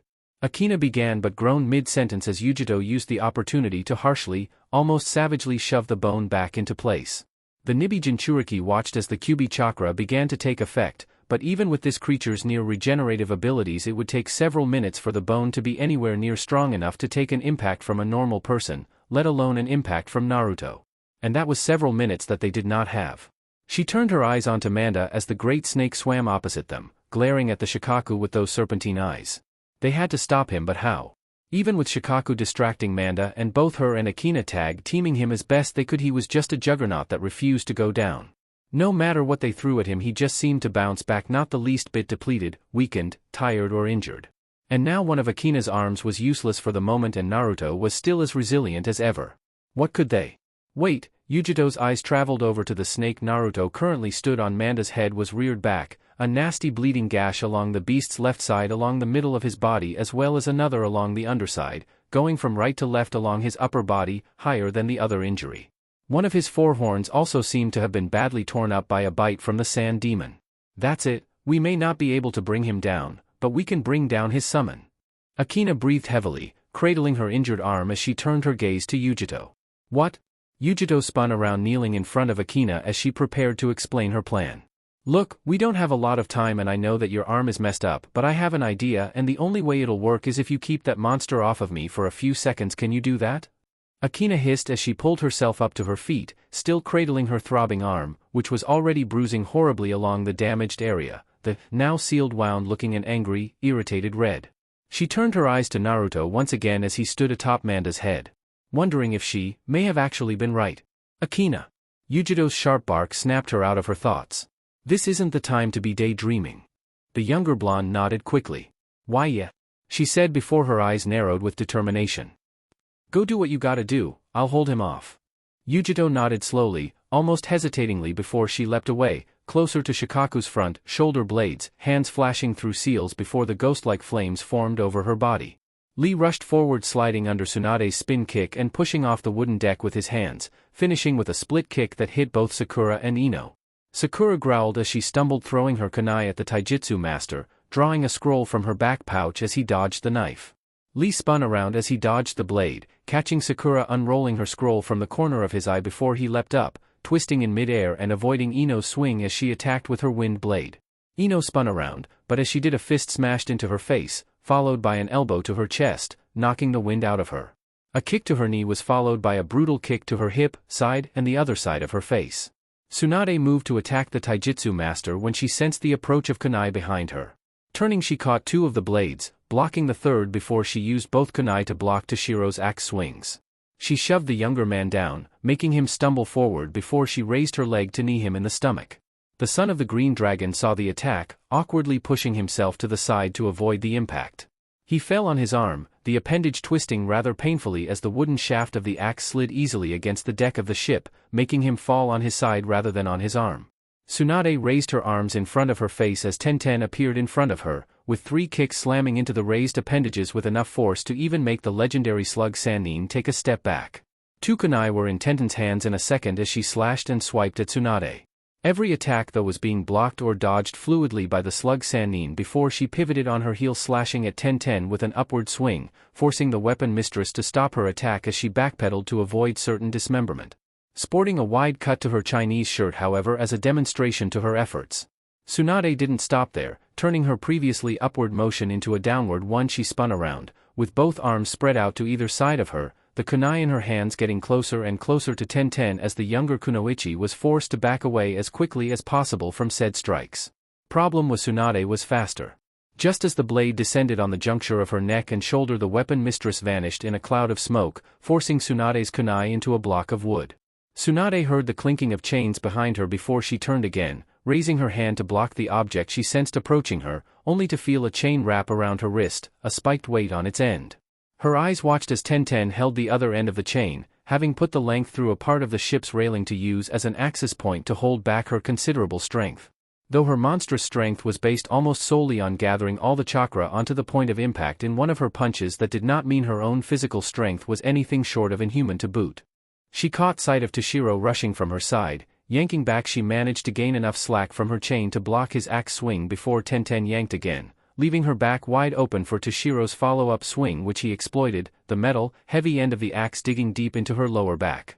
Tsunade bit down a scream before she twisted herself with the same motion Tenten had pulled her in, twisting her arm behind her back as she brought her leg clear upward, slamming her thigh into Toshiro's shoulder, the awkward angle of her attack not allowing her to exploit the full power that was normally present in one of her blows, though it still sent Toshiro sprawling on his back. Twisting back around her, pulled the axe out of her side with a hiss of pain before she threw the weapon at its owner. Aimed for his skull as he began to sit up. The chink of a kunai hitting the metal head was all that was needed to elicit a curse from Tsunade as she healed her injured side. Passing her eyes to Tenten, she glared at the younger girl before she quickly unwrapped the chain from her wrist, grabbing onto it with both hands before she yanked. With the length of metal no longer fulfilling its original purpose, Tenten released the weapon without a fight, allowing Tsunade to take it. Taking out a long spear and short sword from a scroll as Toshiro got to his feet, getting his discarded axe from the ground. She expected Tsunade to throw the chain away, but to her surprise and worry, the woman took the chain, fixing it into a ready position as she began to slowly swing it round and round over her head. Tsunade had been ready to throw the chain away, until, mainly by accident, she discovered the chain had chakra channeling capabilities. Trust Tenten to have all her weapons be top of the line. Swinging the metal over her head, Tsunade released a battle cry as she swung the chain high, before bringing it straight down between the two. Her chakra passed through the metal links, gathering at the points of impact before she released them as they hit the deck of the ship, tearing up the entire wooden surface as the two leapt to the side to avoid the attack. The two landed at the stern of the ship, behind the helm, a slightly elevated position from the slug Sannin. "Great job, Tensen, why didn't you just hand her a bijou to sick on us?" Toshiro hissed as he watched the already formidable kunoichi pull back her new favorite toy. "Shut up!" she snapped back. Meanwhile, with Lee, the taijutsu master was fighting Ino and Sakura's two feline-like puppets. Sakura was no master of puppetry like Kankuro or Chiyo, so she could not even hope to control her puppets while fighting the opponent directly like they did at times. But her skills were adequate enough to evade Lee while keeping control of the wooden dolls. Lee leapt away as the white tigress reached him, lashing out with the claws on its legs, tail and back as it tried to slice Lee apart. But Lee's speed was second only to Guy and Naruto in Konoha. He would not be caught so easily by an inanimate object. Dodging one of the creature's strikes, he lashed out with a powerful kick, sending the white puppet flying across the deck. The taijutsu master sensed Ino behind him, wind blade in hand as she swung across. Lee rolled forward, avoiding the blade before he spun around, continuing this little dance of theirs for a few moments before Ino attempted a shunshin behind him, only for him to appear behind her, in mid-air, slamming the back of his heel to the side of her face, knocking her away as well. Sakura's white tiger returned then, slashing at the taijutsu master from above as she leapt over him. Lee tilted his head to the side, avoiding the creature's claws before delivering a kick straight upwards, smashing it into the underside of the machine's chassis, sending it skyward before he appeared above it, smashing an elbow into its lower back. Puppets were renowned for being able to take a massive beating, but Sakura had to wonder just how much more her close-range, lightweight puppet could take, especially with blows like that. As Lee landed, he was forced to dodge a hail of kunai to his right. Turning to face the source, he found Sakura's black tiger puppet, approaching him, though slower than the white one. This one seemed heavier and its weapons held some more mid-range capabilities than the white one. As the creature came in close, its mouth opened and a chain-like whip suddenly emerged. Lee could see along the underside of its mouth a small seal of sorts, possibly for electric chakra. So taking no chances, he wasted little time in kicking the whip away, so fast the lightning chakra didn't even have a chance to touch him. This move left him open, however, as the white tiger leapt up, smashing into his side and off balance, not to mention tearing a horrible gash along his side. Lee ignored the pain, regaining his balance as the black tiger attempted to take advantage of the situation, launching volleys of sunban from hidden compartments in its chassis. Lee dodged the projectiles with sheer speed and reflexes, a few of them nearly managing to cut him. He'd heard the stories of legendary puppeteers. One scratch and you lost the battle. The white puppet rushed him from behind, only for Lee to spin around and place the beast between himself and the projectiles, giving him enough time to escape the black tiger's range. Ino's wind blade tore up the deck of the ship as she attempted to cut him in two, stopping his run. He turned his eyes towards her as she approached, leaping clear over the wind blade and landing behind her. He fell onto his back after he grabbed Ino by the back of her shoulders, placing his legs on the small of her back before shoving her upwards with his considerable leg strength. Ino rose high into the air before Lee appeared directly above her, doing a single front flip. The taijutsu master brought his leg down in a bone-crushing drop kick. The air left Ino in an instant as she released the hold on her weapon, falling onto the deck of the ship with a massive crash. "Ino!" Sakura yelled, rushing to her friend's side and helping her sit up. "You all right?" the medic questioned as she passed her green chakra-covered hand over Ino's already bruising stomach. "Yeah, just peachy." Ino groaned as she got to her feet, cradling her stomach. As Lee landed on the railing of the ship, holding a loose taijutsu stance, both women once again prepared for the fight. Vessels approaching from the front. The cry of the man on the crow's nest did a wonderful job of alerting the crew, but Jiraiya didn't need to be warned. He'd seen these ships approaching the moment their sailors turned the helm. Two ships, and with the wind speed and direction, Jiraiya knew that they'd enter Shunshin range long after they were out of Shunshin range themselves from the tower. God damn it, he needed to get closer, fast. Already he could feel the chakra rising in the air like a noxious gas. Whatever was going on up there, it was big, and Jiraiya knew he wouldn't like it. As the two ships approached, the flagship of the Leaf Armada sent forth its hail of ballistic bolts and fire-based projectiles, smashing clean through the hulls of Kyuumo's two vessels. But the ships continued on, undeterred. They'd probably be able to release one more volley of ranged attacks before the ninja were in Shunshin range of each other. That was Kyuumo's advantage over their ships. Their speed. They had forsaken long-range capabilities, knowing that the more experienced mercenaries and pirates in the Leaf's fleet would be able to outgun them as if they were child's play. Sacrificing offensive capabilities for speed, so they could reach the opposing ships faster. Jiraiya had currently a dozen umbu hidden on this ship, ready to ambush the Kyuumo ninja once they boarded, but he couldn't wait for that. Zhuge Liang's attack could go off at any second. He needed to get to that tower, and the quickest way was by demolishing these two ships. Release! The cry of the captain reached his ears as the boulder from the trebuchet was launched towards one of the ships. Jiraiya vanished in a cloud of smoke, reappearing a moment later on the high-flying piece of stone.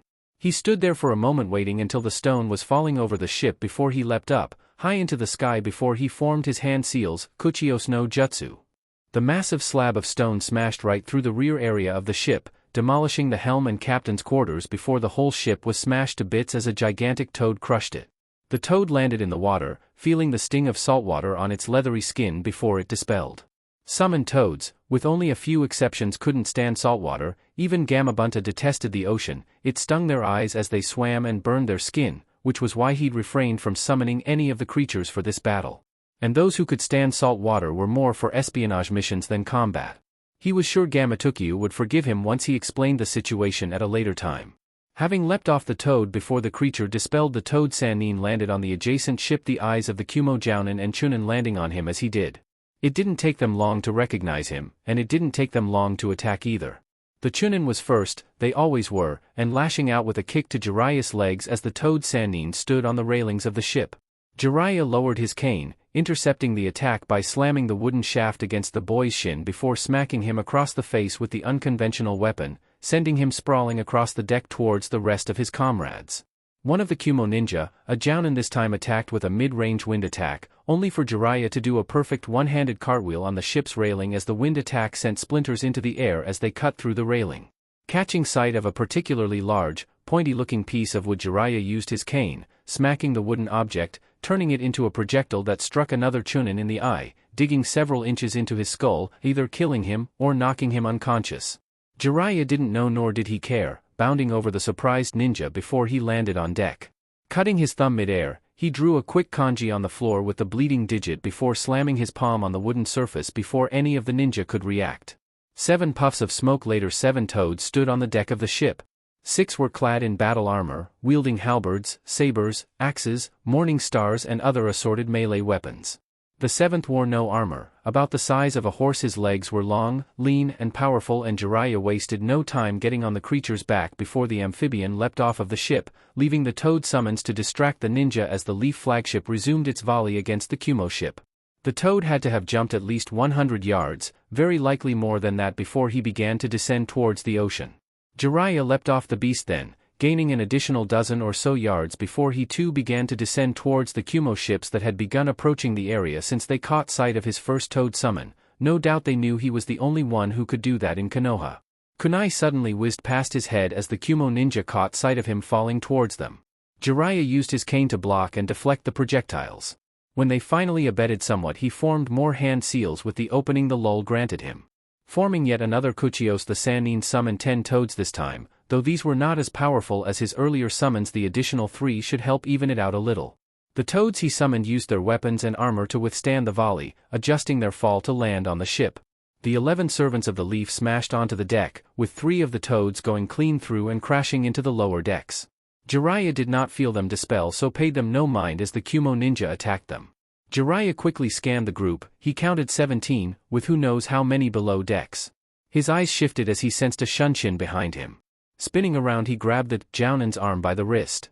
A kunai was in his hand, twisting it harshly behind the man's back. He spun both himself and the Jounin around, using him as a human meat shield to block a Chunin sword thrust, with the blade poking through the now dead Jounin's vest. Throwing the ninja aside, Jiraiya slammed the padded end of his cane into the Chunin's throat, feeling the flesh shift harshly beneath his blow, indicating he'd crushed his windpipe. Spinning the cane around so that the handle was now facing outwards, he used it to clothesline another Jounin that tried to rush behind one of his toads. Then, using that same hooked end, he spun around, slamming it into another Jounin's stomach as the man attempted a swing with a sword. Slapping the man's hand with the cane a second later, he forced him to release the blade. The weapon fell, clattering noisily against the deck of the ship before Jiraiya pulled it up with the handle of the cane. Spinning it around on the cane a few times, using the weapon's own weight and circular momentum before he threw it back to the Jounin, piercing him through the shoulder. As the Jounin screamed, Jiraiya lashed out with a kick, smashing it right into the younger man's face, which sent him clear overboard. Paying the youngster no more attention, Jiraiya was ready to call another of his leapfrogs when he sensed all 3 summons below deck vanish in just a scant few seconds. The ground below the Sannin exploded suddenly, tearing up the whole upper echelon of the Kumo vessel, sending dust, debris, and shrapnel everywhere. The thudding footsteps were the only prelude to what was now emerging from the lower decks, the destroyed upper deck creating something akin to a ramp between the top and lower floors. As the dust settled, a large wooden golem stepped out, a compartment in its arm closing a moment later. If one was quick enough, they would have been able to catch the small glimpse of kunai with explosive tags before the compartment went back into its hiding place. When one could finally see the ruined area of the upper deck, it was to be greeted by the sight of Jiraiya balancing himself on the handle of his cane with one leg, the lower part of which was buried halfway under the rubble. That would have been Jiraiya's waist if not for his quick thinking. "Wow!" Jiraiya said after a moment of silence, which was quickly followed by a flat, deadpan, "Your aim sucks." Kankuro's face twisted into a sour expression beneath the visor of his suit, but more or less decided to shrug off the insult as he offered one of his own. "You're the great Jiraiya? A crippled old man."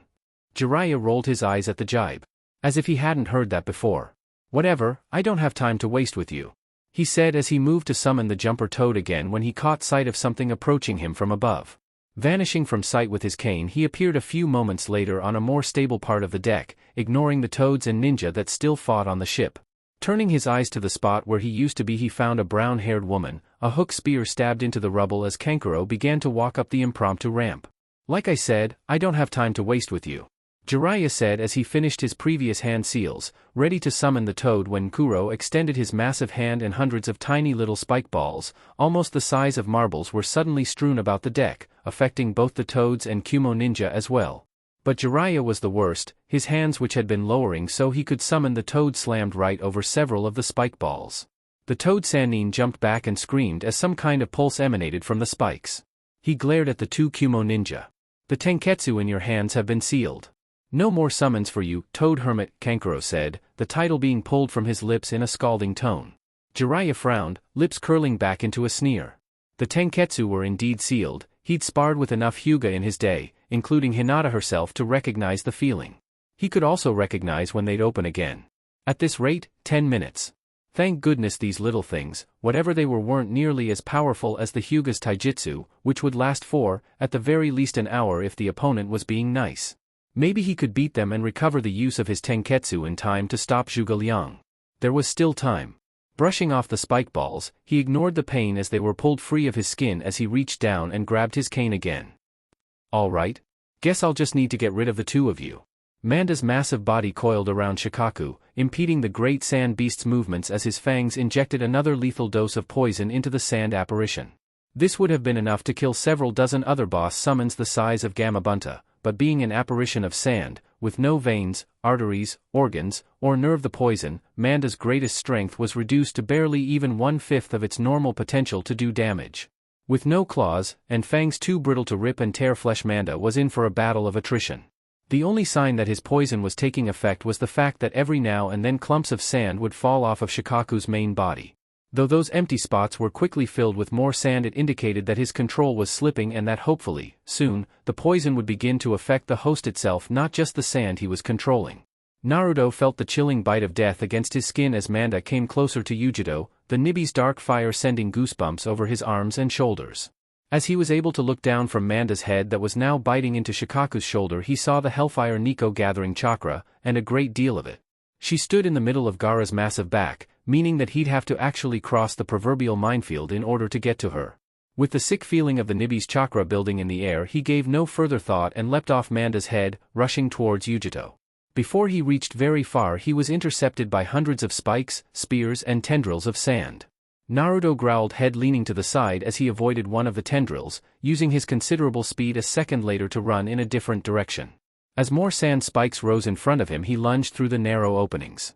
Rolling as he hit the ground, Naruto slammed his palm against the sand at his feet, releasing a shockwave around his immediate area which released thousands of tiny wind blades within it, slicing up the sand spikes as they reached for him again, filling the air with the brown haze of sand.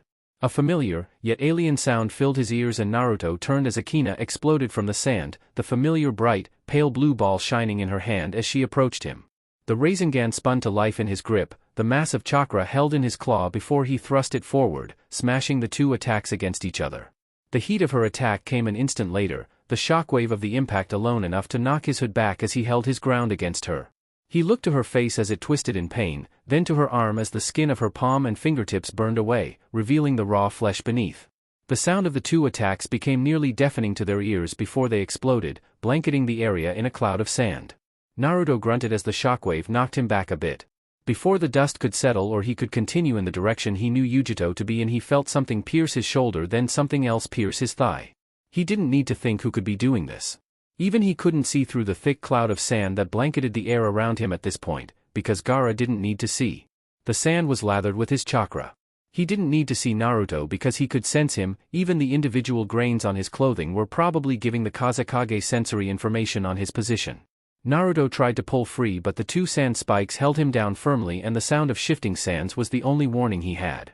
Hinata pulled herself over the railing of the ship, staring down towards the medical ninja still on the small rowboat which was being pulled up by the crew of one of the ships that was part of the third attack wave. The two medics that had left with her were also on the ship, their green healing chakra practically pouring itself into the wounded Sunakunoichi as they struggled to keep her stable in the lurching ship. Turning away from her charge, she approached the captain of the ship, a rather large man almost of Jiraiya's height. "Captain," she called out, bringing his attention to her. "Ah Hyuga, what can I do for lady? The third attack wave will start soon, but this ship will not join. Sabaku Temari is too important and we cannot have her fall into Suna's hands." The captain's eyes traveled up to his forehead as if in thought before he replied. "I still expect my payment in full, Lady Hyuga." Hinata's eyes narrowed as she grit her teeth. "Bloody, greedy pirates. Yes. You will still have your promised gold. Then there's no problem." The captain smiled before a horn sounded off in the distance, indicating the third attack wave was beginning its advance. Blood rose like bile in her chest, heaving as she tried to hold herself up before she collapsed onto her side, exhausted. The blood flowed from the side of her mouth onto the sand beneath her. Her entire arm, from wrist to shoulder, was covered in horrible burns, her fingers twitching every few seconds as she struggled to retain consciousness from the mind-numbing pain. Her remaining arm shakily reached for the pouch on her belt, their contents, which included kunai, shuriken and several types of pills, all fell out of the open vessel. Her vision was blurred and darkened, but she recognized the pills. Grabbing two, she brought them to her mouth, swallowing them in a second. One was a soldier pill, the other a strong painkiller. She knew she would regret taking the soldier pill later though. Her healing and chakra regeneration required a very high metabolic rate, and soldier pills forced the body's metabolism to speed up in order to produce more chakra. They did not grant chakra so much as force you to make more, faster, which is why people were not recommended to take more than one soldier pill, otherwise their entire metabolism could be thrown off balance, or worse yet, their metabolism would move so fast that it'd actually do more harm than good in a fight, seeing as how they'd run out of energy faster as well. She tried to pull herself up, but her body was still so weak, already beginning to give up resisting the strain she'd put herself through to get this far in the battle. She craned her neck, the only part of her body she felt like she could still move, searching out her other, who stood on the surface of the Shikaku. And when she found him, she could only release a startled gasp at the sight. He still remained standing, body pierced through and through by dozens of sand spikes. Blood dripping from his claws, robe and blade freely, only to be absorbed by the sand beneath him. An unholy screech was pried from Yujito's lips before Manda's massive body, which she could see just at the edge of her peripheral vision, was swallowed by blackened ghost-like flames. The great snake summon roared, thrashing wildly in pain as the flames seared through his armor like scales and softer underbelly. Trying to shed his skin to escape the hellfire proved for nothing, and soon the snake's link to this world was cut and he vanished in a cloud of smoke. Akina struggled to stand, pulling herself up onto her hands and knees after several moments of struggling. She heard Shikaku roar in triumph as the sand demon, now free of its opponent, began to search around for a new one. Its diamond-like eyes falling onto the fleet of ships. It paused, as if trying to make the distinction between its allies and enemies before it roared again in frustration. Uncaring in its crazed state, it attacked all that stood before it. The sand demon crushed them with his sand, smashed the ships together, tore them apart. It didn't matter, the results were the same. Naruto could hear his own heartbeat, the pulse loud in his ears as he watched Manda vanish in a cloud of smoke, followed by the sight of Gaara tearing apart the second assault wave. Sand began to creep up his ankles, rising over his waist, stomach and chest. Naruto fought the resistance of the sand spikes/tendrils that still pierced his arms, slowly bringing his arms up, fighting off the pain as the sand tendrils pulled down on his injuries. He could see Yujito, now untransformed, exhausted from her last attack as she stumbled towards Akina's still kneeling form. They thought him to be dead, fools. Finally, his thumbs were close enough, and passed over the golden bracers on his wrists. First seal, Kai! The chakra of the nine-tailed fox exploded from within, turning every grain of sand around and inside him to silver glass, the shockwave enough to knock Yujito and Akina over. He could feel the shards of rough glass as they were forcefully expelled from his body, the wounds and internal damage sealing up with the steaming heat. From beyond the glass perimeter around him he saw more tendrils of sand rise before they rushed him from all directions. Naruto plunged his blade into the glass at his feet, ignoring the cracked surface before he cupped both hands together. A red, flaming Rasengan flaring to life in his hands. Heated air flared out from him, followed by fire swirling around him. As the tendrils of sand got closer, the heat only increased, turning them to glass before they could even get within 5 feet of him. Cracking and falling away as the pressure of the chakra shattered them into tiny shards. Red mist flowed from his eyes as the Rasengan swirled and pulsed in his hands, the metallic gauntlets glowing red-hot as the mass of chakra increased its power. He saw Akina and Yujito rise to a kneeling position, shock, amazement and dread rising from their stomachs and filling their expressions as they laid eyes on him. Naruto raised the attack over his head before slamming it straight down into the sand manifestation known as Shikaku. Katan, Jigakuhai Rasengan. The battle below came to a pause as the great sand demon simply ceased moving, a bright, angry red glow emerging from the area above him blinding in its intensity before Shikaku's sand body began to harden, becoming clear and translucent. It spread over the sand like a disease, making its movement slow and lumbering before it froze entirely. The near 100-foot-tall glass statue held its position only for a few moments before massive cracks tore through its surface and deafened those who were nearest to the creature. Finally, it shattered, the shifting shards glittering as they fell, some as tiny as a pebble, others larger than even the ships below them. As Naruto fell, colors peeled back, the rushing wind making it difficult to breathe as he descended, faster and faster, the water rushing up to greet him before his world was consumed by blackness. When he became aware of himself again, Naruto was greeted to the sensation of choking on salt water as he tried to breathe. The water around him was stained red with blood, his blood, he realized as his left arm awoke an entire new dimension of pain in his mind. Bringing his attention to the appendage, he noticed everything from the wrist up was covered in vicious lacerations, which were partially cauterized by the heat of the flames. He could feel several bone fragments grinding against each other in his arm, and his hand itself, which had been in the red-hot metal gauntlet, was also in searing pain. He could only imagine the damage the warped steel had caused his hand. He could feel his body floating up towards the surface, eyes scanning the glassy veil as he saw the bottom of ships above him. He rose slowly, maneuvering his body to rise along the side of one of the ships. As he broke the surface, he gasped for air, digging his single claw onto the side of the ship before pulling himself upwards, planting his feet against the wet wood before he made his way up the side of the ship. Pulling himself over the railing before collapsing on the deck, which was littered with broken glass, his arm throbbing painfully. From what he could see, and most certainly feel, the scapula, humerus, radius, carpus, humeral trochlea, and scapular coracoid were broken. Or perhaps a more fitting term would be shattered. The pain was very near overwhelming even for him. If it wasn't for his many years enduring pain and developing methods to resist it, he would have gone into shock, no doubt. Reaching into his pouch with his free hand, he pulled out some ninja wire and roughly began tying his shattered left arm to his body. He grunted with every rough jerk of the wire on his arm, hissing with pain. He hoped the limb's immobility would speed up the recovery even further. From what he could feel, it would probably take an hour to heal the injury with the current amount of the Nine Tails chakra he was pulling out. He could pull more, but even his body was feeling the strain of battle, and to further push its limits may prove a danger to his chakra coils, something he would rather hope to avoid.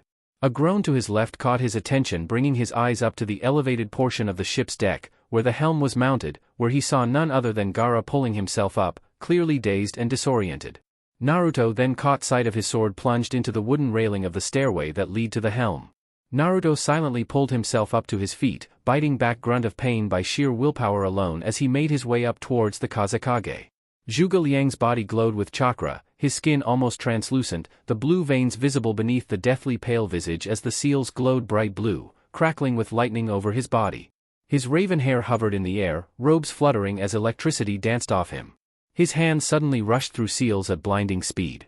Tori, Owashi, Uma, Tori, Tora, Inu, Tora, Hibi. His eyes began to shine a bright white color.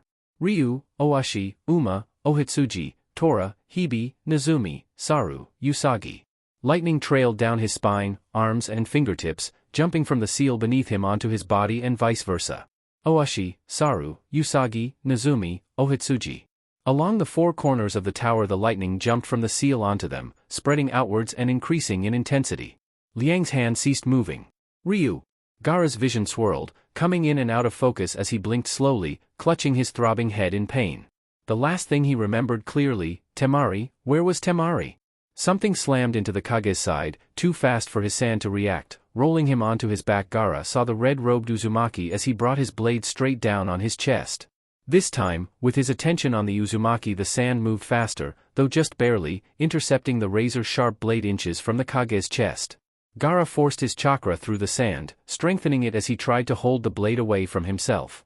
Naruto's blade glowed with wind elemental chakra, grinding away at the Kazekage's defense as it slowly began to break through the Red Head's ultimate defense. Gaara grit his teeth, realizing that it would only be a matter of time before the blade pierced his flesh. He shoved it to the side, feeling the razor-sharp weapon run straight through his shoulder, piercing the clavicle bone with ease. Gaara screamed, unused to receiving physical injury. It didn't help when Naruto sliced the blade upwards, ripping it out of Gaara's arm instead of pulling it out.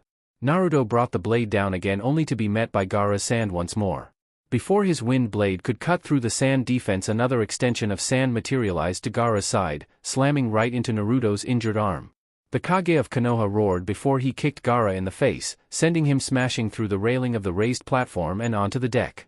He moved to look over the broken railing to Gaara's struggling form below, catching sight of Akina as the younger woman pulled herself up and over the railing of the ship, stumbling and weak.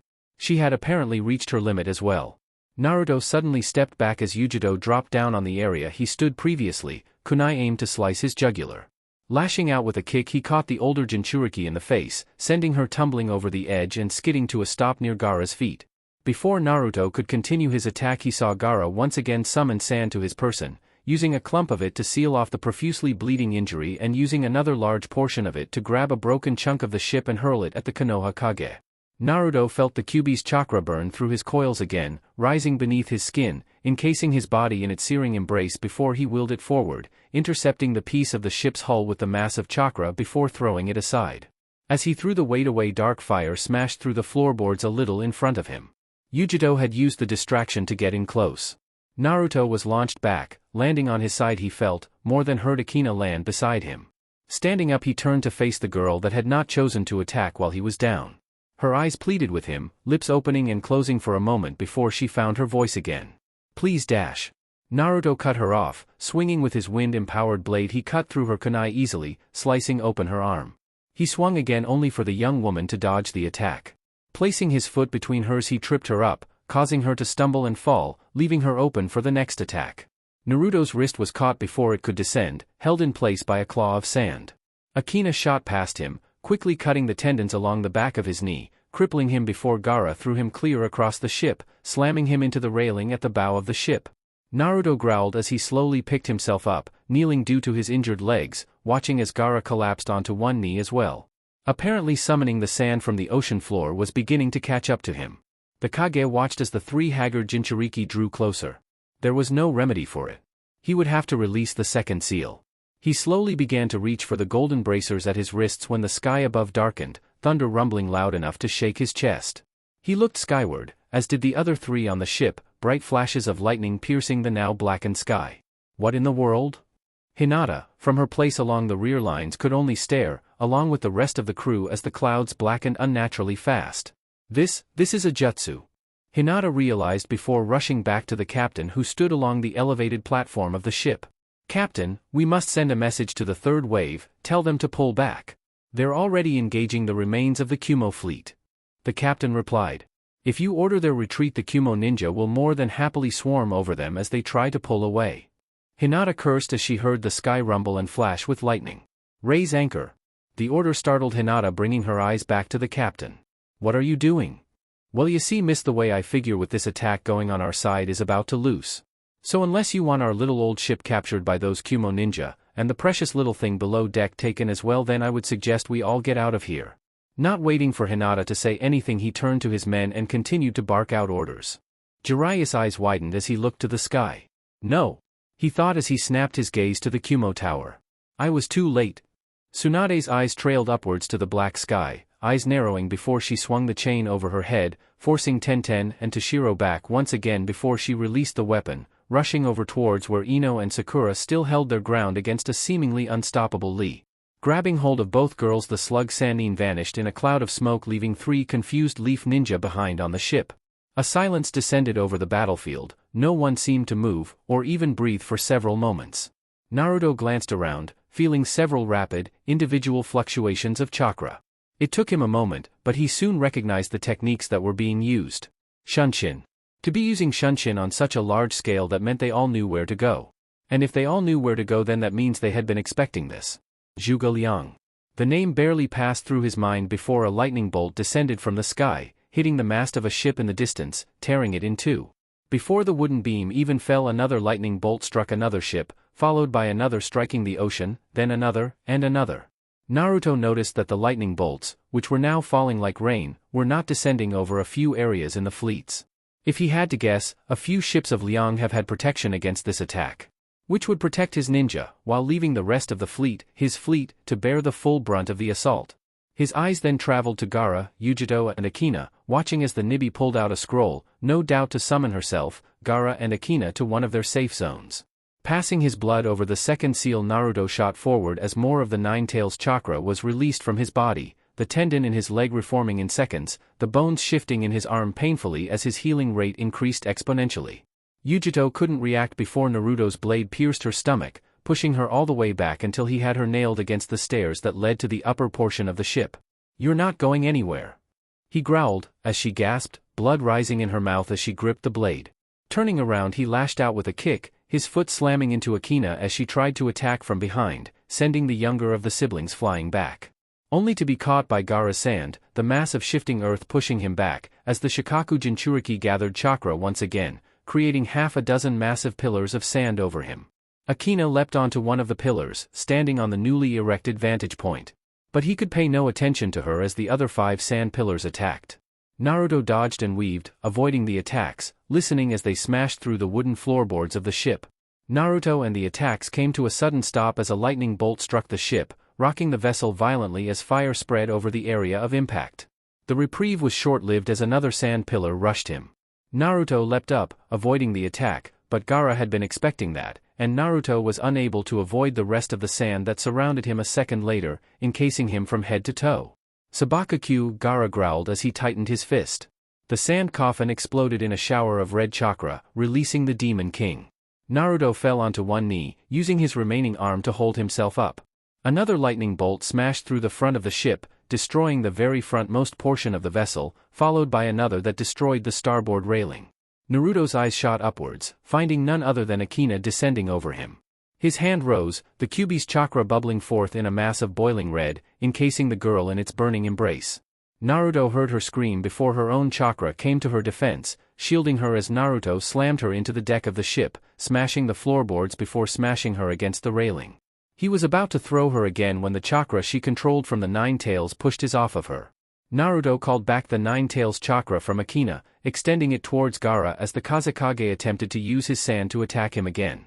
Akina's hands flashed through seals, ignoring as another lightning bolt hit the ship, punching a hole straight through the entire ship, and as another ship exploded in the distance, most likely due to the fact that the lightning bolt may have hit an oil cask. Lightning passed over her palms, cupping them together as she formed another Tsutatiku no Kyutai. Naruto saw her as she built her attack, extending another tendril of the Kyuubi's chakra. He grabbed the blade still plunged inside of Yujito, yanking it out, bringing yet another scream of pain from the girl as she clutched her bleeding injury. Catching the weapon, Naruto filled it with wind chakra before he swung towards Akina, releasing the crescent-like wind blade to intercept her attack. Akina grit her teeth before she launched the lightning blast. As the two attacks approached one another, a single lightning bolt snaked its way down the sky. Its pace was almost slow, if any lightning bolt could even be described as such.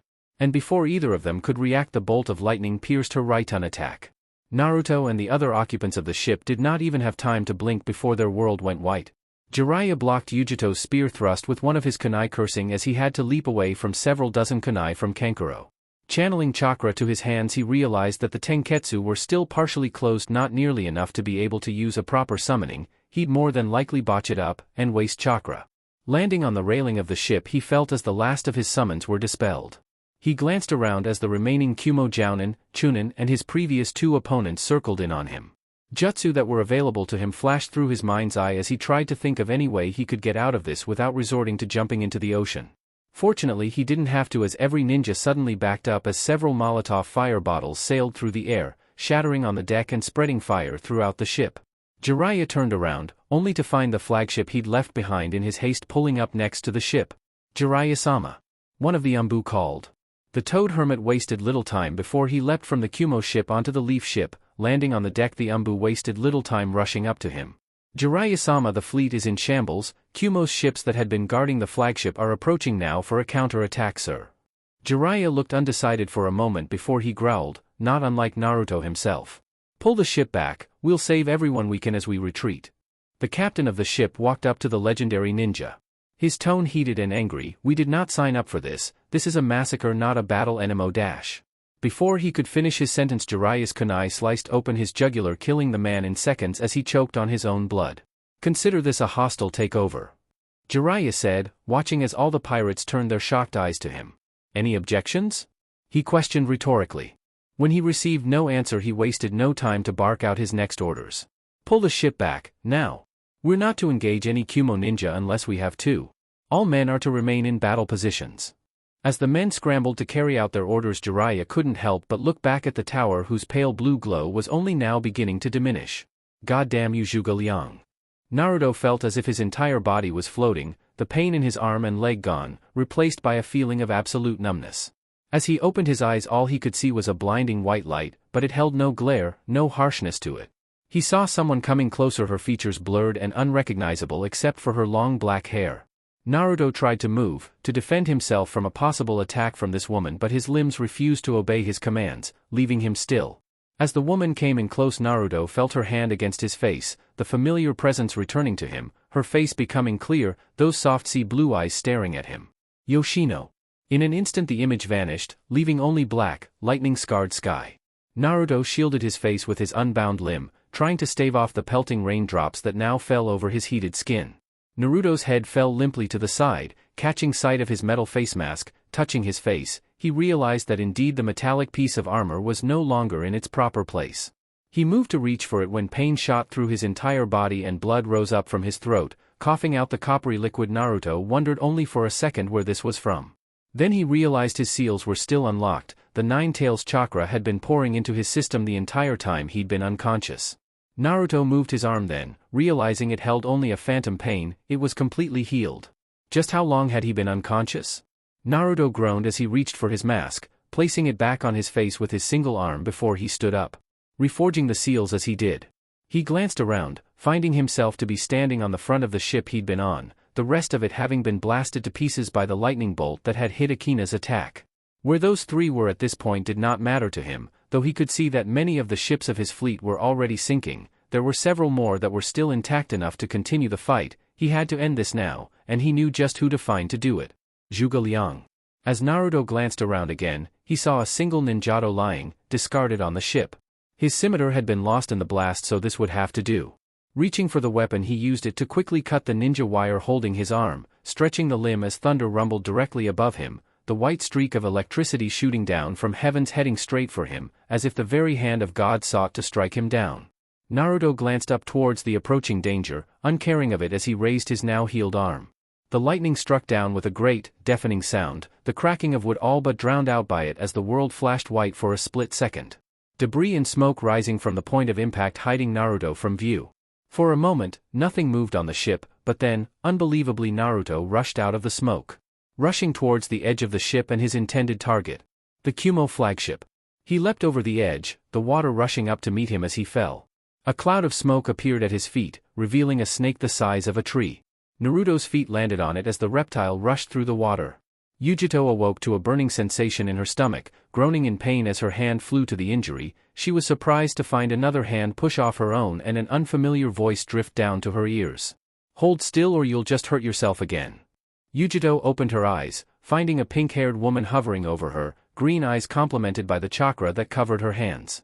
The Nibi Jinchuriki's eyes were brought towards her side where she saw Gaara and Akina, both unconscious and both being attended to by blonde Kunoichi, though only one was familiar to the young woman. She noticed the Sannin, even though she was attending Gaara, had her concentration clearly focused on Akina, disbelief easily garnered through her features as her eyes darted to the younger woman every now and again. Of the other two, Jinchuriki, Gaara was the first to wake. The Kazekage rubbed his head as his consciousness returned, seeking to sit up before Tsunade pushed him back down. "Easy there, wait till you've got your bearings." Before Gaara could say anything, Akina's own groan belied her return to the conscious realm. As the younger blonde sat up rubbing her head, the first words out of her mouth were simple. "Naruto, where is Naruto?" The question immediately put Gaara and Yujito on alert as they scanned the immediate area, searching for the Devil King. "He's not here, I can tell you that," Tsunade answered. "The ship we found you on was completely destroyed, and we didn't see him. If he was as knocked out as the three of you, for all we know he drowned." Akina picked herself up, stumbling for a moment before Ino held her steady. "He's alive. He has to be. Because you know that to be the truth or because you want that to be the truth?" Tsunade couldn't help but ask, watching as the blonde young woman glared at her. Though seeing her alive was a great relief and brought joy in itself to the slug Sannin, she couldn't ignore the fact that Akina now knew just how she was related to Naruto, and that knowledge may have changed her motives and her perspective drastically. Before anything else could be said, Gaara spoke up next, pulling himself to his feet as well. If he is alive, then where is he? I don't sense him. Sensei. Yujito suddenly said, catching everyone's attention. He'll head for Sensei. You're sure? Akina questioned. Of course I'm not sure, but other than us three, that's the only other person he'd actively seek out. She reasoned. Tsunade stood up from her previous kneeling position. Get to him, there are still many of our ninja who weren't able to escape the attack in time and they need medical attention. Gaara nodded before sand gathered at their feet, forming a solid platform beneath them which Akina and Yujito mounted while Tsunade, Ino and Sakura leapt away, towards another adjacent ship. Zhuge Liang groaned as he pulled himself up to one knee, gasping for breath as he felt all the strength formerly in his body drain out of him, as if sapped by the seal at his feet. His breathing was quick and harsh, as if he was trying to swallow the air in front of him. His normally impeccable raven black hair was disheveled, a few stray strands falling across his face and shielding his eyes from view as he knelt there. He took a moment to look at the results of his technique, watching in something akin to satisfaction as he saw hundreds of ships sinking and burning as the rain of lightning began to abate. Though he imagined that some of his own men may have been hit, the sacrifice well worth it to destroy nearly 2/3 foot DS of the opposing fleet. The sleeping dragon moved to stand, but just as he got to his feet something exploded from the deck behind him, tearing the wood apart into splinters as a single black and red form rose high above him. The sleeping dragon spun on his heel, eyes growing wide as he stared upon the visage of the Devil King himself, the formerly shadowed veil revealing the glowing red eyes of the kitsune. The yondaime of Kumo wasted no time, gathering what little energy he had left and launching it in the form of lightning bolts at the conqueror from Konoha. But to his horror, his attack was caught in the metallic gauntlet of the Kyuubi Jinchuriki, the lightning crackling and lashing out as it was held in its invisible restraints. Naruto growled, his eyes smoldering like fire as he held on to the attack. Foolish dragon! He roared as he threw the attack back, the shockwave knocking Liang onto his ass as the lightning ball obliterated the area he had been standing on, destroying the seal he had created in the process.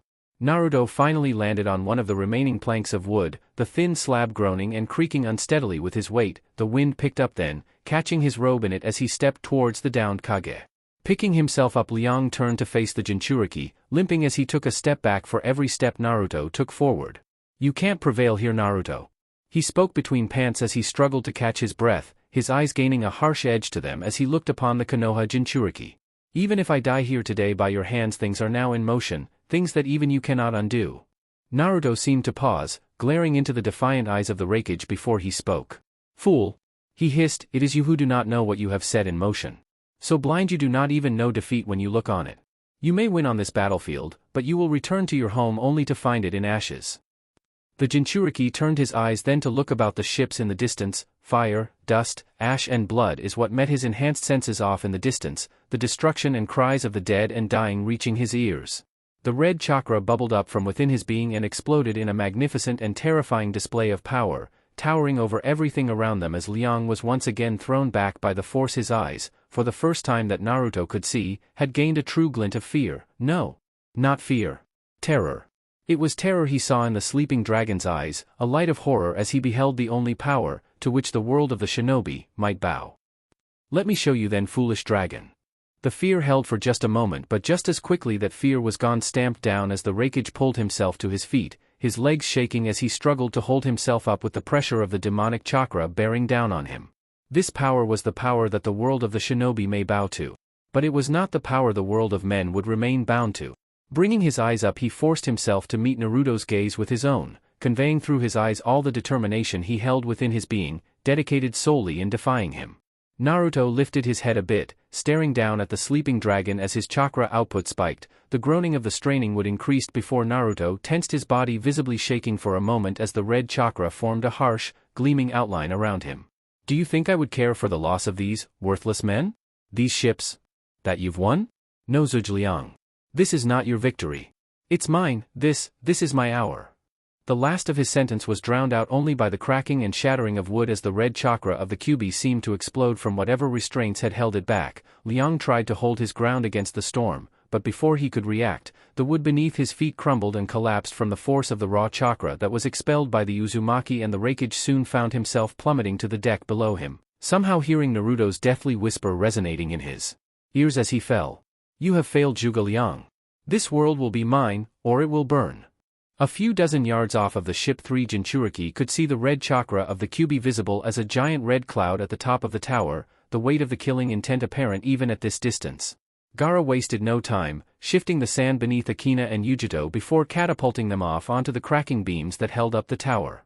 Akina and Yujito leapt from one support beam to another while Gaara, with the decreased weight, was able to pick up speed, all 3 rushing to the top of the now broken tower. Before the 3 were halfway up, the tower gave way, the support beams cracking like toothpicks as the top of the tower toppled over, bringing their attention upwards. Catching sight of the plummeting form of Liang and Naruto, it was Yujito who went to her sensei's aid, rushing off towards him, and catching his arm as he shot past her. Gasping in pain and fear as both her arm and the wooden support beam under her feet strained against the weight, she quickly grasped onto another of the wooden supports as she tried to steady herself and pull her now unconscious sensei up. Gaara, however, went straight for Naruto as sand accumulated around his form, turning him into the smaller form of Shikaku once again. Uzumaki! He roared as he rose above him with the sand platform.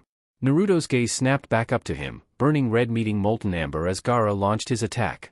Naruto raised both arms to block as Gaara's 2 fists of sand smashed into him with enough force to send him rocketing down to the deck of the ship, crashing straight through it, the floor beneath it, and finally stopping at the very bottom of the ship, the wood groaning with the strain as a few cracks allowed water to leak in. Above, Akina went to leap down where she saw Naruto hit. Something akin to concern rising in her chest, though if it was for Gaara or Naruto himself she couldn't be sure. But before she could rush down, Yujito's voice reached her ears. Akina! The young kunoichi's eyes snapped over to that of her fellow Jinchurikis, finding her struggling to hold Liang's unconscious form as the structure around her threatened to give way, ropes snapping, wood shifting and structures breaking under the strain on their weakening integrity. The girl was momentarily torn between helping one sibling or the other, but her indecision did not last long, as the wood beneath Yujito's feet cracked, making the girl nearly fall herself. She rushed over to one of the support beams slightly above her and threw down some ninja wire, bringing Yujito's eyes back up to her as she nodded her thanks before grabbing the wire.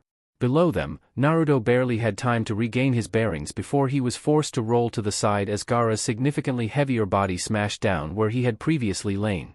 He got to his feet quickly, slicing off a tendril of sand that approached him, with his stolen ninjato before he was viciously tackled by the Ichibi Jinchuriki, both their forms smashing against the hull of the ship, audible cracks echoing throughout the enclosed space as water leaked in from the new openings.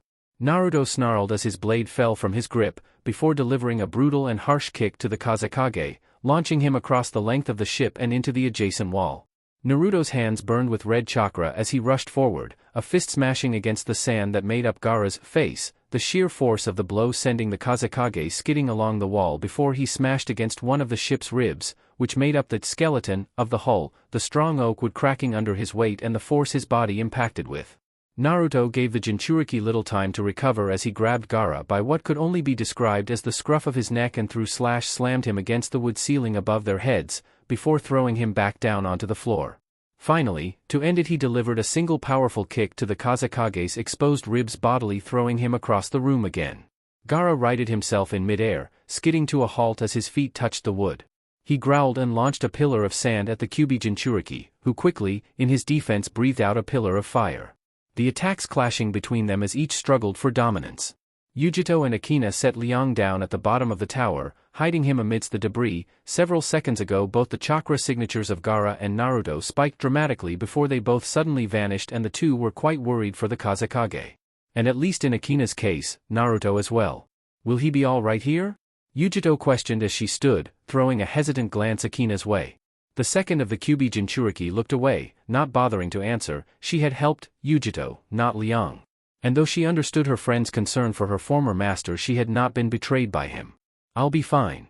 Liang's voice startled both women, bringing their attention back to him as he fought to get back to his feet.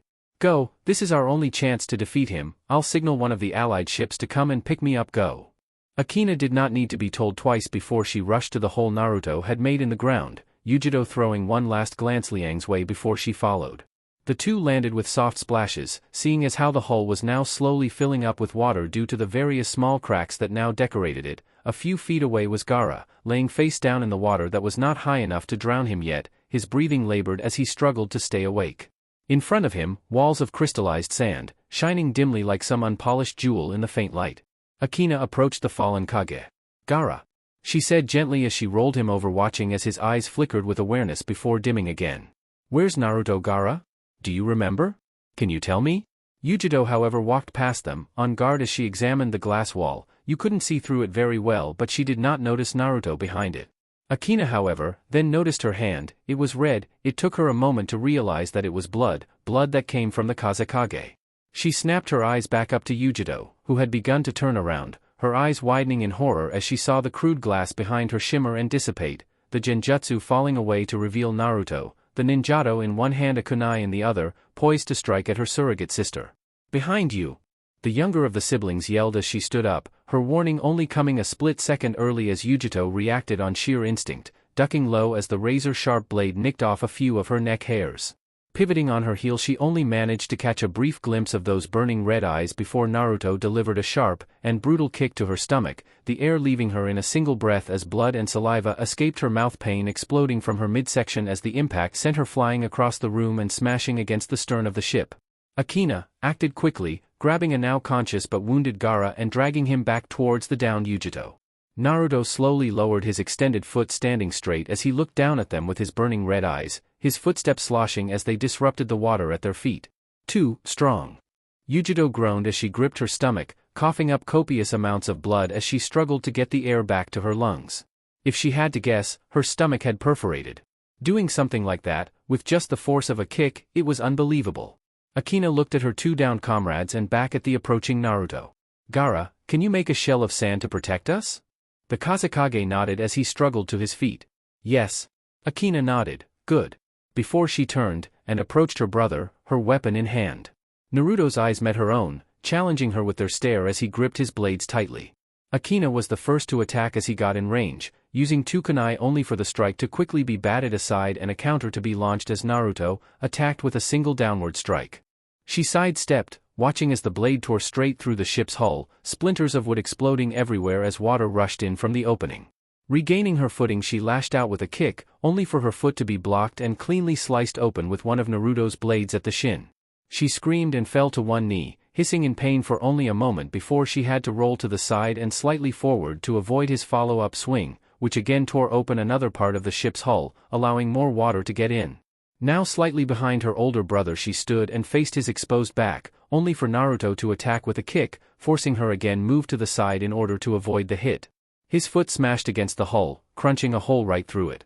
But this time Naruto was expecting her dodge, and smoothly continued with his momentum, and with ruthless precision lunged at the place he knew she would be. When she felt the blade pierce the lower right side of her chest, all she could do was gasp. Her grip on her own weapon losing its strength before it vanished altogether as both hands clutched at the weapon now piercing her chest. Blood rose from her throat and escaped her lips, dribbling down her chin and staining the water at their feet. Her legs lost all strength in them and she had to cling to Naruto in order to remain upright. Naruto's grip on the weapon remained firm as he stared down at her, the cries of Yujiro barely registering in his ears as he could feel Gaara restraining her. His eyes remained fixed on Akina as her eyes found his when she looked up, sky blue meeting blood red. You knew you could not win. He spoke with a factual tone, not angry or condescending, but a simple calm drawl. Akina coughed as she held tighter onto his cloak. She gasped. I wasn't looking for victory. She stared up to the ceiling above them, which she could hear now was groaning weakly. Just a few seconds. And at once he realized her purpose, but he had no time to act before the entire ship came crashing down around them, hundreds of tons of water smashing over them and washing them away in the tide, the crushing waves drowning out Yujiro's anguished call for her sister as Gaara's sand formed around them in a bubble shield. Chapter 77, The Beginning of the End. The shadows of the cloudless night sky hung heavily above the single, torch-lit deck of a ship as it heaved, to and fro with the crashing of the waves against its hull. In the map room/dining area of the ship, Hinata sat at the head of the table, rubbing her temples as she fought to stave off a headache. Behind her stood the captain, whom she learned was named Ishio. Idly pulling on his beard with his fingers, the man stared out the stained glass window towards the cloudless night sky. The silence between the two was broken as Ishio spoke. So, dear Hyuga, with your leader dead, who will be the one granting me my payment? He questioned offhandedly, almost tauntingly as he glanced over his shoulder at the Hyuga clan head. No one if you do not shut up. Hinata snapped. Indeed, rumors had been circulating around the pirate crew that the great devil king of Konoha simply must have died in the lightning attack. But she knew different. He was alive.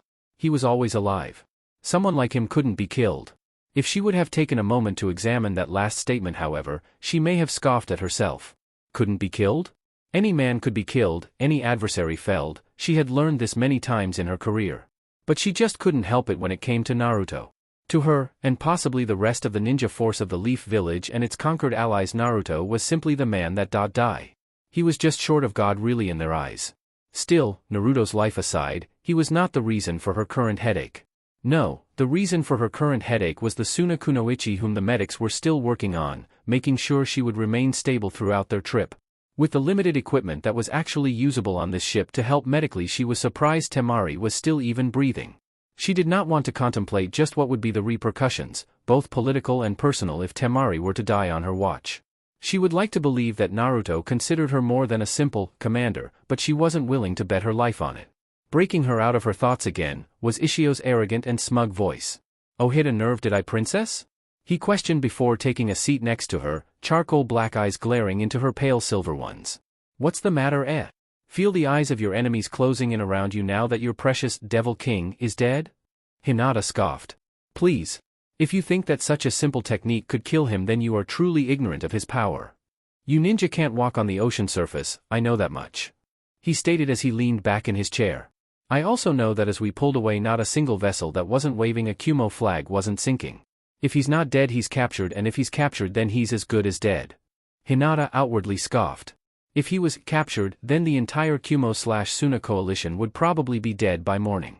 Before any more could be said, a knock resounded at the entrance to the captain's private quarters.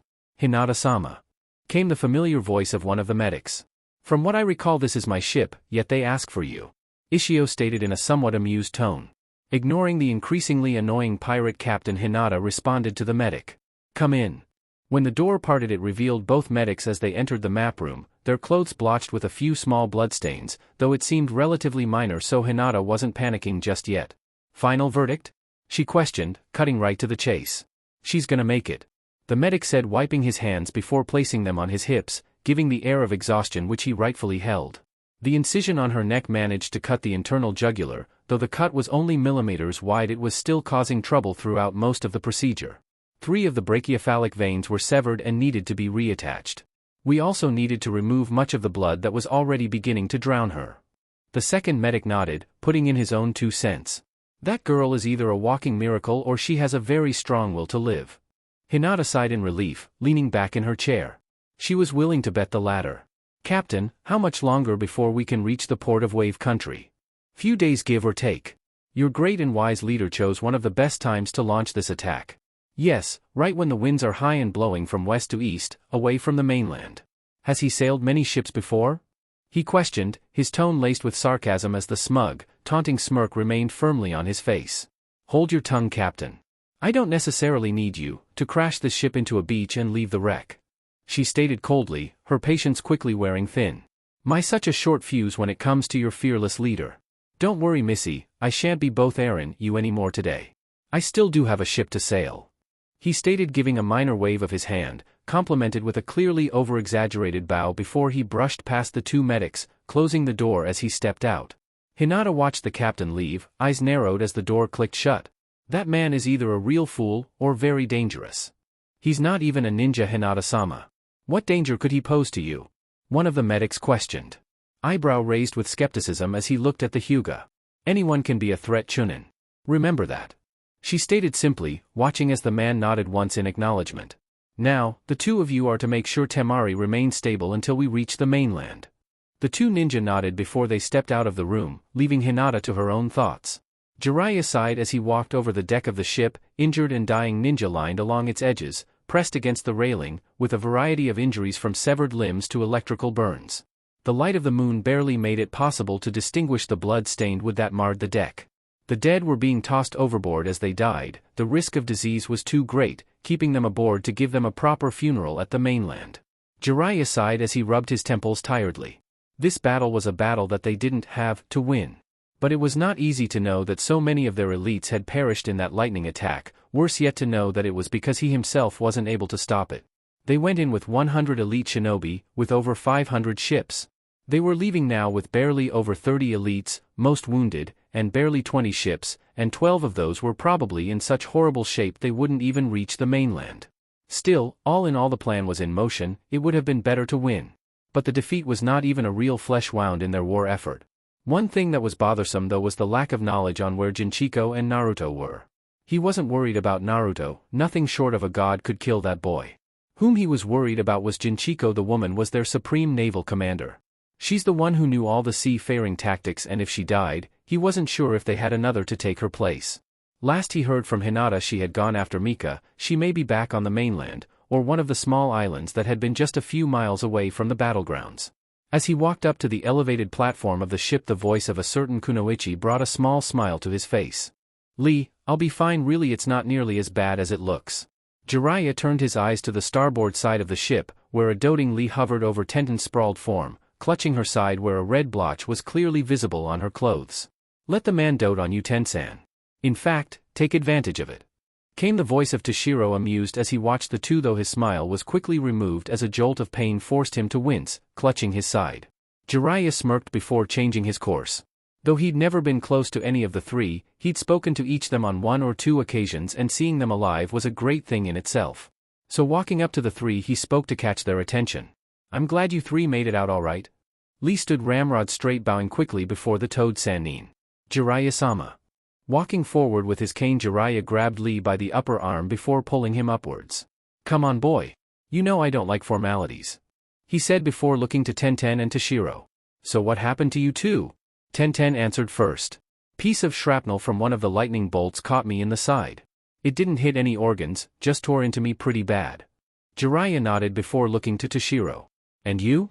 The son of the Green Dragon sighed as he rested his head against the railing, wincing as he did. "A blonde woman with a killer right, a killer left, hell, a killer everything." At that Jiraiya let a strange expression cross his features. "Tsunade? You fought Tsunade?" Tenten and Toshiro both nodded, though it wasn't without a painful wince. Jiraiya nodded. "I see. You're lucky to be alive then, either that or she's feeling the effects of her age even more than I am." Before any more could be said, a yell caught their attention, bringing their eyes to a ship pulling up next to their own. "Hey, Frogman!" It was none other than Yoshihiro Shimizu standing on the torch-lit deck of the ship, his purple armor still firmly in place, though several cracks now lined its frame, including one of the shoulder shields which was thoroughly shattered, only a few pieces of the metal holding in place. Next to him was the ever-watchful Toyohisa, his spear in hand. "My ship's sinking fast. Captain here estimates it'll only hold up for another hour." Jiraiya sighed, rubbing his temples. "Fine. Bring the men aboard with all the supplies you have." The former Tsuchikage nodded before speaking again. "You hear from our fearless leader yet, or is he still incognito?" Jiraiya narrowed his eyes as he watched the Tsuchikage. Yoshihiro was always a wild card. Though he was always the favorite to be the first to betray them should the war effort go wrong. He had denied Zhuge Liang's request to join the coalition, and had helped in quell many uprisings of his own ninja against Naruto. But still, though Naruto wasn't dead, his absence could bring out Yoshihiro's true colors. He would need to be watched carefully. "Not yet. He's probably already returned to the mainland." Yoshihiro seemed to snort from his place at the ship. "Sure he has." Before turning and walking back towards the ship, barking out orders to the men as he went.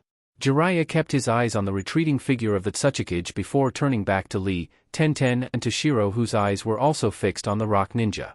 Placing a hand on Lee's shoulder, he brought their attention back to him. "I'm glad you three are all right. Make sure it stays that way. This war has enough dead." Not saying any more, the Toad Sannin continued on his way. The cawing of gulls was the first thing that reached his ears, the unpleasant feel of water flowing beneath him, along with the sinking sensation of sand as the water pulled away.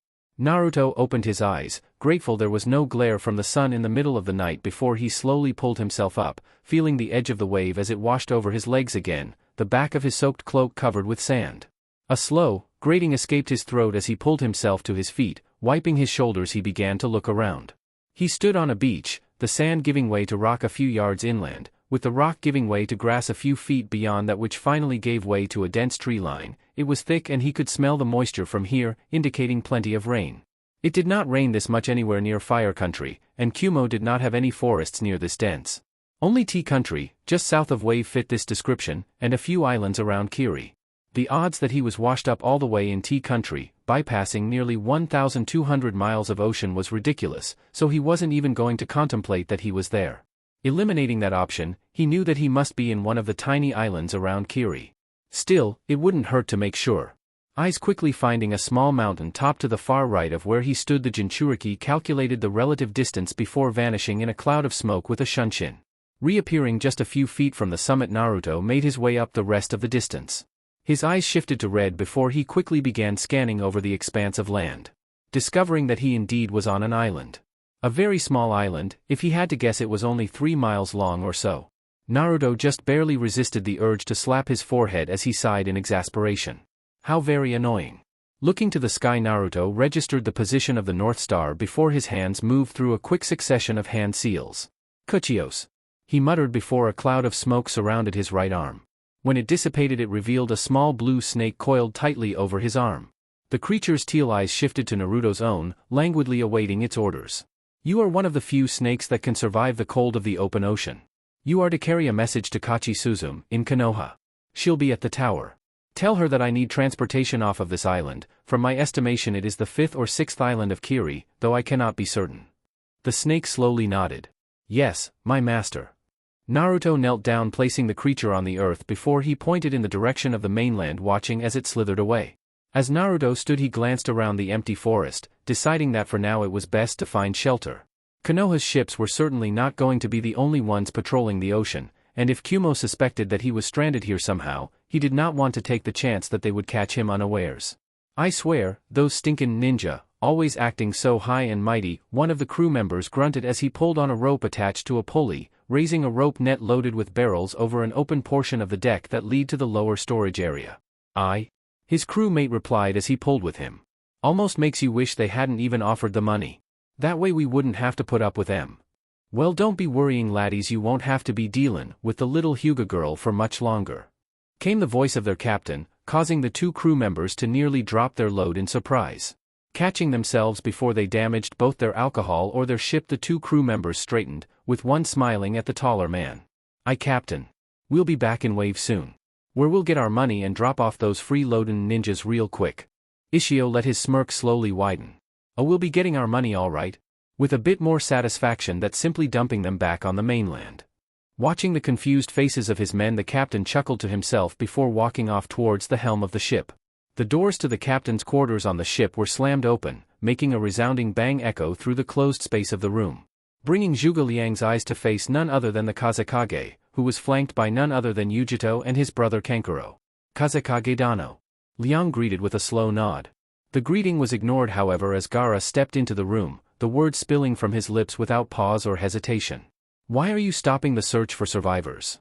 Liang blinked languidly, taking a deep breath as he knew the real question the Kazekage was asking, but wasn't allowed to openly express due to fear of showing favoritism.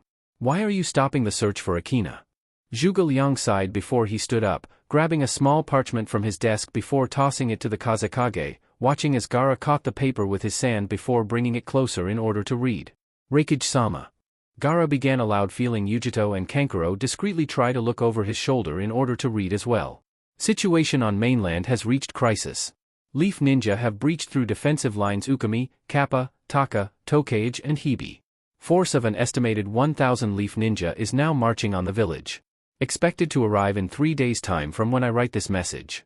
There was a silence from the 3 stunned shinobi as they continued to stare at the message before the silence was broken by Yujito as she turned her eyes back onto her sensei. They're marching on Kumo? Liang's eyes closed as if in pain, taking a deep breath before he nodded. Yes. Kankuro snatched the paper from Gaara's hand, the massive appendage moving surprisingly quickly and without damaging anything in the cramped cabin of the ship. This message was written 2 days ago. That means they'll be at the village by tomorrow. That leaves us 1 day behind. Gaara finished, eyes widening as he looked up to Liang. You're bringing the fleet back to the village in hopes of arriving in time to organize a counterattack. Silence was his answer. But you can't. The Kazekage protested, shaking his head. The men are all exhausted, at least half of them are injured, the others suffering from chakra exhaustion. Even with 2 days rest they won't be in any condition to fight. You're setting yourself up for a massacre. And what would you have me do? Liang suddenly yelled, startling the 3 with the display of anger that was rarely even associated with the sleeping dragon. His chakra spiked for a brief moment before being cut off rather abruptly, leaving a tired-looking Liang as he nearly collapsed, leaning heavily against his desk. I have no choice now. I knew when this naval battle started that we would be playing his game, and that I would have no choice other than to play by his rules.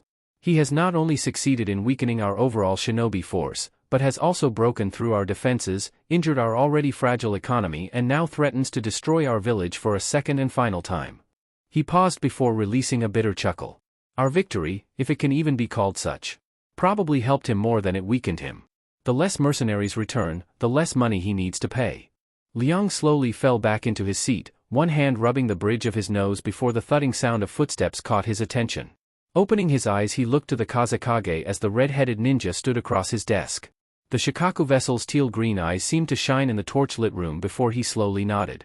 Suna is still your ally. This battle isn't one you need to fight alone, Zhuge Liang. The sleeping dragon seemed to start for a moment, staring at Gaara for a good long while, as if sizing him up. This was the moment that most Kages would be seeking for a way to escape this alliance in order to salvage their own village's power and ninja. But here was Sabaku no Gaara, offering his help once again without even a hint of hesitation on his face. Though Liang could assume that his actions could be fueled by his sister's death, or the naivete of youth, Liang did not think that was the case. Though it was probably a factor, it was not the predominant factor, and that did surprise Liang. Still, shrugging off his confusion, Liang stood from his seat, bowing deeply before Gaara. Thank you, Kazekage, however, you do realize, this is one battle you may not come back from. Gaara shrugged.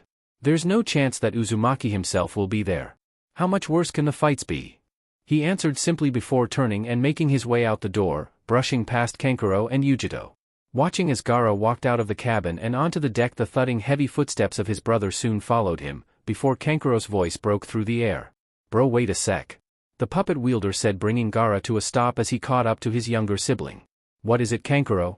The red-headed Jinchuriki questioned. Are you okay? Well, are you sure you're making this decision for the right reasons?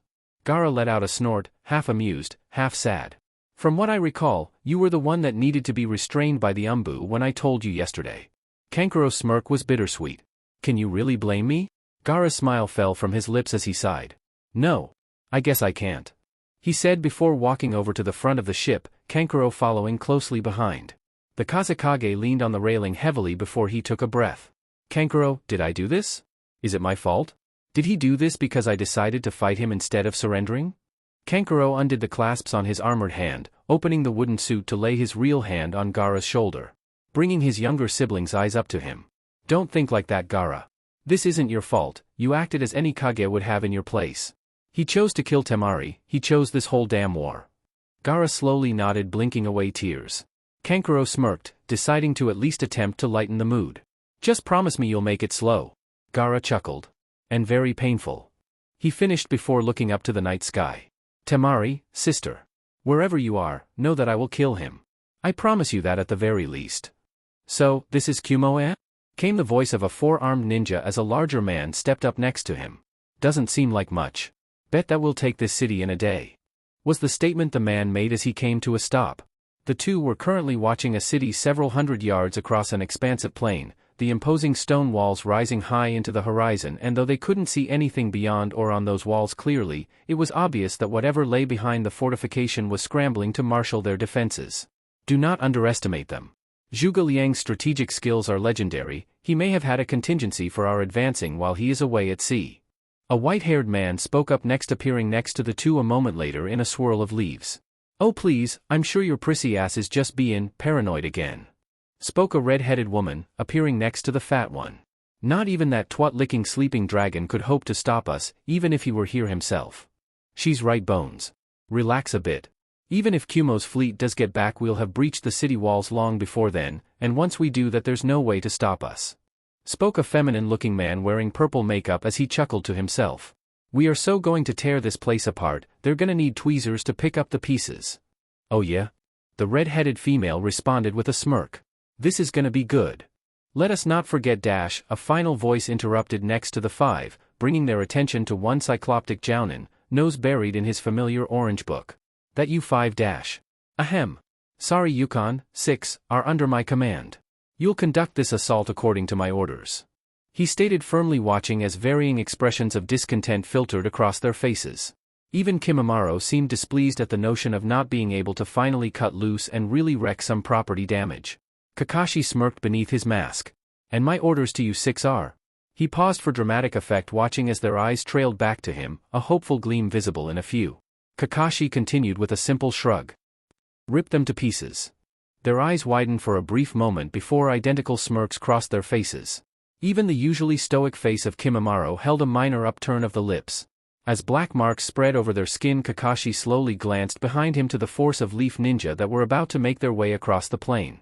"Well now, let's see how Kyuumo enjoys a full-on assault by over 2,000 of our ninja," the copy ninja stated to himself before turning his eyes back to his book, idly turning the page as the army made its way past him and the six next to him vanished before his eyes. Chapter 78, Ode to the Fallen. Hinata grimaced as the continuous pelt of a leak directly above her forehead peeled her away from the realm of sleep and dreams. Growling in a way that would have made her Kage proud, she sat up on the bed, glaring at the offending leak in the ceiling as if she were willing the water to evaporate and the wood to swell and seal itself up again. Of course, even the mighty gaze of the all-seeing Byakugan could not bend matter to the wielder's will, and so Hinata gave up in the attempt and simply moved her bed. Laying back down, the Hyuga clan head could only hope for a quick return to the world of dreams. But with her wakefulness came her thoughts and worries. Though she had faith that Naruto was alive, she could only speculate about the others. Jinchiko had gone off after Mika, and she wasn't sure which one of the two was stronger than the other. She had only heard of Jinchiko's abilities through word of mouth, and though she had fought Mika once before many years ago during the first campaign to take Kiri, she had really no idea just how much the Kiri swordwoman had grown over the years. So again, the results of their battle could only be speculated, if they'd even fought at all. Then of course there was Jiraiya. The Toad Sannin's skill was almost as revered as that of their Kage, and he was still, at the age of 60, considered the second most dangerous man in Konoha. Though Kakashi and the late Guan were beginning to threaten that title, she was confident he was still alive. Tenten, Toshiro and Lee, she knew, were also part of the attack, and though she wasn't particularly close with any of them, except perhaps Tenten, she was worried. It was never a good thing to hear of a comrade dying. And finally, Yoshihiro Shimazu along with his nephew Toyohisa. Personally, she'd be glad to be rid of the two. They were both wild cards, and she didn't trust Yoshihiro as far as she could throw him, which wasn't very far considering how strong the old man was. But those were her personal feelings towards their lives. Politically, so far Yoshihiro had proven to be a stabilizing influence over IWA, and they needed him alive in order to make sure the entire area didn't erupt into civil turmoil, which would only cause more problems than they needed at the moment. So, she supposed, she wanted the infuriating old man alive too. The Hyuga matriarch sighed with frustration as she picked herself up from the bed, deciding that sleep wasn't going to be coming back anytime soon. She decided that some sea air may be good for her. And so, she put on her clothes and made her way out to the torch-lit deck. She felt, more than saw, as the crew member who manned the helm snapped his gaze back to the horizon once he caught sight of her exiting the door. There were only a few others on the deck at the moment, and all were more than happy to give her a wide berth. Making her way to the front of the ship, Hinata allowed herself a brief smile as her long hair was caught in the wind, whipping out behind her as the salt water mist caressed her pale skin. Her moment was broken, however, by the grating, highly annoying, at least to her, voice of Ishio, the captain of this crew of cutthroats and vagabonds that ferried them across the ocean. "Well now, dear princess. What'll be troublin' someone like you enough to keep ye awake at this hour?" His tone was friendly, but carried an edge of mocking just enough to let her know that his concern wasn't genuine in the least. "Nothing that someone like you would ever need to concern yourself with, much less be able to comprehend," she replied in a dangerous tone. "Claws out tonight, I see." He shot back with that familiar confidence that never seemed to leave him, even under the withering gaze that was directed at him. "Oh come now, lass," the older man said after a brief tense moment between them, taking his sake jug from his hip and pouring a bit in the saucer in his other hand. He offered her some of the alcohol. "Whatever's both airin', yeah, I'm sure it's nothin' a good drink can't alleviate." Hinata had to admit, a drink sounded very good at the moment. She wasn't one to drink, but these last few days demanded some kind of fix. She eyed the offered drink for a moment before looking back at the captain. "You first." The captain simply looked at her as if to say, "Oh please," before he downed the drink in a single gulp. Turning his eyes onto the Hyuga, he spoke as he poured a bit more sake into the saucer. "Little princess, believe me, I have nothing to gain from killin' ya, and if I wanted you dead I'd do it much less upfront than this." Hinata activated her Byakugan for a split second as she looked at the jug, making sure there were no hidden compartments or anything before looking at the captain. She could read no deceit from him, only a hint of nervousness that suddenly shook him. though that was common at the sight of a fully activated Byakugan, especially to non-ninja who are not used to such things. Still, she needed to wonder just what was underhanded in this captain's eyes if poisoning someone was considered upfront. Deciding to filter that to the back of her mind, however, she took the offered saucer before nodding.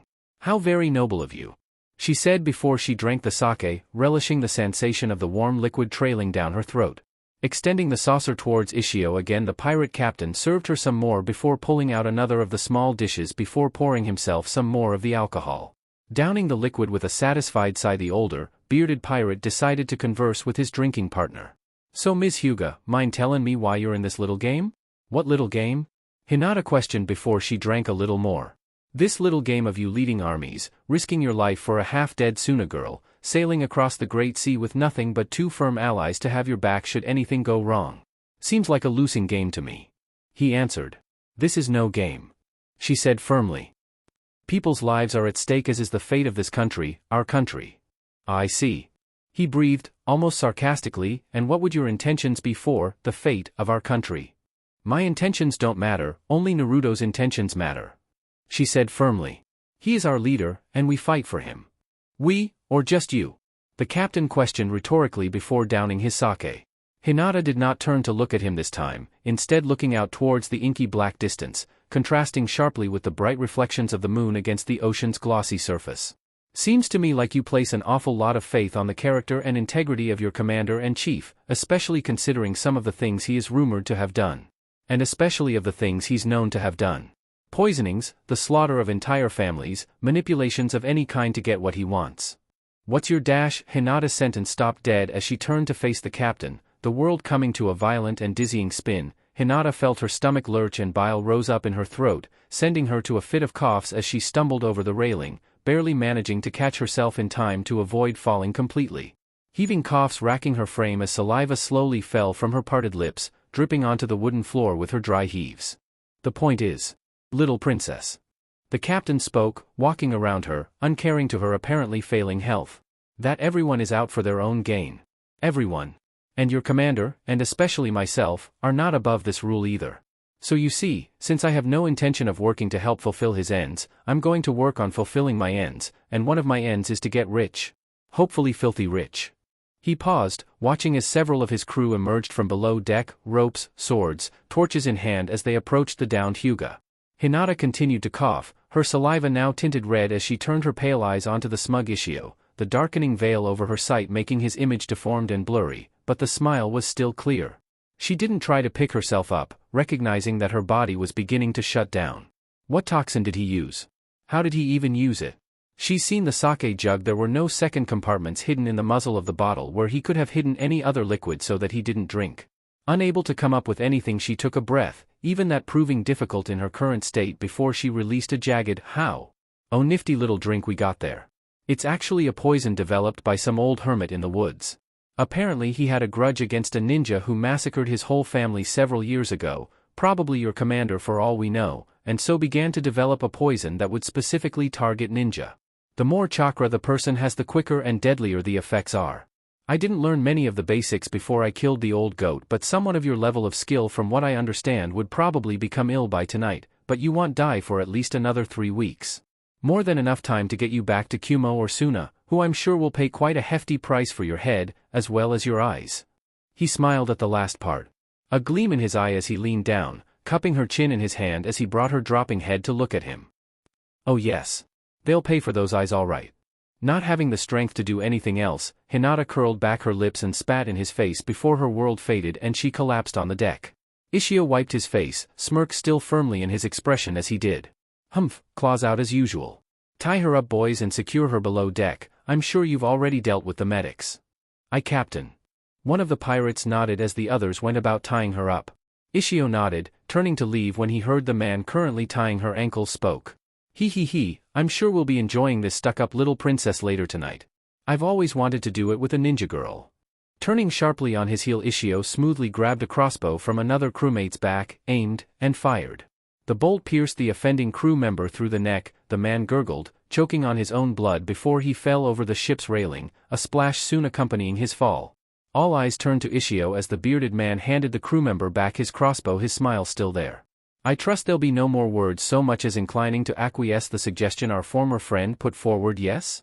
When no one said anything, the ship's captain nodded to himself before turning to the helm master.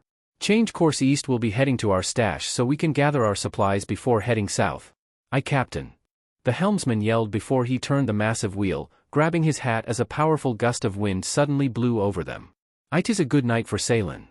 Ishio commented to himself before he began making his way towards his quarters, listening to the men as they began to move the poisoned hyuga. The gritty scraping feel of sand beneath her cheek was the first sensation Akina felt as she came to. Her body felt strangely numb as she pulled her arms up to push herself up off the ground. Before she could even start though, the crunching of sand beneath a boot reached her ears shortly before the person stepped in front of her. Her eyes took in the dark leather surface of the boot. A pit formed at the very bottom of her stomach as the heavy sound of a cloak caught in the wind reached her ears. This pit of dread deepened greatly as the color red filtered in through her peripheral vision. The angle at which she stared up at the intruder was awkward. But no matter how awkward it was, the identity was unmistakable. Naruto stared down at her, cloak draped over his shoulders, hands hidden beneath the lengths of fabric, hood and mask in their usual place. She scrambled backwards, grains of sand caught in the wind as she hurriedly stumbled to her feet. She ignored the shiver that crawled up her spine as the very edge of the sloshing waves nipped the back of her heel. As she reached for her kunai, she realized her pouch was missing. Cursing in surprise when she looked back at her older sibling, he was standing less than an inch away from her, towering over her much smaller form. Releasing a startled scream, she fell back into the water, choking as the salt water entered her mouth and nose, forcing her to sputter and cough as she rose above the surface again. She turned her blue eyes back onto Naruto, her breathing heavy and ragged with what she could only describe as fear as she looked up to his still silent form.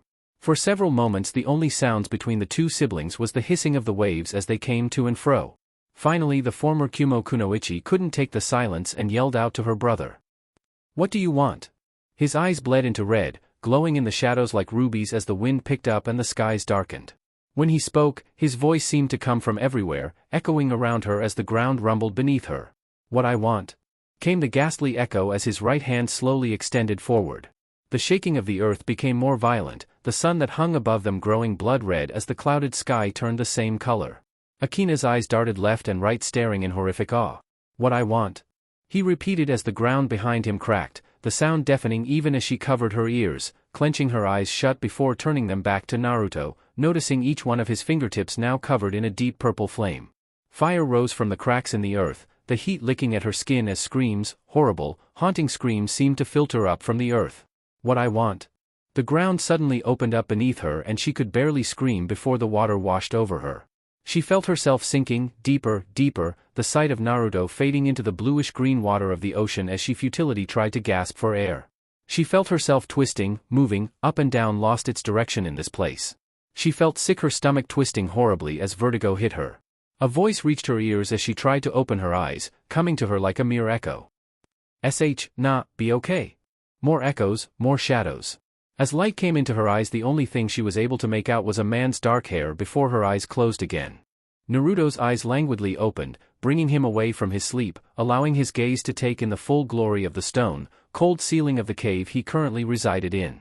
His ears twitched, filtering through the sounds of the crickets and other night creatures as the shuffling of feet, 5 or 6 men if he estimated the number correctly.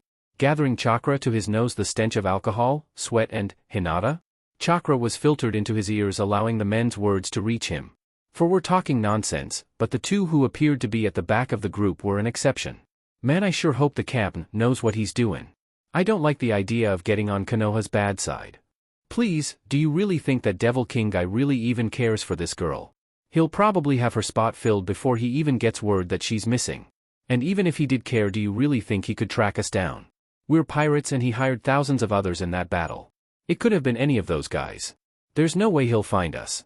Now stop whining and let's get to the stash, we're falling behind." Naruto stood from his resting place, cracking his neck as he reached down for his cloak and mask.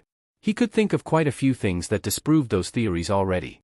The thunderous sounds of something smashing against the 50-foot-tall iron and wood gate of the Cloud Village was deafening, rising above the terrified battle cries of those already fighting on the wall.